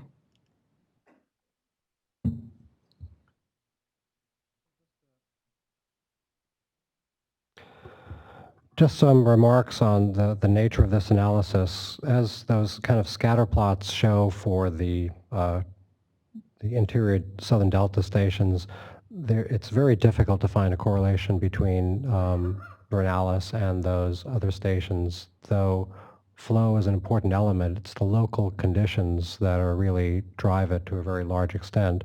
That being said, the concept behind these relationships is that in general, the higher increases in flow will help to reduce salinity to some extent. Not to get too bogged down into the absolute nature of it, but just the general, the relative effect of changes in flow on Southern Delta salinity. Another thing to call out, there is no change here in terms of Southern Delta salinity happening from the proposed change in Southern Delta salinity objectives. So the only effect and the only anti-degradation analysis had to do with the effects of the San Joaquin River flow proposal. So the conclusion of the anti-deg analysis is that the proposed change to the lower San Joaquin River flow objectives and the Southern Delta salinity objectives would not result in reduced water quality. We did this anti-degradation analysis because raising the salinity objectives may appear to allow for a water quality degradation, but this analysis shows that it's actually just the opposite. The principal change that could affect the water quality is the lower San Joaquin River flow, with increased flows during the February through June period and no change or slight decreases in July through January. Some of that shifting in flow then can result, happen from changes in spill releases, things like that. And then based on those equations, you'd see an effect on salinity. So the results show that there's no change in water quality that's stemming from the new salinity objectives. It maintains the current condition. But in fact, the metric that we use for the anti-degradation analysis is how would increasing salinity, how would increasing flows in the San Joaquin River overall help with Southern Delta salinity and salinity at Vernalis. I think we've heard oftentimes that much of the problem associated with Southern Delta salinity is the reduction in freshwater flows on the San Joaquin River and flowing into the Southern Delta. So this actually cures some of that by increasing some of the high quality water that flows into the Southern Delta.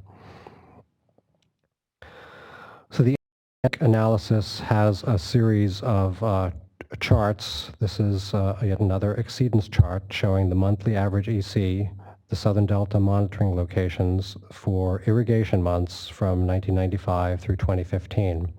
So on the one that has the poorest water quality, one of the interior Southern Delta stations, that top line, the light blue, is the Tracy Road Bridge. And the other lines, the two that are clustered together, that's the Brant Bridge and the Old River near Middle River. As you can see, that's the reason for using some of the same equations. They tend to have fairly similar water quality and are closer to the San Joaquin River, which is that lowermost line, which is the San Joaquin River at Vernalis, shown in pink. So this is, and shown there for reference, is the current salinity objective of 0.7. Here's a similar graphic that shows the same information, but it's now for the non-irrigation season for September through March. And again, showing the three interior Delta, Southern Delta locations and Vernalis. The one that stands out again is the Tracy Boulevard Bridge, which has some of the highest numbers. So the way we did the analysis is using those equations and to see, well, what happens if you shift the flows, that you have more of those February through June flows and have the other things that would occur in terms of flow effects, changes in Vernalis. And this is a summary table that shows the annual average change in salinity. So that grand metric showing overall, even though there's changes that will occur, and I'll show you a chart that shows some of the variability, but in general, the changes, as you would expect at Vernalis, is that you have an overall change in salinity at Vernalis because of the higher flows, and that's propagated through the three interior Southern Delta stations. But let's look a little bit now at the seasonality of that effect, because again, flows change throughout the year. This is not to suggest that it's always an improvement. There can be some, because there's some shifting in flow that's occurring here and resulting shifting in water quality. This is now showing an exceedance chart of the change of the monthly EC values for Vernalis based on unimpaired flows of 20 to 60%. So those are changes from the baseline. And you can see where you've got the positive numbers, that's saying that there is an increase at certain times of year. And those are generally associated with times when there might be reduced spills, reduced water flows in the San Joaquin River, resulting in higher salinities associated with those lower flows. But those are more than offset by the percent of the time that you have on the right side where you have lower salinity at Vernalis.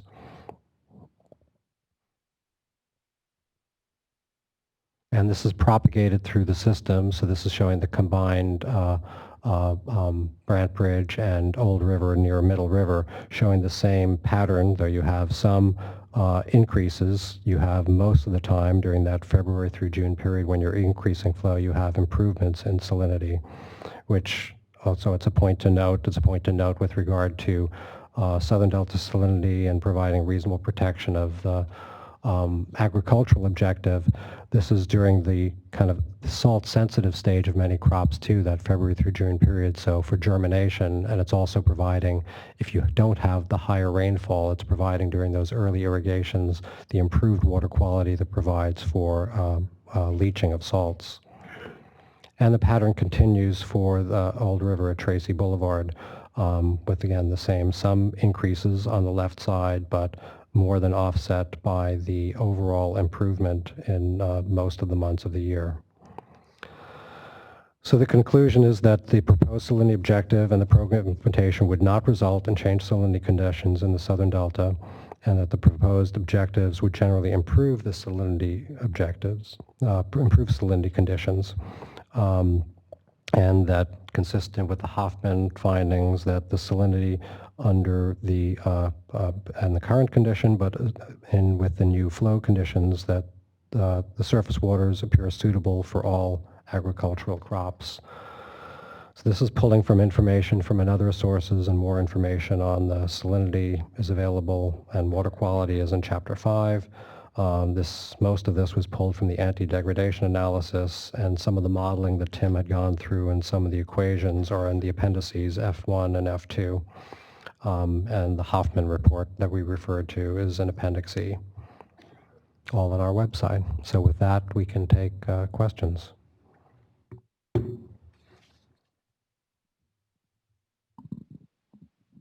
Good afternoon. Maureen Martin from Contra Costa Water District. And I understand the simple flow salinity relationship that you've used, but as Les mentioned, the relationship is quite weak for a lot of the stations. I was wondering if you guys could provide, or if you've analyzed what kind of your least squares, like kind of an R square or a fit, for the relationships that you developed to the plotted data? Do you have that I'm available? sorry, those were not on the plot. I think it was actually pretty low because of the scatter there, but we could provide that to you, but it was quite low.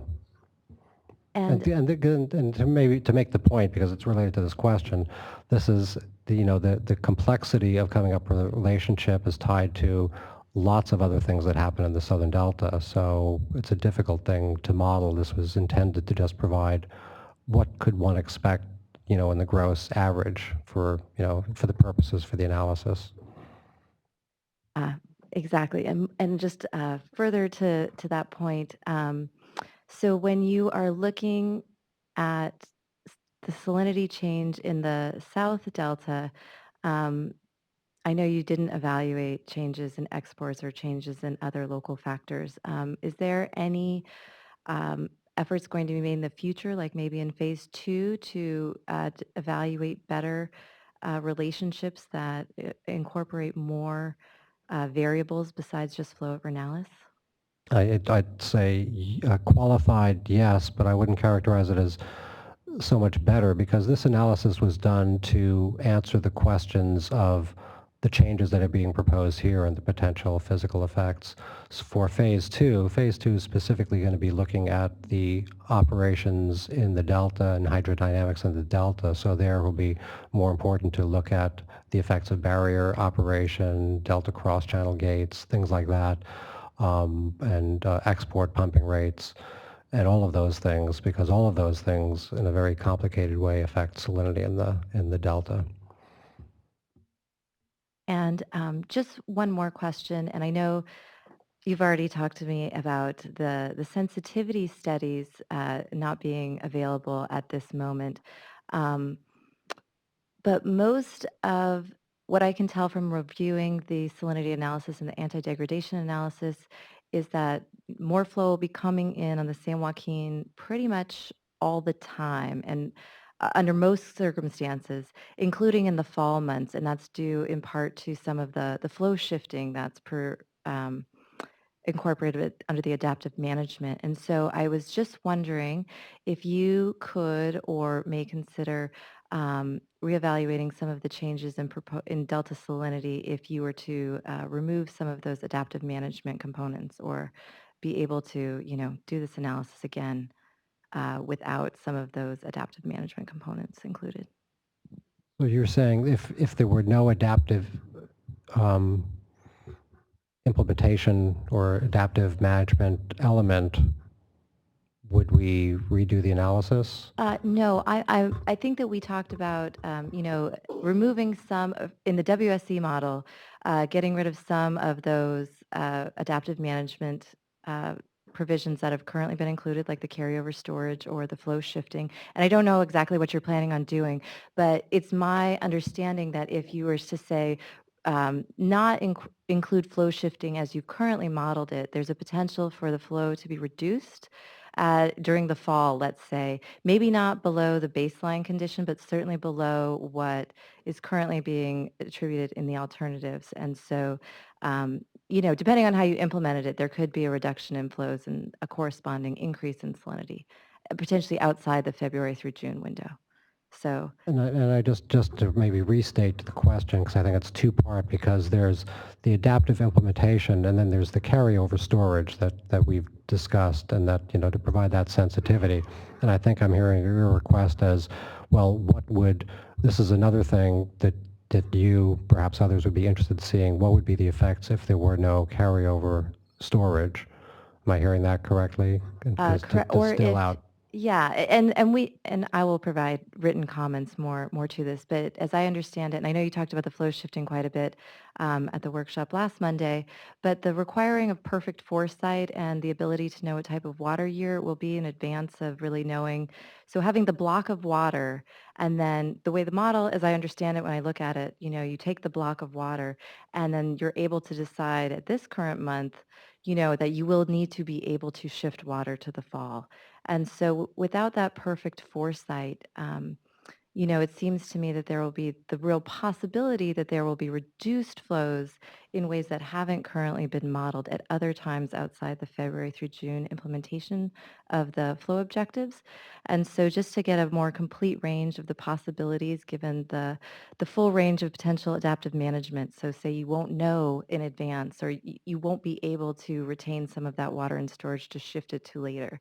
So from a Delta perspective, just to be able to have more of a bookend analysis, and if that's not possible, it's just a request. Well, it's a big question, but I just want to, well, just as a reminder, because the document in total has, it's evaluated a range of 20 to 60%, and some without, especially at those lower numbers, don't involve any flow shifting and don't have to.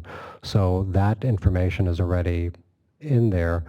The one piece that's not in there, though it's part of the project because it's the carryover storage. So though not a requirement per se, it's part of the project that's included in here because, as has been discussed for those of you that weren't part of that, it's a necessary element once you start hitting the reservoirs harder. If you don't have some assumptions about that, then you start having, big temperature effects if you try to maintain water supply, things like that. So the short answer is that I think the results that you're asking for in terms of if there were no adaptive implementation is already in there because we're looking at that range of 20 to 60%, and there's certainly no flow shifting at the 20%.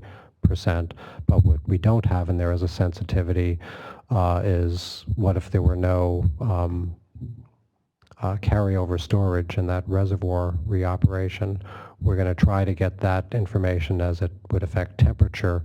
I don't know that we'd be able to spill it on through to show what it just shows how complicated things like that are, because that if you unravel that, then you're changing some of the overall operations and flows. But my short answer to that is that the document, by evaluating a 20 to 60% range, has evaluated, and especially at the lower percents, the 30%, which doesn't necessarily involve any flow shifting, likely captures the full range of possible effects. And also the main take home from all of these graphics is that in general, more flow will tend to provide higher water quality, and to the extent that you're at the lower end of flow requirements, it requires less shifting in time and any kind of reoperation so that it wouldn't change the other times of year. So, but the rest of your comments and concerns are noted, and please provide them. Okay, and one last question. And so just to clarify, there are places in the Delta, particularly like Victoria Canal, where we have one of our intakes, and other places where, the mix of water, where there's a mix of San Joaquin water and Sacramento water. And so relative to your baseline, I know that you've analyzed really just the flow at Vernalis, the EC relationship, but there are places where the hydrodynamics are quite complex, and the EC on the Sacramento is much lower than the EC coming in from the San Joaquin. So in times when, the percentage of water is increasing, if there's a shift basically in the amount of water there that's from the San Joaquin relative to what it may have been from the Sacramento, that would result in an increase in salinity. But since maybe we'll get to that in phase 2. But one other question just briefly on the process, and I noticed that the baseline is different than the no project alternative 1. And so I was wondering if you could speak to, and as I understand it, the no project alternative is different in that it operates New Melones to achieve the salinity objectives, particularly at Tracy, all the time. And so it has a pretty different, salinity analysis than the other alternatives in the baseline. And so I was wondering if you could speak to a little bit about the difference between the baseline and the significance of not choosing the no project alternative in order to assess the changes in salinity. I would just make the comment that we didn't show the no project here, but that actually it's germane to just what a tough problem we have in this Southern Delta is that if you try to fix it just with additional flow, for all times of year to meet, say, the current objectives, it takes a lot of water. So that's not something, we didn't show those results because they were not particularly useful. And I don't know, do we do the no, we have the no project? Yep. No? We've got a lot of description of the no project alternative, but you're right, to meet the lower criterion at Tracy does require a lot of water, and so the no project alternative basically assigns that responsibility to the Bureau of Reclamation to release from New Melones. And in order to meet that standard, it basically drains New Melones quite a bit of the time. And so it's not really considered a very feasible kind of alternative, but it does show kind of what would be required to meet that standard. As opposed to the existing environment in 2009, which did include VAMP, and it did not include meeting those from New Melones. Okay. And just, yeah, just to clarify, I just wanted to know that not, even though you're evaluating it as an alternative moving forward, I mean, I think that when I read the baseline, the salinity analysis that was done, because those plots show that salinity at the stations can be lower than they are at Vernalis, particularly at Brant Bridge. And so your analysis automatically is assuming that it's always going to be higher, you know, that the increment is always going to be an increase, whereas you can clearly see on the plot sometimes it's decreasing. And so just as you're choosing the baseline rather than the no project alternative, I would, you know, surmise that actually reality is somewhere closer to the middle of those two, where I'm sure you're not draining New Melones and, you know, we're not operating it like that. But, you know, fundamentally your baseline shows a higher EC than I think it's actually observed more there, and it's biased towards the higher side most of the time. And so that will, when we're evaluating the incremental change, you know, will bias your analysis towards no change or less of a change than might actually be expected in reality. So with that, I'm done. Thank you. Thank you.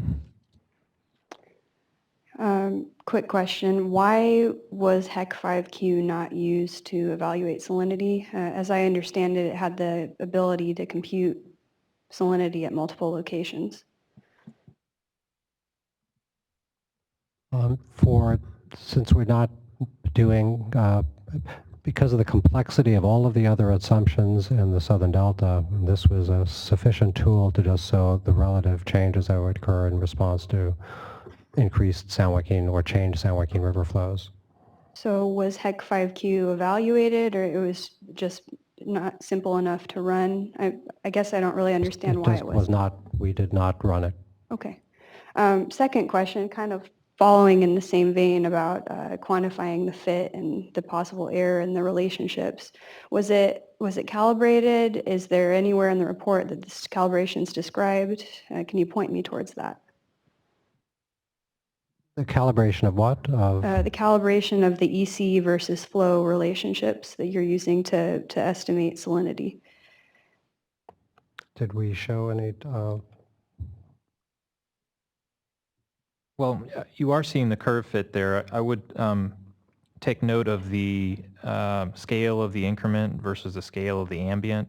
If you think of ambient ECs around 0.4, 0.5, somewhere in that range, that we're talking about an increment of 0.1 at 3,000 CFS or 0.2 at 1,000 CFS, and it's kind of there's a physical reason for that. We don't have any tighter statistics on the validity of that, but it's a physical. So if I were to look in the SED, I could find supporting documentation of, you know, what the numbers were, or would you be able to provide those? At the data set, you mean? Yeah, the calibration data. For this curve fit? Yes. Okay, I'm sure we can dig that up. Okay. Last question. I noticed that the equation that you put up towards the beginning of the presentation multiplied calcium EC times calcium flow over the lower San Joaquin River alternative. Was that at Vernalis, first of all? And was there not a flow versus EC relationship developed for Vernalis? Because the way I understood that slide, it was just proportional to flow and no other relationship was applied at Vernalis. Yes, that slide. Right, yes, this is assuming very high water quality in the tributaries. Okay, but later on, there was a description of EC at Vernalis, so there was data there, data of flow and salinity that a relationship could have been prepared instead of assuming one-to-one with flow.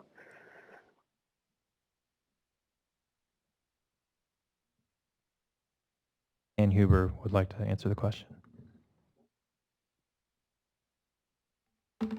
Just on that one topic, the data, I mean, you can make a plot that shows flow at Vernalis and EC at Vernalis, but that flow in the plot is flow that comes from, all sources. And some of the higher flows are coming from the upper San Joaquin River. Whereas in what we're doing, we're actually modifying the amount of fresh water that's coming in. So using measured data is not, a completely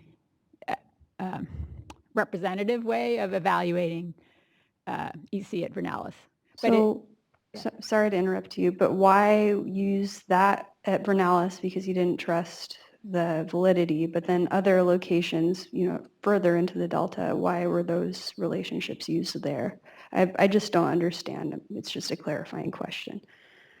When you say other relationships used in the Delta, so the ones in the Delta were tied then to an incremental change to salinity at Vernalis. Okay, this So first the location. first step is just the Vernalis salinity based on the changes in flow. And it is a simple analysis, but as Ann had said, using historical information in this case would not necessarily be appropriate either, because this is a big change in terms of where the flow is coming from, when it's coming from. But then after determining the adjusted Vernalis EC based on the change in flow from the calcium baseline, if you will, then that is used to estimate, well, how would you expect the higher flows at Vernalis to affect salinity at the other stations? So incrementally, as you move away from Vernalis, it becomes okay to use the historical relationships because you're looking at it on an incremental basis. That's what we did in the analysis. Okay, thanks.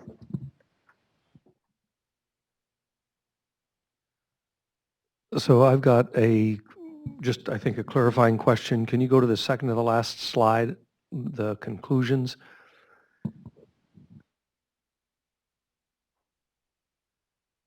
So the first bullet point says that the proposed salinity objectives and program of implementation will not result in changed salinity conditions in the Southern Delta. But then the next point says proposed flow objectives would generally improve salinity conditions in the Southern Delta. Can you explain, I may just not be following it, how those two things coincide? The proposed salinity objectives will have no physical effect because we're just basically changing the objectives to comport with what the current condition is. Which includes exceedances of the current conditions. Yes. Okay. So there's not going to be any physical change that occurs as a result of that change in the salinity objectives or the program implementation for the objectives, but the San Joaquin River flow element of the proposal will change flows and will have an effect on salinity in the Southern Delta. And as we've analyzed it in the programmatic analysis, will be generally an improvement in conditions or lowering of salinity, which is a good question, which is why, again, there's always another model and another way of doing an analysis, but this, because of what the principal change is and the principal effect, we kept it simple just in recognition of the physical system, in that if you're increasing the quantity of water that's coming from the highest quality waters in the watershed, you're going to certainly be improving the water quality at Vernalis. And to the extent that Vernalis affects those other stations, it will improve salinity at those interior stations. That being said, there are many, many other factors that affect salinity in the Southern Delta, and we didn't get into the details of that analysis because none of that is changing. Hi, this is Anna Brathwaite with Modesto Irrigation District. If we could turn to slide 15 super quick, I just wanted to clarify an issue. And so maybe just to restate what's already been said, EC is simply an inverse relationship to the volume of flow, and that's the salinity impact. At Vernalis, the EC is calculated as the it's inversely proportional to the flow. Great, and that's just the formula that was being discussed prior, right? Great, so if you moved out to slides 25 and 26, when you're going through potential exceedances. So I remember hearing at the prior technical workshop that flow shifting is involved in every single alternative. Is that correct? Well, actually, no. At the lower flows, there was no flow shifting that had to be added. I think it only needed to start to be added at 35%, 35, correct? Yeah, so at 30%, there is no flow shifting because there's adequate water to achieve the increased February through June flows, and it didn't have any temperature effects any other time of year. And the flow shifting was part of the 40, 50, and 60% analyses then, right? That's correct. Okay, and so if I'm looking at this chart, does this show exceedances with the flow shifting already built in? Does that make sense? Yes. The answer is yes, at 40% and above. The flow shifting is already built into this. Right. Some portion of flow shifting, but though not, say at the 40%, it required some flow shifting, a small increment of that to prevent the temperature effects, but not the full flow shifting that is allowed at 40% up to 10% of that amount. So shifting it to the fall, because that's covered then by looking at the 50% alternative. Okay, and that takes you outside the February to June time period, though. That's correct. Okay. And then maybe just one last question. I believe it's the next slide. There is a title that speaks to relative to baseline. Maybe one more slide forward. Oh, no, maybe two back then. Did you pass it?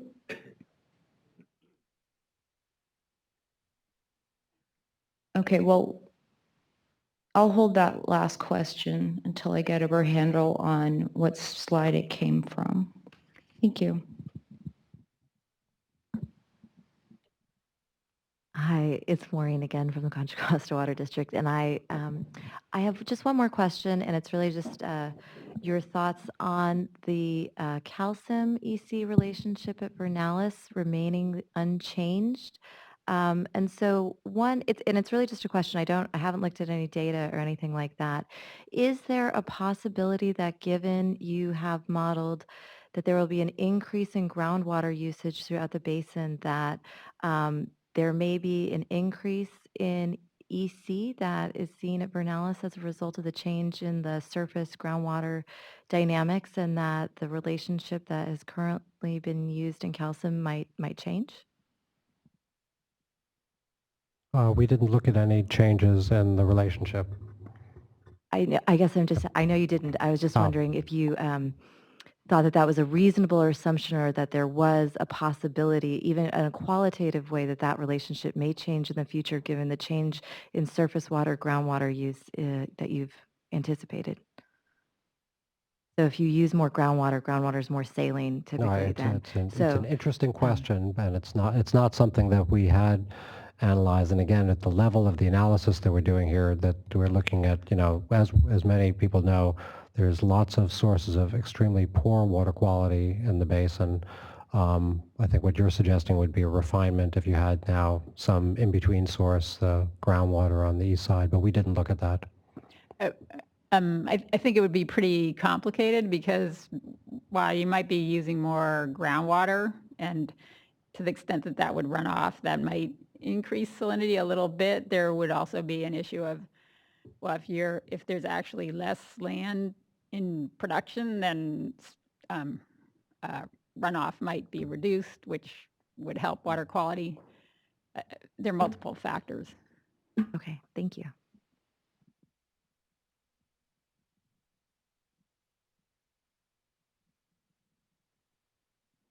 Hi, Jeff Michael from University Pacific. I have a question about that first bullet point in the conclusion that I was a little confused by it.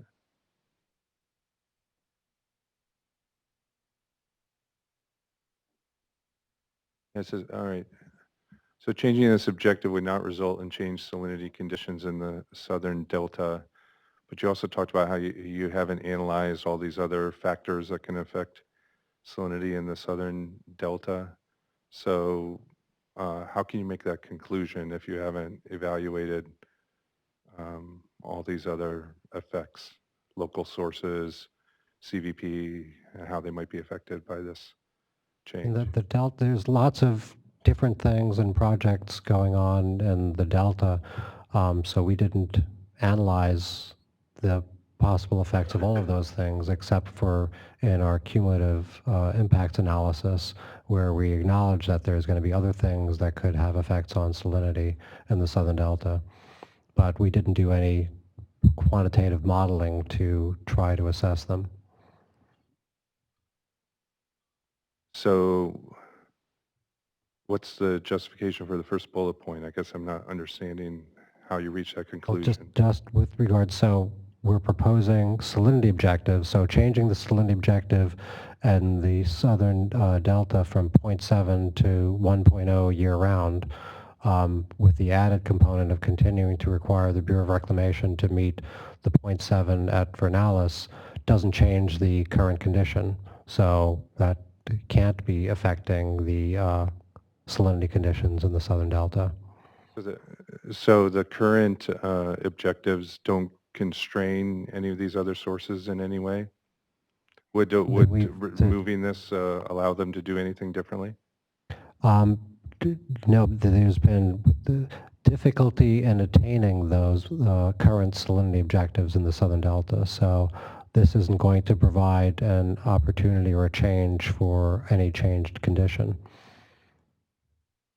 I have a question about the Hoffman report and those yield curves. The leaching fraction is something that I've heard discussed a lot, and you look at the mathematics as a critical assumption there. I've heard people say that leaching fractions in the delta are much lower than what you've assumed here. And I was wondering, in preparing this report, did your staff go out and collect data in the delta about leaching fractions at all? No. Why not? We're doing a programmatic analysis, and the report that was done recognizes that there could be a range of leaching fractions. In fact, some information was provided us showing that some work subsequent to the Hoffman report shows leaching fractions can be in some areas lower, though that information also shows that yields aren't necessarily affected. So the report is showing it's based on information that was available at the time, but also makes conclusions with regard to how the information can be used, and even if you had somewhat different leaching fractions. And as those charts show, that you could start encouraging on some yield reductions if you had higher leaching fractions. But again, this speaks to the program goal is to provide objectives that are not absolutely protective of all crops in all times, but reasonably protective. And the conclusions of the Hoffman report show that a year-round 1.0 achieves that.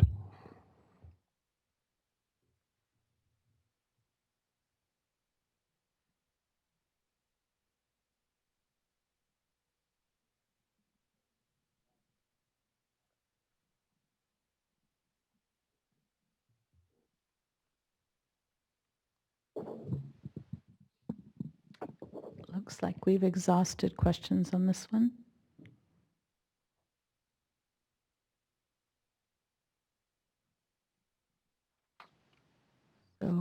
minutes ahead. We are ahead, which is okay. So let's move on then to the next section, which is Part 6, City and County of San Francisco effects. Good afternoon. Will Anderson, Water Resource Control Engineer, the Division of Water Rights. This afternoon, I'm going to speak with you about the effects of the project on the City and County of San Francisco, particularly with regard to water diverted from the Tuolumne River.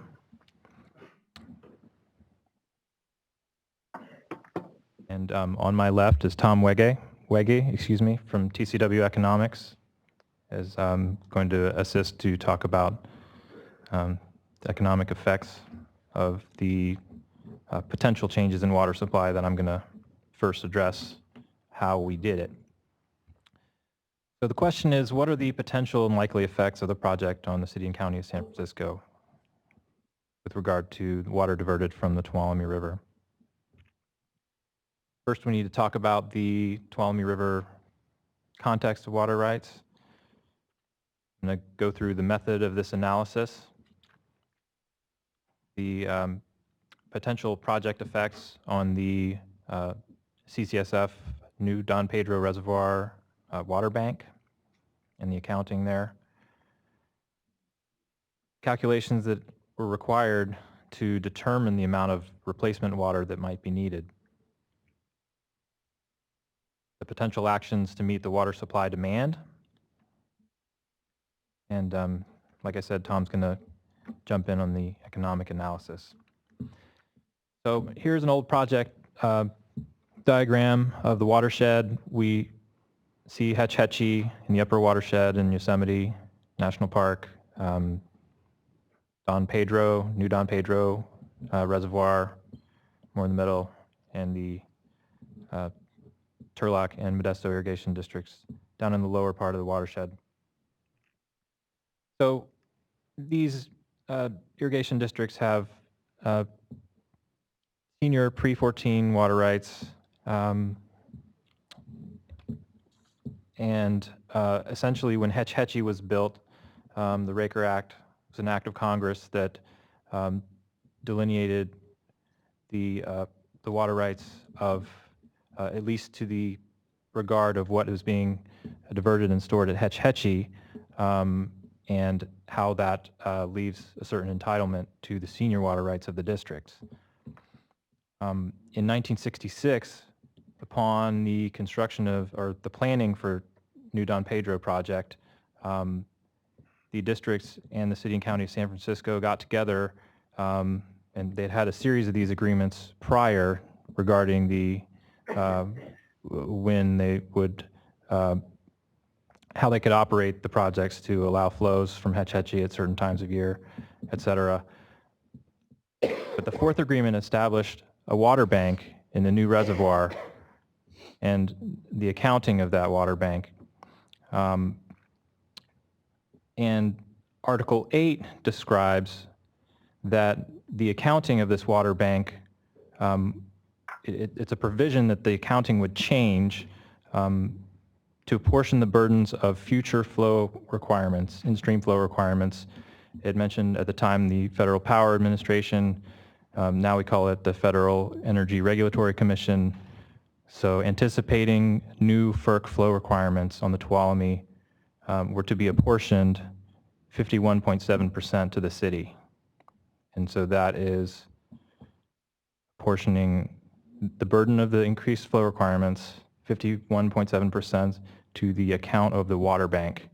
And I'm going to attempt to describe for you and clarify how that works and how we accounted for the changes of the project. So the Raker Act requirements, just in the simplest perspective, City and County of San Francisco is required to bypass 2,350 CFS or the entire natural daily flow of the Tuolumne River if the flow is less than that amount. And that is the district senior entitlement. From April 15th to June 13th, the peak snowmelt period, City and County of San Francisco must bypass 4,066 CFS.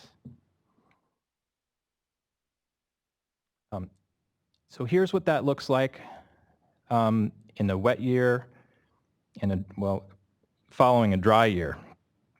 So in the lower part of the graph, this is the natural stream flow of the Tuolumne, and we see the 2,350 CFS level. So for most of the year, CCSF would have to bypass that amount and would be otherwise able to divert and store anything above that amount. And in that peak snowmelt period, you can see didn't really get too much of that in 92, but in 93, there's quite a more substantial amount. So the essence of the water banking relies on additional water from the wet years to be stored in Don Pedro. In 92, there was only 68,000 acre feet in that Raker Act category, and we'll show an example of that 6-year drought period and the fact that the water bank was drawn down.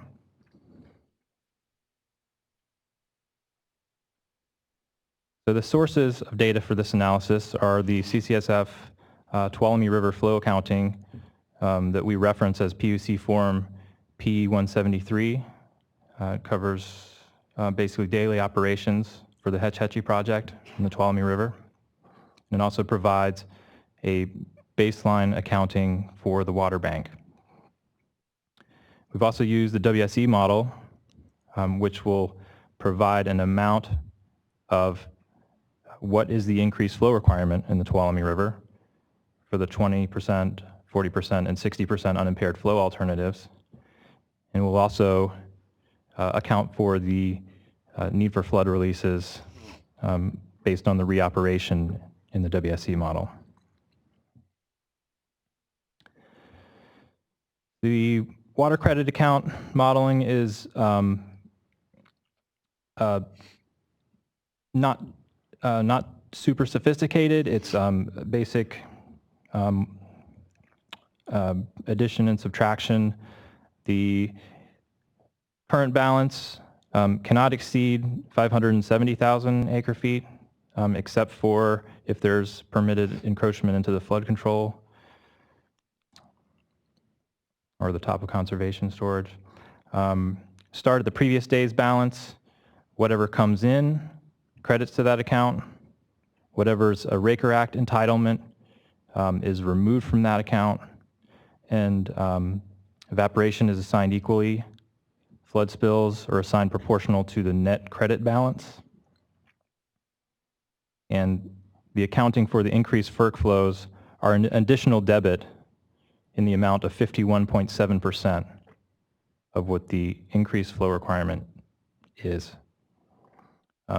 So essentially, this allows the districts in the city and county to, the city and county to use some water at times when it's more convenient to divert to Hetch Hetchy Reservoir and allow for the peak flows that are on the Raker Act side could be diverted by the city and county to go down to Don Pedro Reservoir and then balance that account. At this time, are there any clarifying questions about how that works? Mr. Godwin. Maybe I'll wait on the microphone.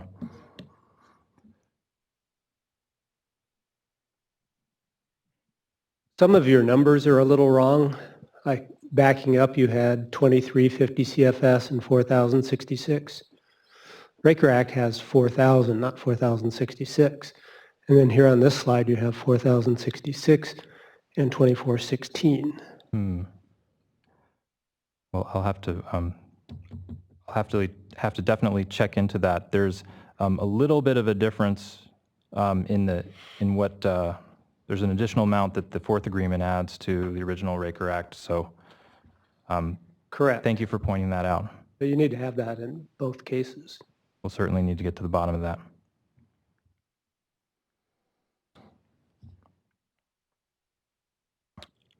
So what we've done is taken the baseline accounting from the PUC Form 173 and compared that to, based on WSC, we think is the baseline credit balance. We see in the years 1988 to 92 that our calculated baseline that we've calculated, the bank is drawn down below zero. And the fourth agreement doesn't allow for that. It says that it must not go below zero. So essentially there's a meet and confer type clause. And so what happens between the city and the districts is a contractual relationship. So when we go into the impacts of the project, we have to interpret what could plausibly happen, and we're going to look at the bookends of what could happen and how much water is required to keep a positive credit balance, essentially. So we've got two scenarios that we've evaluated because we haven't been able to determine from the record specifically how to interpret the fourth agreement with regard to additional lean stream flow requirements. Scenario one would require reallocation of storage credits only if there's a positive credit balance. So this reallocation of credits is the term in the fourth agreement, essentially assigning additional burden to the city and county. Scenario two reallocates storage credits even if there's a negative balance. And so that basically, if the balance is zero, we're evaluating what the additional water cost is. That number continues to go up even when there's no rake or rack water available.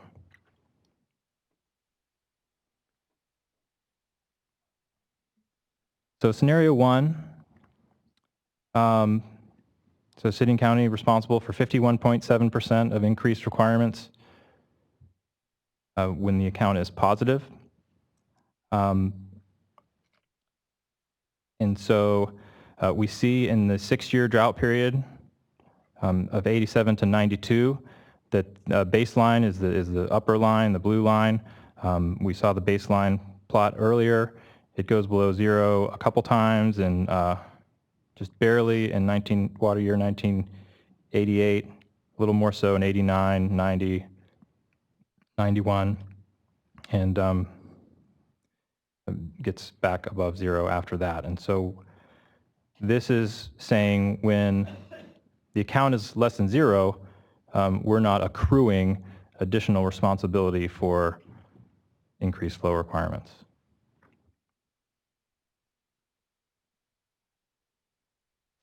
So that's just the zero line, the dotted red point I wanted to show, just so you're clear on when the account's below zero. It continues to accrue debits based on operations. We assume that the Hetch Hetchy diversion will operate the same and that amount of water will continue to be available, but there would be a burden and there would be there's a contractual cost certainly there. It only accrues the increased flow requirement debits in scenario two. So scenario two, we do see that draws the account far more negative in the 20%, 40%, and 60% unimpaired flow requirements.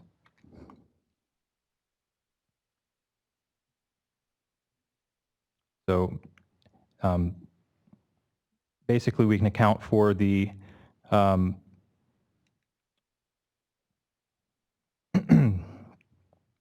the 6-year drought period, 87 through 92, as the largest drought in the period that we have data available for, which is this 21-year period covered by the PUC Form 173 that describes operations of Hetch Hetchy and the accounting for the water bank.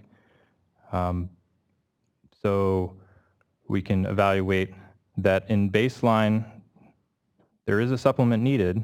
So essentially in the drought, there's a need to confer under the fourth agreement and come up with responsibility for how to make up for what is the supplement that is needed to keep the account above zero.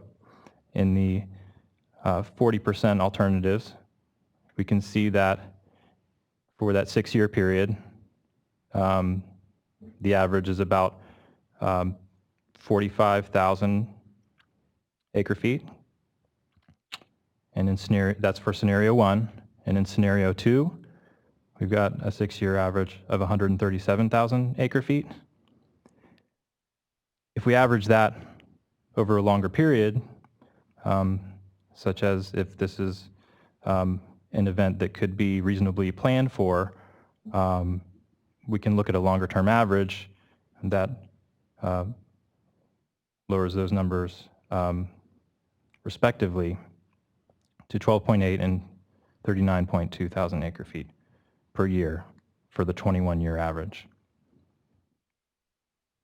We also observe, if we look at the 60% alternative here, there's a couple other years that go that would be of concern. But we're going to stay focused on the 40% for the 6-year drought, and for the proposal at 40%. Now I'm going to pass it over to Tom Wegge to talk about the economic analysis.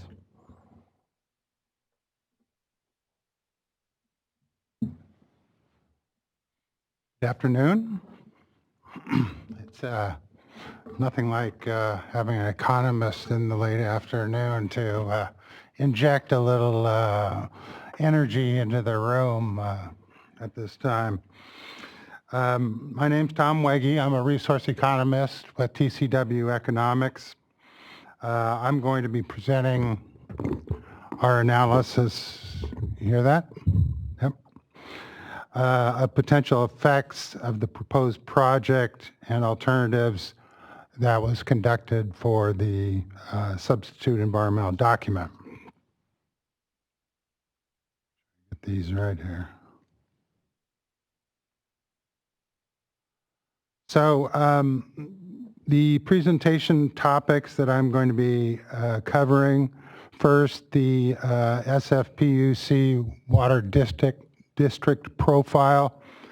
For those of you that aren't as familiar with the district, this information on sort of the institutional context helps, I think, to understand how the district operates and why the analysis was done the way it was. Then I'll move into the an overview of the economic analysis. From that point, there's sort of 3 steps in the process of our analysis. First being estimating water supply costs. And then following up from that, looking at potential ratepayer effects, and then lastly, looking at estimated regional economic impacts in the Bay Area where service is provided by San Francisco Public Utilities Commission.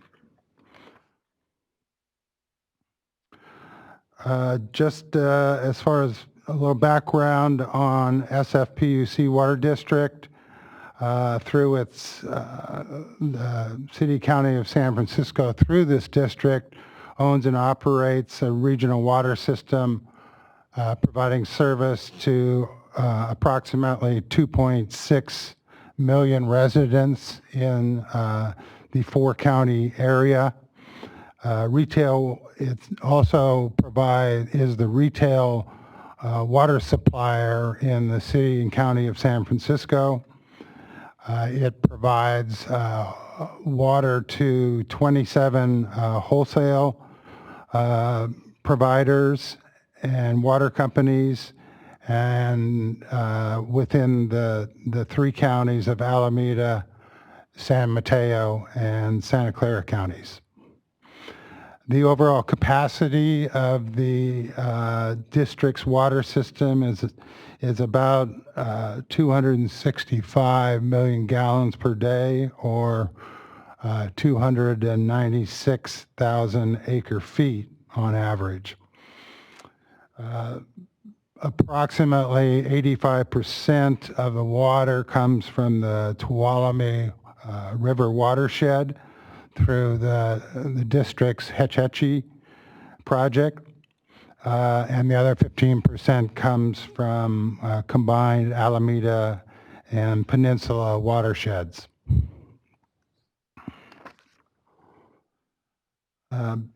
During the drought periods, sometimes the water provided by the Hetch Hetchy project can actually account for more than 93% of the district's total water. Individual water agencies rely on the district's supplies to varying extents, and water use by customer class varies widely among the wholesale agencies. This information is shown in the SED document at the table identified here. About 59% of the water is delivered to residential customers, 21% to commercial and industrial, 11% to government and other users, and 9% to dedicated irrigation users. Okay, now I'm going to present a little information about how the economic analysis was conducted. In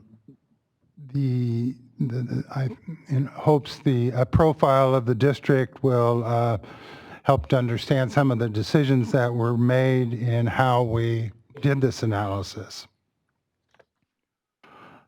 This flow chart here presents the sequence of steps that we went through for the analysis.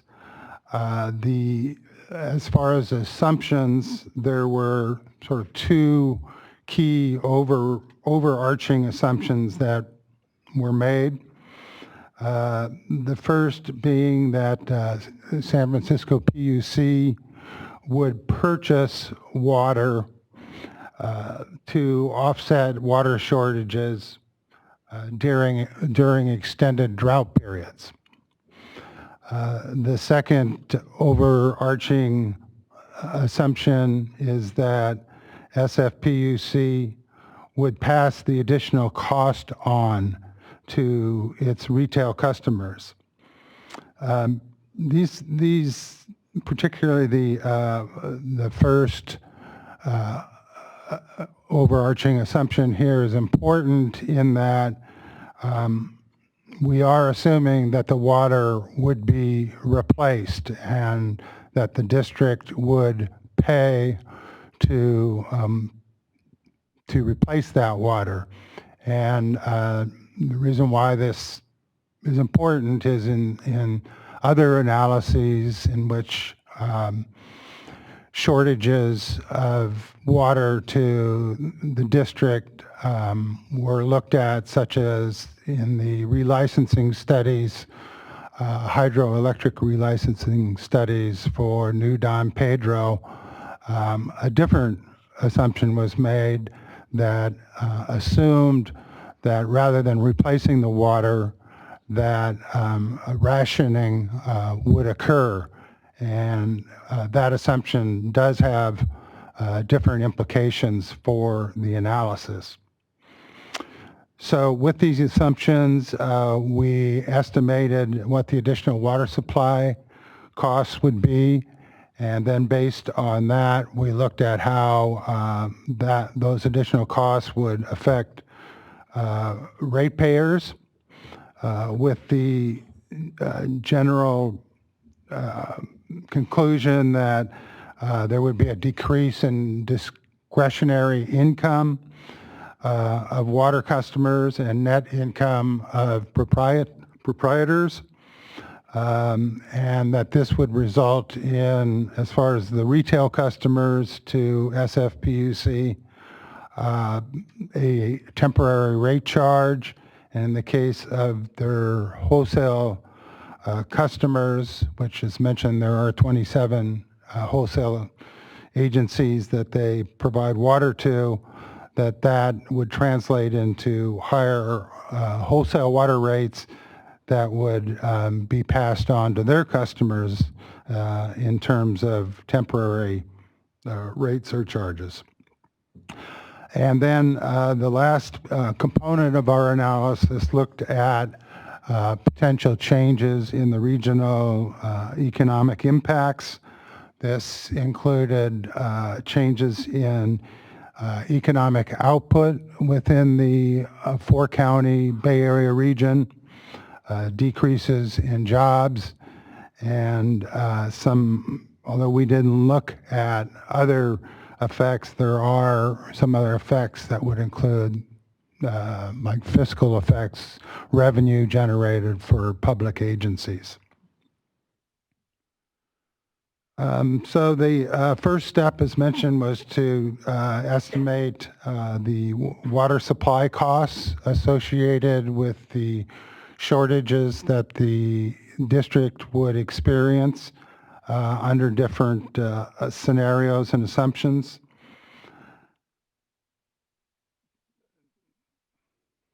As economists always do, we need to have assumptions for just about everything. And with an analysis this complex, there certainly had to be a number of them. Specific to the step of estimating water supply costs, we assume that the water demands during severe drought periods, such as the 6-year extended drought period that Will was mentioning before, 1987 to 92, that those shortages would be offset by purchases of water from irrigation districts, for example, MID and TID. We assume that the water purchase price for this water would be on average $1,000 per acre foot. We assume that there would be no other cost to the district, such as cost to wheel, treat, or distribute the water from the Hetch Hetchy system. And lastly, that O&M cost to obtain water from that system would not vary based on the amount of water delivered annually.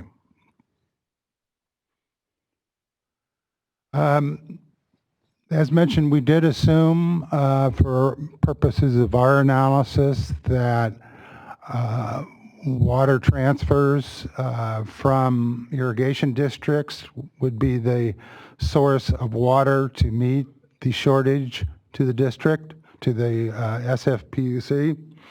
However, we did look at, in the SED, some alternatives to this. The two primary ones were evaluating potential in-delta diversions. This was looked at, as indicated on this slide, by SFPUC in a 2007 study. These are some of the capital costs and O&M costs associated with that. But as mentioned, for our analysis, we used water transfer as the mechanism for replacement water. The second major source was looking at water supply desalinization projects. And again, some information is included in the SED related to that. This particular slide identifies the water supply costs on both a short-term, this slide is on a short-term basis. By short-term, I mean during the extended drought period, which, as mentioned, was the 1987 to 1992 period.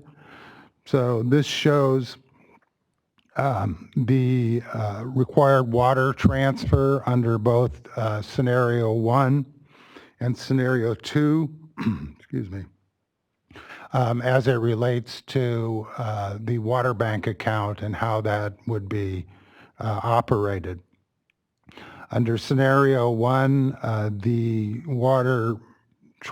average water transfer amount would be 14 to 30,000 acre feet for the 20%, 40%, and 60% unimpaired flow alternatives at $1,000 an acre foot. The math is pretty straightforward here. It would incur a cost of $14 to $30 million per year to acquire that water supply. Under scenario 2, in the short term, the water transfer needs are 35 to 208,000 acre feet per year. And the associated costs with that range from $35 million to $208 million. The next slide here looks at this cost over the longer period of time. As Will had mentioned, the analysis of the water supply effects there was 21 years of data on SFPUC operations. And so this extended drought of 6 years was part of this 21-year period. And so the longer period is represented by the 21 years in this period of record. Because the longer period of time has 21 years as opposed to 6 years for estimating costs, the annual average transfers and the annual average costs are reduced under scenario 1 from 4 to 9 million per year, and under scenario 2 from 10 to $71 million a year. And I'd just like to point out at this point that while this analysis focuses on the costs to the SFPUC for replacing water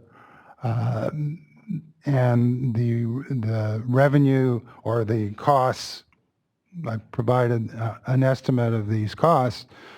You need to keep in mind that although these are costs to the City and County of San Francisco, they also represent a transfer of revenue from the City and County of San Francisco to the agricultural districts and the growers, or it is assumed that that's where the water would be transferred to. So there's two sides to this equation, both a cost and a potential revenue enhancement. The next slide here shows the annual cost averaged over a longer period of time. This focuses on the boxed information here is the cost associated with alternative 3, the 40% unimpaired flow. As previously shown, the cost would range from $8 million to $34 million per year. Now the water supply costs, as that flow chart indicated earlier, those costs then become costs that are passed on to the ratepayers within the four-county Bay Area. And this next component looked at how these ratepayer effects might occur. Couple of key assumptions here we use for baseline condition purposes. The combined SFPUC water enterprise and Hetch Hetchy water budgets, they're separated for the SFPUC for the fiscal year of 2013 and 14. And that total budget was $483 million. The second key budget for the ratepayer analysis is that the budgetary cost increase that we looked at was to include the water supply cost to this baseline condition, budgetary condition, and that we assume that there would be a proportional rate increase, both in terms of the district's retail and wholesale water rates. This slide just steps through three main, or walks through three main steps for the ratepayer analysis. We first estimated the baseline water budget. Second, we used the estimates of water supply replacement costs for determining the change in the baseline annual water budget. And then the third step was to estimate the annual percent change from the baseline water budget and use that as the basis for approximating the annual effect on customer rates. This slide actually shows the calculations. The first step is to determine the total baseline budget, which is the $483 million that I previously mentioned.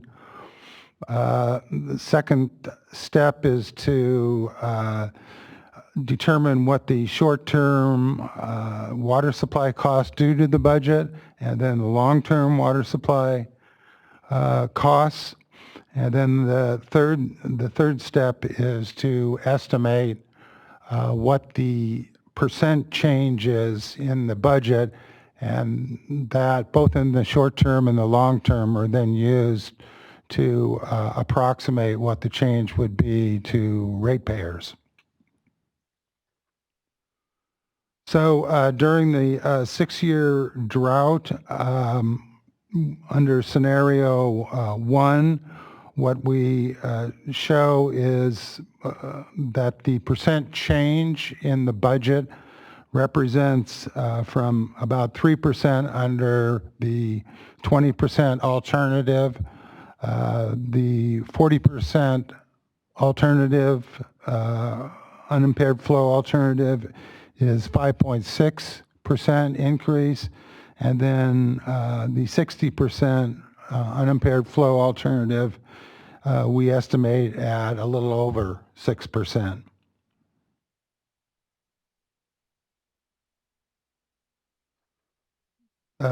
This just highlights the changes specific to the 40% unimpaired flow alternative.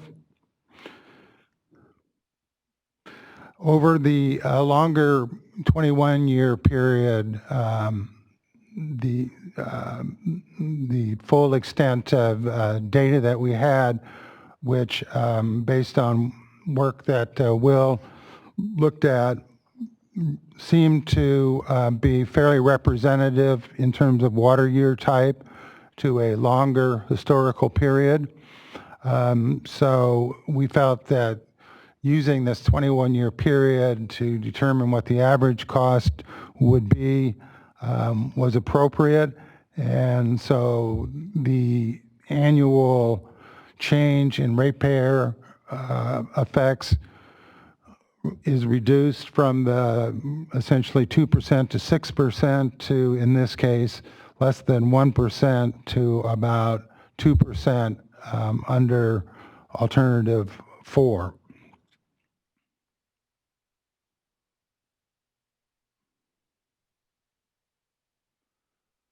This slide presents the same information, but on for scenario 2, again showing the effects across the alternatives in terms of the percent change in potential ratepayer effects. For in the short term, that range is 7.2% under alternative 2 to 43% under alternative 4. In the probably more realistic and reasonable long-term period, which is the 21-year slice of years, the increase in ratepayer effects would be 2% to about 15%. Again, the box values here highlight the values associated with the alternative 3, 40% unimpaired flow. Okay, the last component of our analysis was to look at regional economic impacts. Just a quick overview. To do this, what we're trying to estimate were the annualized impacts on the Bay Area regional economy from purchasing replacement water supplies. It should be noted that the analysis that we did here was broken out by the 4 counties, and then what I'm going to be presenting is just for the 4-county region as a whole, but the analysis actually shows the effects within each of these counties. So the water supply costs were further broken out by water district, customer type, and county.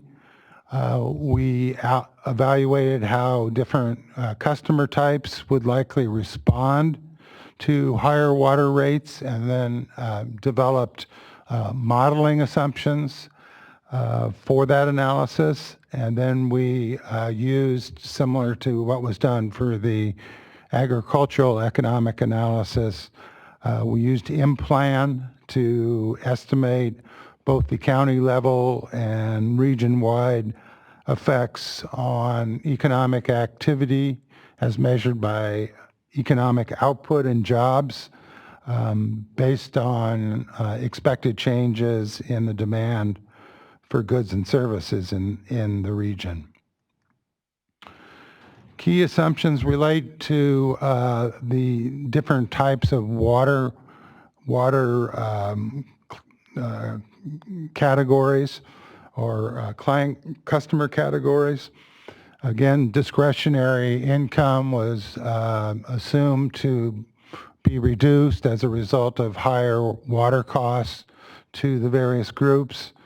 I won't go through each of these, but we broke customers out into households, commercial and industrial, government, and dedicated water users, and developed appropriate assumptions for IMPLAN modeling. This next slide shows the results of the IMPLAN analysis. This slide focuses on scenario 1. I've highlighted the effects with the effects of the 40% unimpaired flow alternative. What we're showing in terms of changes in economic output are, and these are annual changes of an estimated $31 million under scenario 1, which represents about 0.05% of the total economic output within the 4-county region. And in terms of jobs, we estimated about a loss of about 226 jobs, which is less than 0.1% of the total jobs in the region. This slide shows the similar effects, but under scenario 2, as Will had defined it. The effects become larger under scenario 2 because of the bigger hit of water reductions that the district would incur. This highlights the $140 million annual loss in economic output and about 1,000 jobs annually within the 4-county region. Now, we also, as I mentioned, we used the $1,000 per acre foot price for purposes of estimating water supply costs to the district. This was based on a review of the literature as well as investigation of the prices used in recent water transfers. Because of the uncertainty of this price, we felt that doing a sensitivity analysis, at least as it related to the regional economic impacts, was appropriate. And so we looked at what those effects on economic output and jobs were or would be under assumptions of $500 an acre foot water and then $2,000 an acre foot water.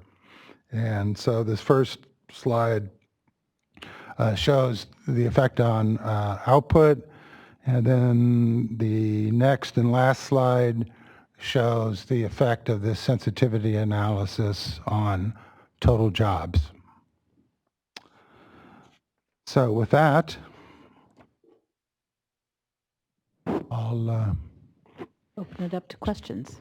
turn it over to questions. Okay. First, I'd like to just clarify for Mr. Godwin's original pointing out that there's an inconsistency in the numbers in the slides. There's another, I recall, I don't have the fourth agreement right in front of me right now, but there's an additional amount of 66,000 acre feet that's added in the fourth agreement. So that's, oh, excuse me, 66 CFS. You are correct, sir. That is what's in the calculations. And I will apologize for the inconsistency in the slide there. Hi, Matt Moses. I'm with SFPUC Regional Water System. Thanks for walking through what is not such a simple analysis. Don't sell it too short. I have a question about the basis for scenario 1. As I understand, you used a historical water bank account balance over the 20 or so year period that you evaluated. And can you describe again, maybe with more detail, what happens in scenario 1, specifically when the bank account goes to 0? Right, as I'm sure you're aware, the fourth agreement has a provision that the account shall not go negative. And in the case that it would be heading that way, or that would, the numbers would add up that way, that there's a clause in Article 8 that the city and the districts would need to find a solution to that, whether it be arbitration or some other agreement. So specifically in the analysis of what we are saying is that the increased burden of the flow requirement would not continue to accrue at the point that the balance is going negative.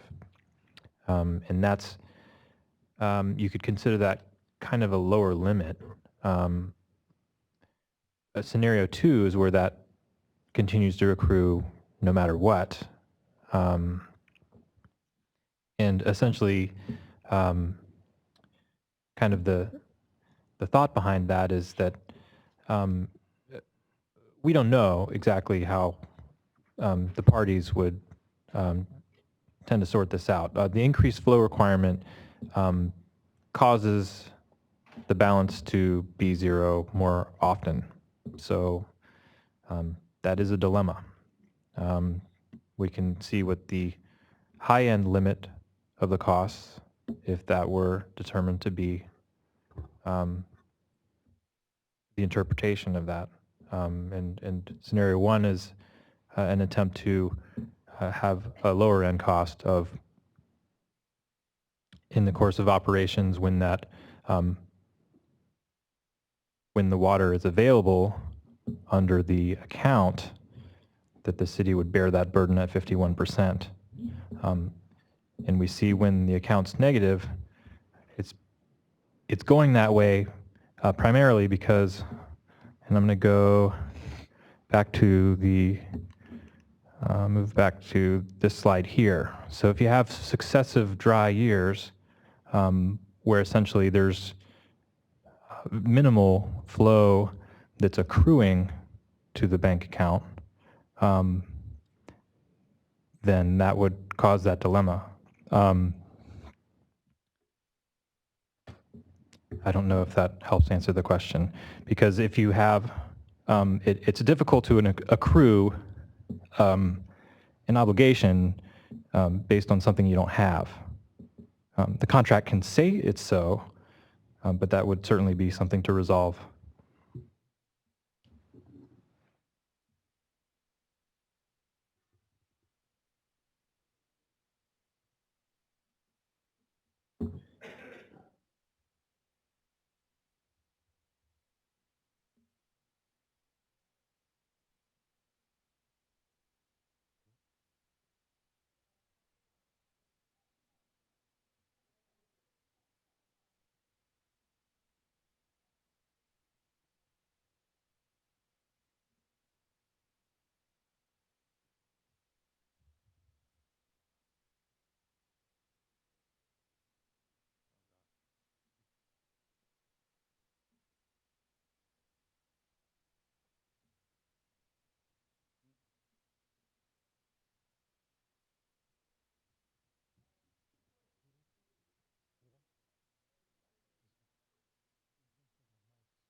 So this evaluation is to answer the second part first. No, we didn't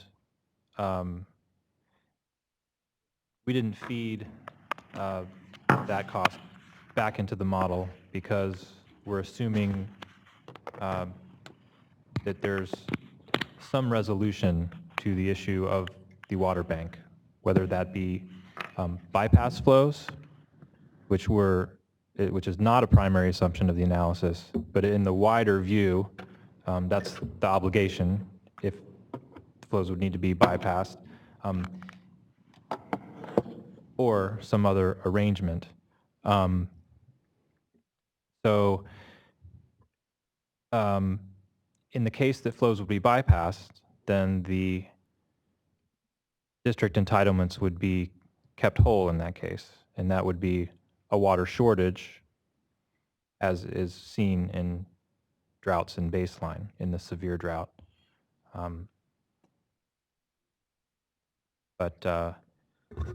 Could you restate your question? I think what you're asking is, did we fold this back into, and how would it change the water supply effects in the basin? And the short answer is no, and that these would not be additive effects. So to the extent that you would have this, depending on how this shortage is revived, it wouldn't be an additional water supply effect. It would be either here or on the valley floor in the basin. Test. That's correct.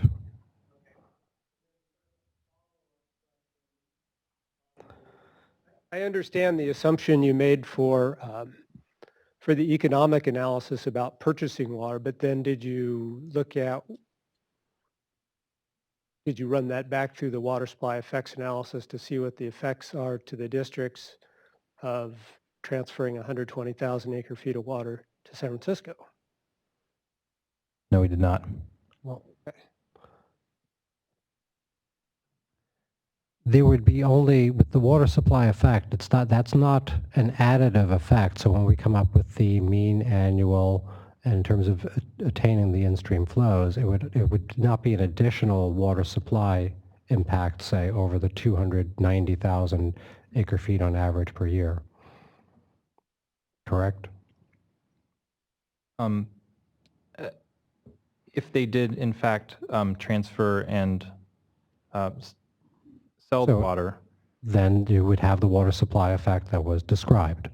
The 293 on average, it wouldn't increase it by transferring that water. So it would just be replacing the water that they were shorted, that they otherwise would have received.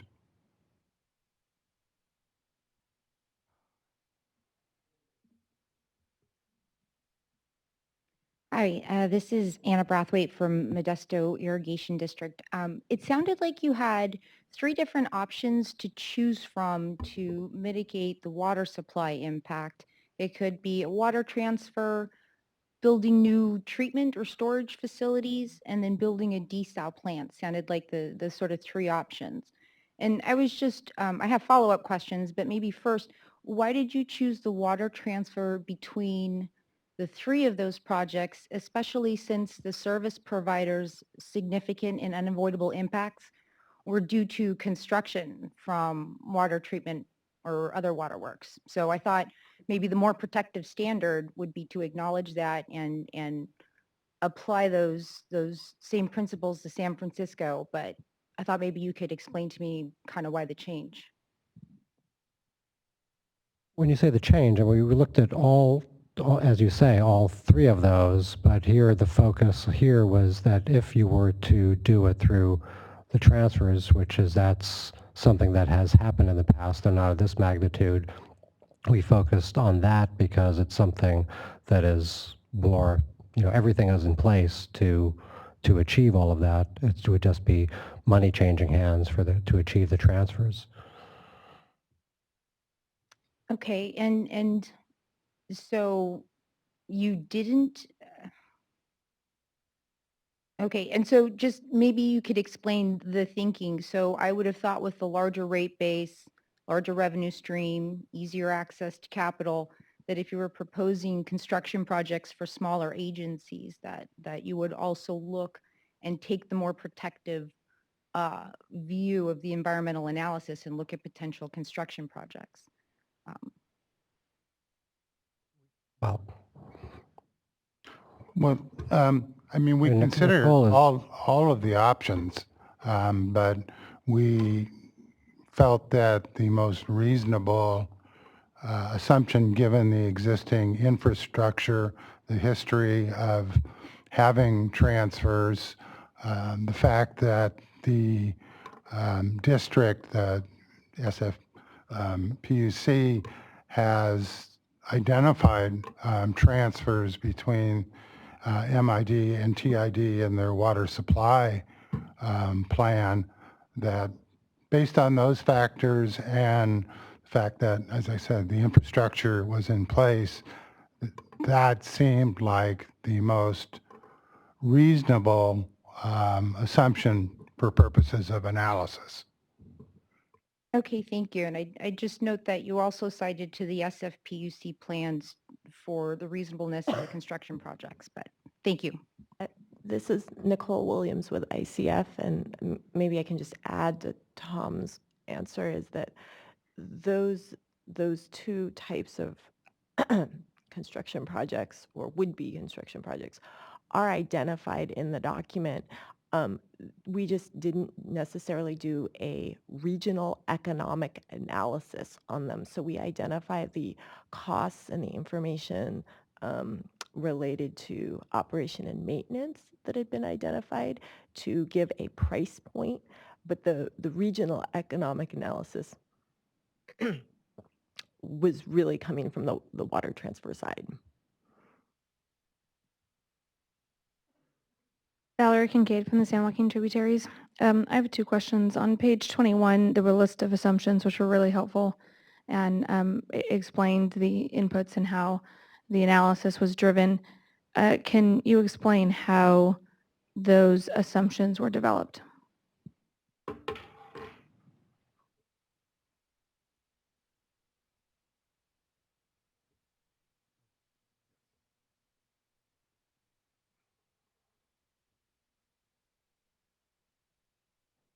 Well, the first assumption, I think we just talked about that,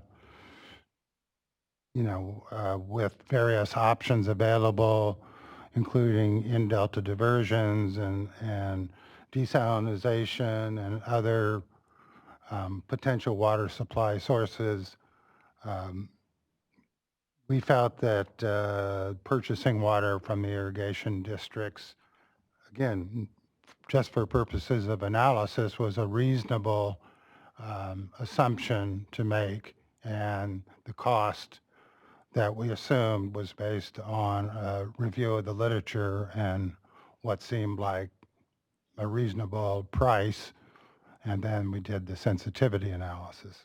So did you develop those as a consultant, or were those inputs given to you before you ran your economic analysis? I don't think Tom needs to answer that. I will say that the record includes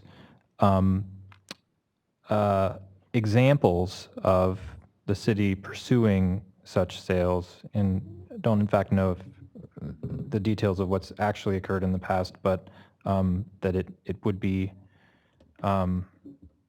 certainly something that would be possible. In terms of prices, the drought has seen all different kinds of pricing, and we've got a lot of substantial information to say what the prices might be for such a transfer. And we've also looked at the sensitivity of that. And So it to sounds answer like they that were for Tom, we've provided that. staff-generated. Yes. Okay. Was there any analysis about whether the water was actually available? So in those drought years, it looked like you ran the numbers of how much water would have to be purchased. Did you look to see if the water was actually available for purchase, and how that would, what inches per acre foot that would bring the districts down to delivering to their own customers? That's included in the water supply effects for what would occur with those shortages, as we've shown in the earlier segments in terms of the effects in the plant area on the districts. So this, no other specific additional analysis on when you say water availability. It would just be that would be then the full shortage would be borne by the districts and those others in the watershed. okay, and so this analysis took into account, because it's built off the WSEs that we're saying, it took into account the reservoir storage operations too? I mean, that you would be able to transfer this amount of water and keep the carryover that's assumed in the WSE model? You'd physically be able to do that? So I think it might help to clarify Mr. Godwin's original question to say that the PUC 173 operations as the baseline are the diversions at Hetch Hetchy that did happen. So assuming that these continued to happen in the alternatives, that water is at that point not included in our analysis, but the city and county will continue to receive their supply. That's pretty much the base assumption there. And as the inflows to the reservoir, they are not seen in Don Pedro, simply the credit account that we're evaluating after that point. So the amount of water in the reservoir that the districts see would be as a result of the alternatives, if that makes sense. Yeah, just a layperson's kind of follow-up to that. So because this is already included, you wouldn't see any reservoir fluctuation from this assumed transfer. Is that what you're saying?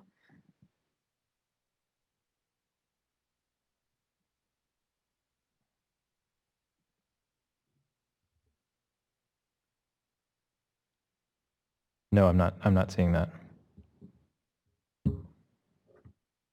Thanks.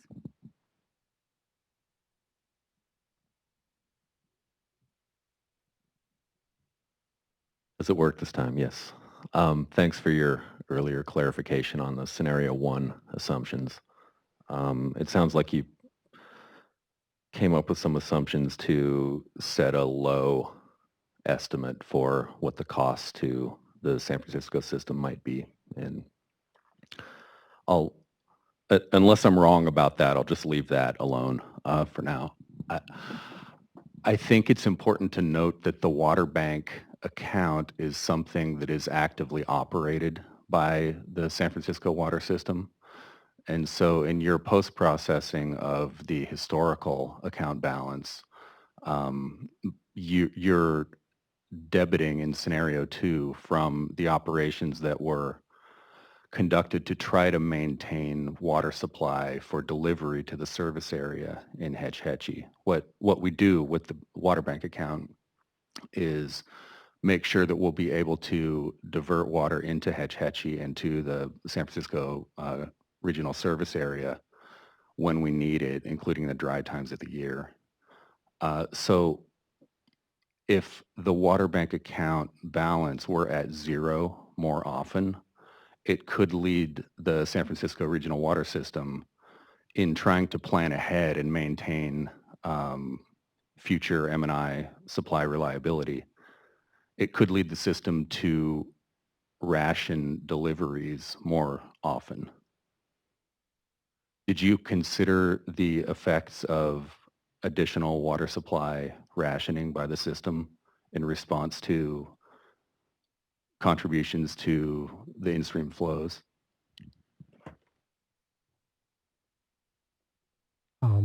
No, I was looking to Nicole, or I think the answer is no.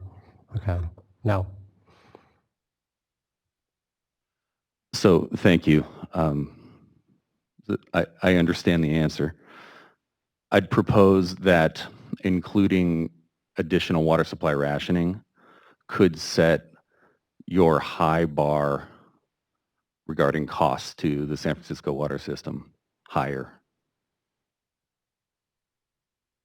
I wonder if you could respond to that. And provide that comment. Thank you.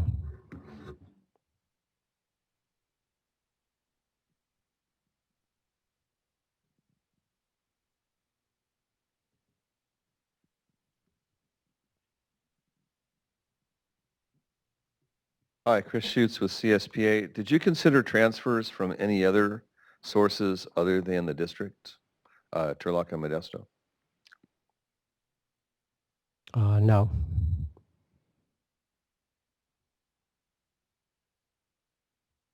Would that have an economic impact that would be different if it came from north of Delta, for instance? Well, the reason for no is because it's within the system. The plumbing is all there using the current water bank, current facilities. So we didn't look at other sources. Is that correct? Did you consider the likelihood of future additional infrastructure construction by the city and Bosqua as part of regional drought planning? No.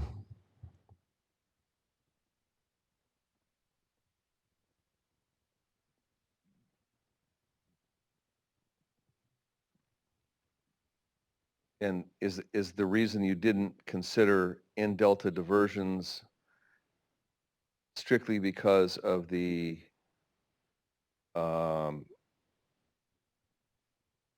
additional treatment costs and conveyance costs once water got to the Bay Area? Or once water got to the point of diversion? Nicole? All right, so I'll I'll have to look back, I'm sorry, but the in-delta diversion, that may have actually included in our document, and I'll have to double check where, a cost associated with a water transfer that might have come outside of the irrigation districts, but I'll have to check the document and get back to you. All right, thank you. I would just point out that it appears that the city is on a trajectory to construct some of these facilities, and that might be a more reasonable or another reasonable approach and would likely be less expensive than desal.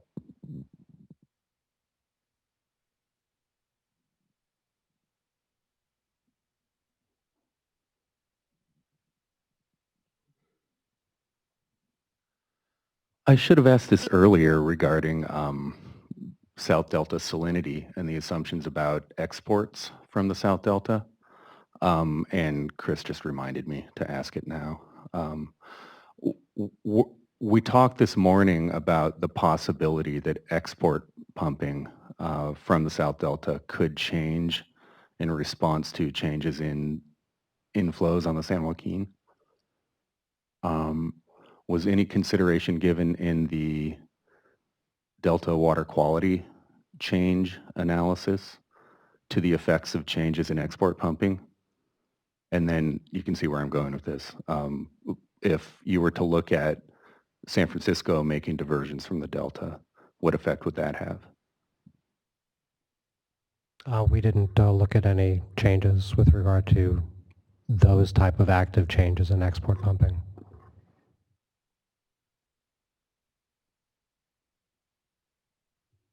Okay, thanks.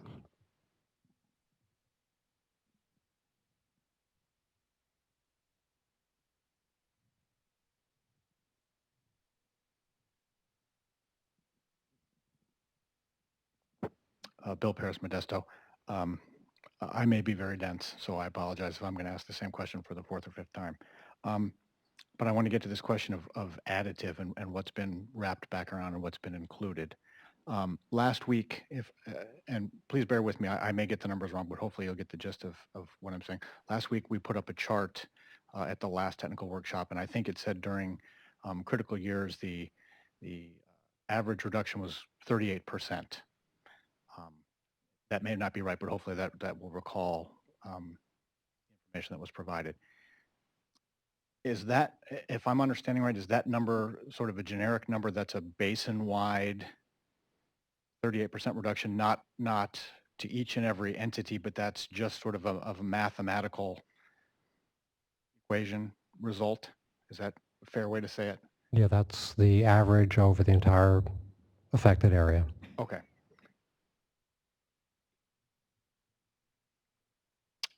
Under what we're talking about today, though, the districts, if they went ahead with the water sale under scenario 1 or scenario 2, would have a larger individual reduction during those dry and critical years than 38%. Is that fair?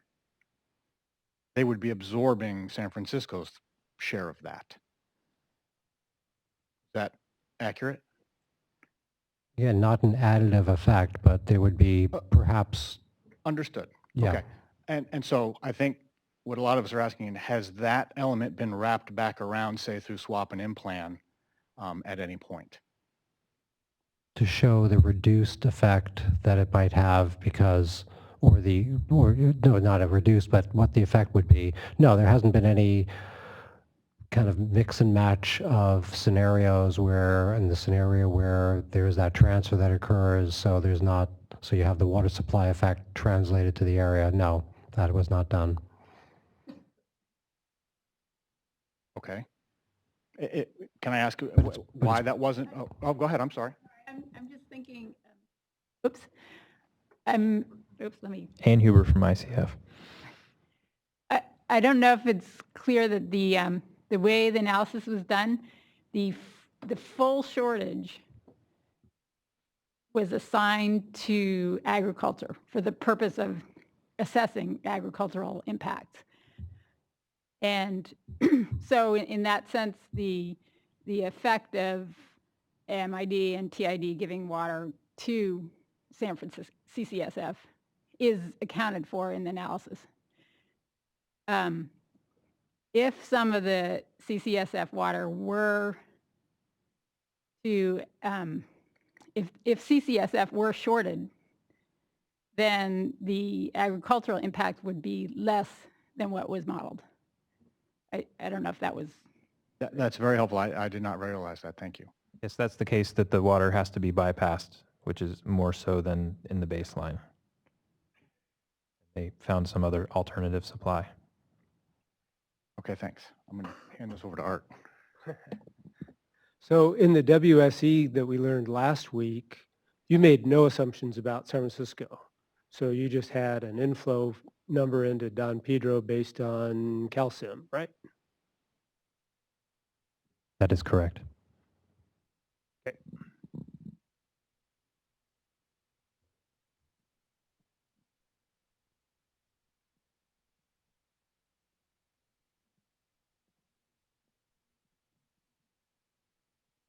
Maybe just to, this is Anna from Modesto Irrigation District. So just to confirm, that same point is true for all the service providers in the WSC analysis. Was there ever a time that you looked at the impacts to irrigation and M&I supply at the same time? This seems to be a recurring question, thought, theme. The importance of the mean annual water supply effect of the 293,000 acre feet a year varies by years. That is the total possible maximum water supply effect over all impact areas, all uses. It can then be moderated, as we've shown, by doing some groundwater pumping, although that then just translates some of the effect into groundwater. But as Anna just said, there's not an additional city and county of San Francisco effect. To the extent that there is a shortage in San Francisco, it reduces the ag effect in the valley. So it's a zero-sum game. So there's no additional effect on drinking water or municipal or anything else. The total is 293. The nature of the analysis is to try to show, well, what's the effect of that? And as Ann said, it puts all of that on the ag water supply, but there could be differences in where that shows up. Yes, that'll. I have to admit, I didn't find that helpful an answer, so maybe just something to think about. But I'm just trying to understand if there was ever an impact analysis that looked at the same time that water was missing from any municipality and the irrigation district at the same time. And again, if it's the same answer as last time, then perhaps state that and we'll move on. But I'm just not finding your answer helpful. There's a specific citation in the revised STD that says that municipal supply is not reviewed at the same time as the agricultural water impacts for groundwater. So I'm just trying to resolve that one statement in Chapter 9 with kind of what we're discussing here.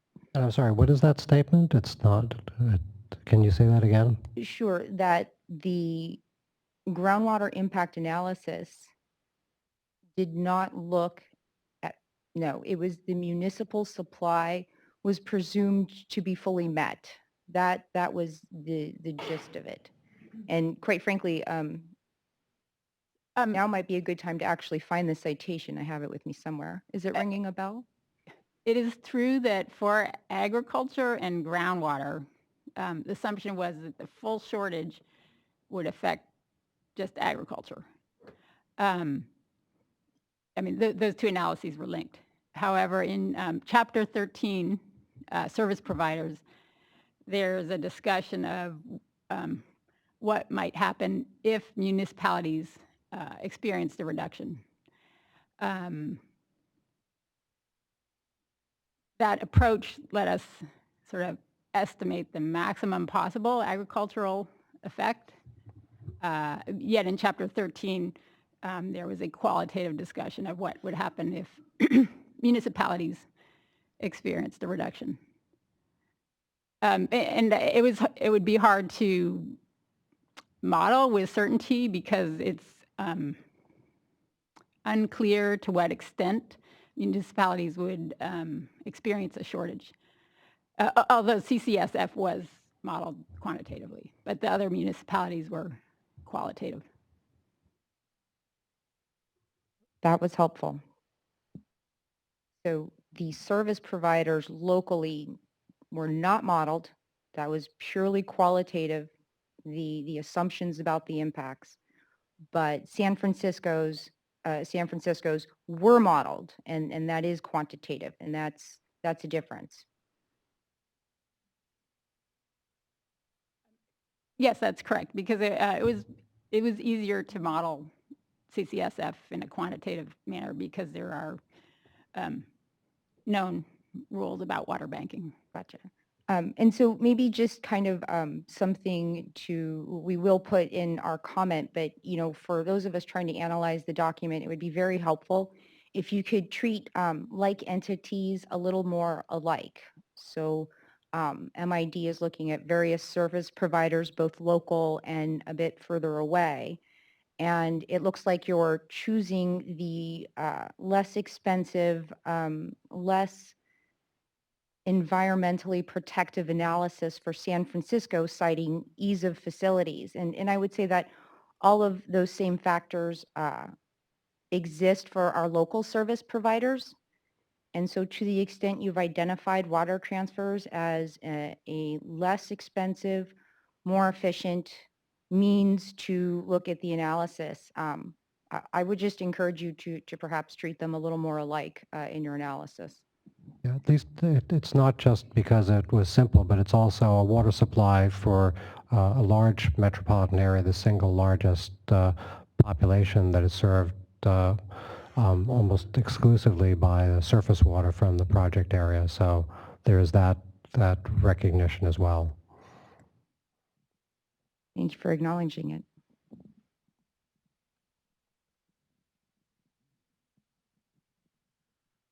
I don't want to quibble too much over terminology, but I'd like to suggest that San Francisco's operations were not actually modeled, in that the historical account balance of the water bank was actually just decremented by the amount of flow estimated to be contributed to the new flow standard.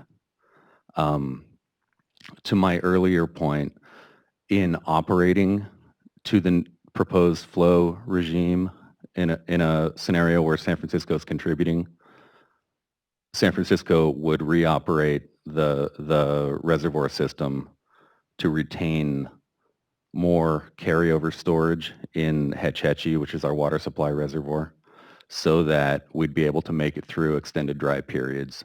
We would do that by making the contributions a lot like what you've estimated in the scenario 2 calculation, and also by rationing our supplies to the service area to make sure that we could get through periods of multiple dry years. And I'm curious, you'd be doing that to reduce the costs? We would be doing that to ensure a consistent water supply for the service area. A reduced but not failing water supply. So like I said, quibbling over terminology, maybe we were treated more equally than you proposed.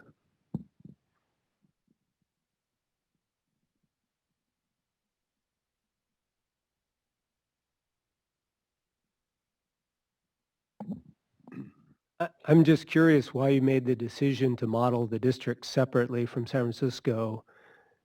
Why didn't you look at the entire watershed?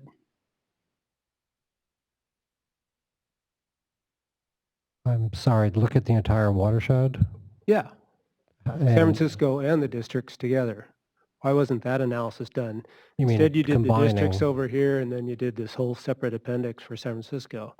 Well, not to lose sight of, this is intended to be a programmatic analysis that just looks at things that could happen, but we can't know exactly where the water supply costs and where the water supply effects will lie. So that starts becoming a very difficult problem to answer.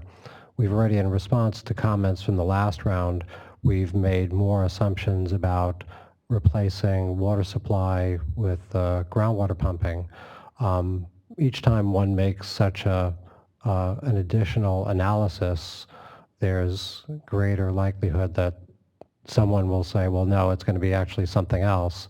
So this is our best effort to show a series of this is a thing that could happen, recognizing that any of a number of other things could also happen, but that's why the comments will be useful to say, well, no, it's actually this other thing that would happen and it would be a very different effect, and here are the reasons. But we tried to bracket what could be the possible effects without doing an even more exhaustive analysis by coming up with one possible outcome, as it seems to be you're suggesting.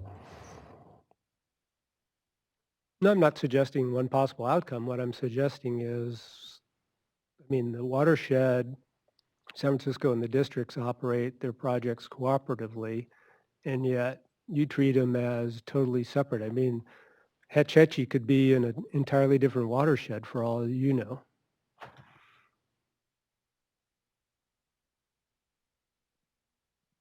End of comment.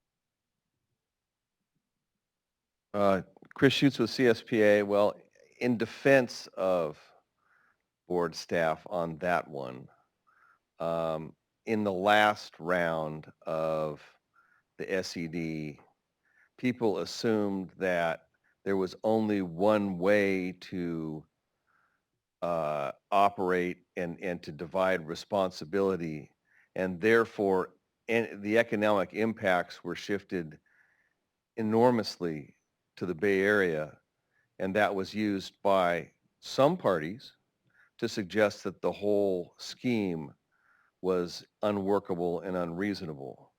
So while I think that it might have been a good idea to look at additional alternatives, and we suggested some in a couple of comment letters in the interim, I do think it's a good thing that at least one alternative operational or resolution was considered. And I think there are more. But one of the games that I've confronted for a long time is the idea that there's nothing we can do because it's all going to get transferred economically to San Francisco. And there just has to be an answer to that do loop.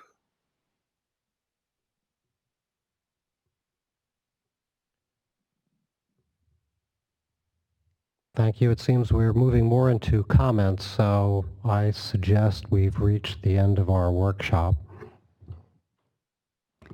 So again, if there are things that need to be followed up on, there are cards at the back of the room. Check off the subject matter and put your contact information. Give those cards to staff, please. There are additional, not technical workshops, but board workshops coming up. The next one is? Yes, we have coming up this Friday, we have the second day of hearing in Stockton, and that's followed by Merced on the following Monday, and Modesto next Tuesday. And then the final day of hearing will be January 3rd back here. And the comment period closes January 17th. Thank you. So thank you all for your attention today, and I understand that the presentations will be posted in the next few days, correct, Katie? Thank you. Thank you all.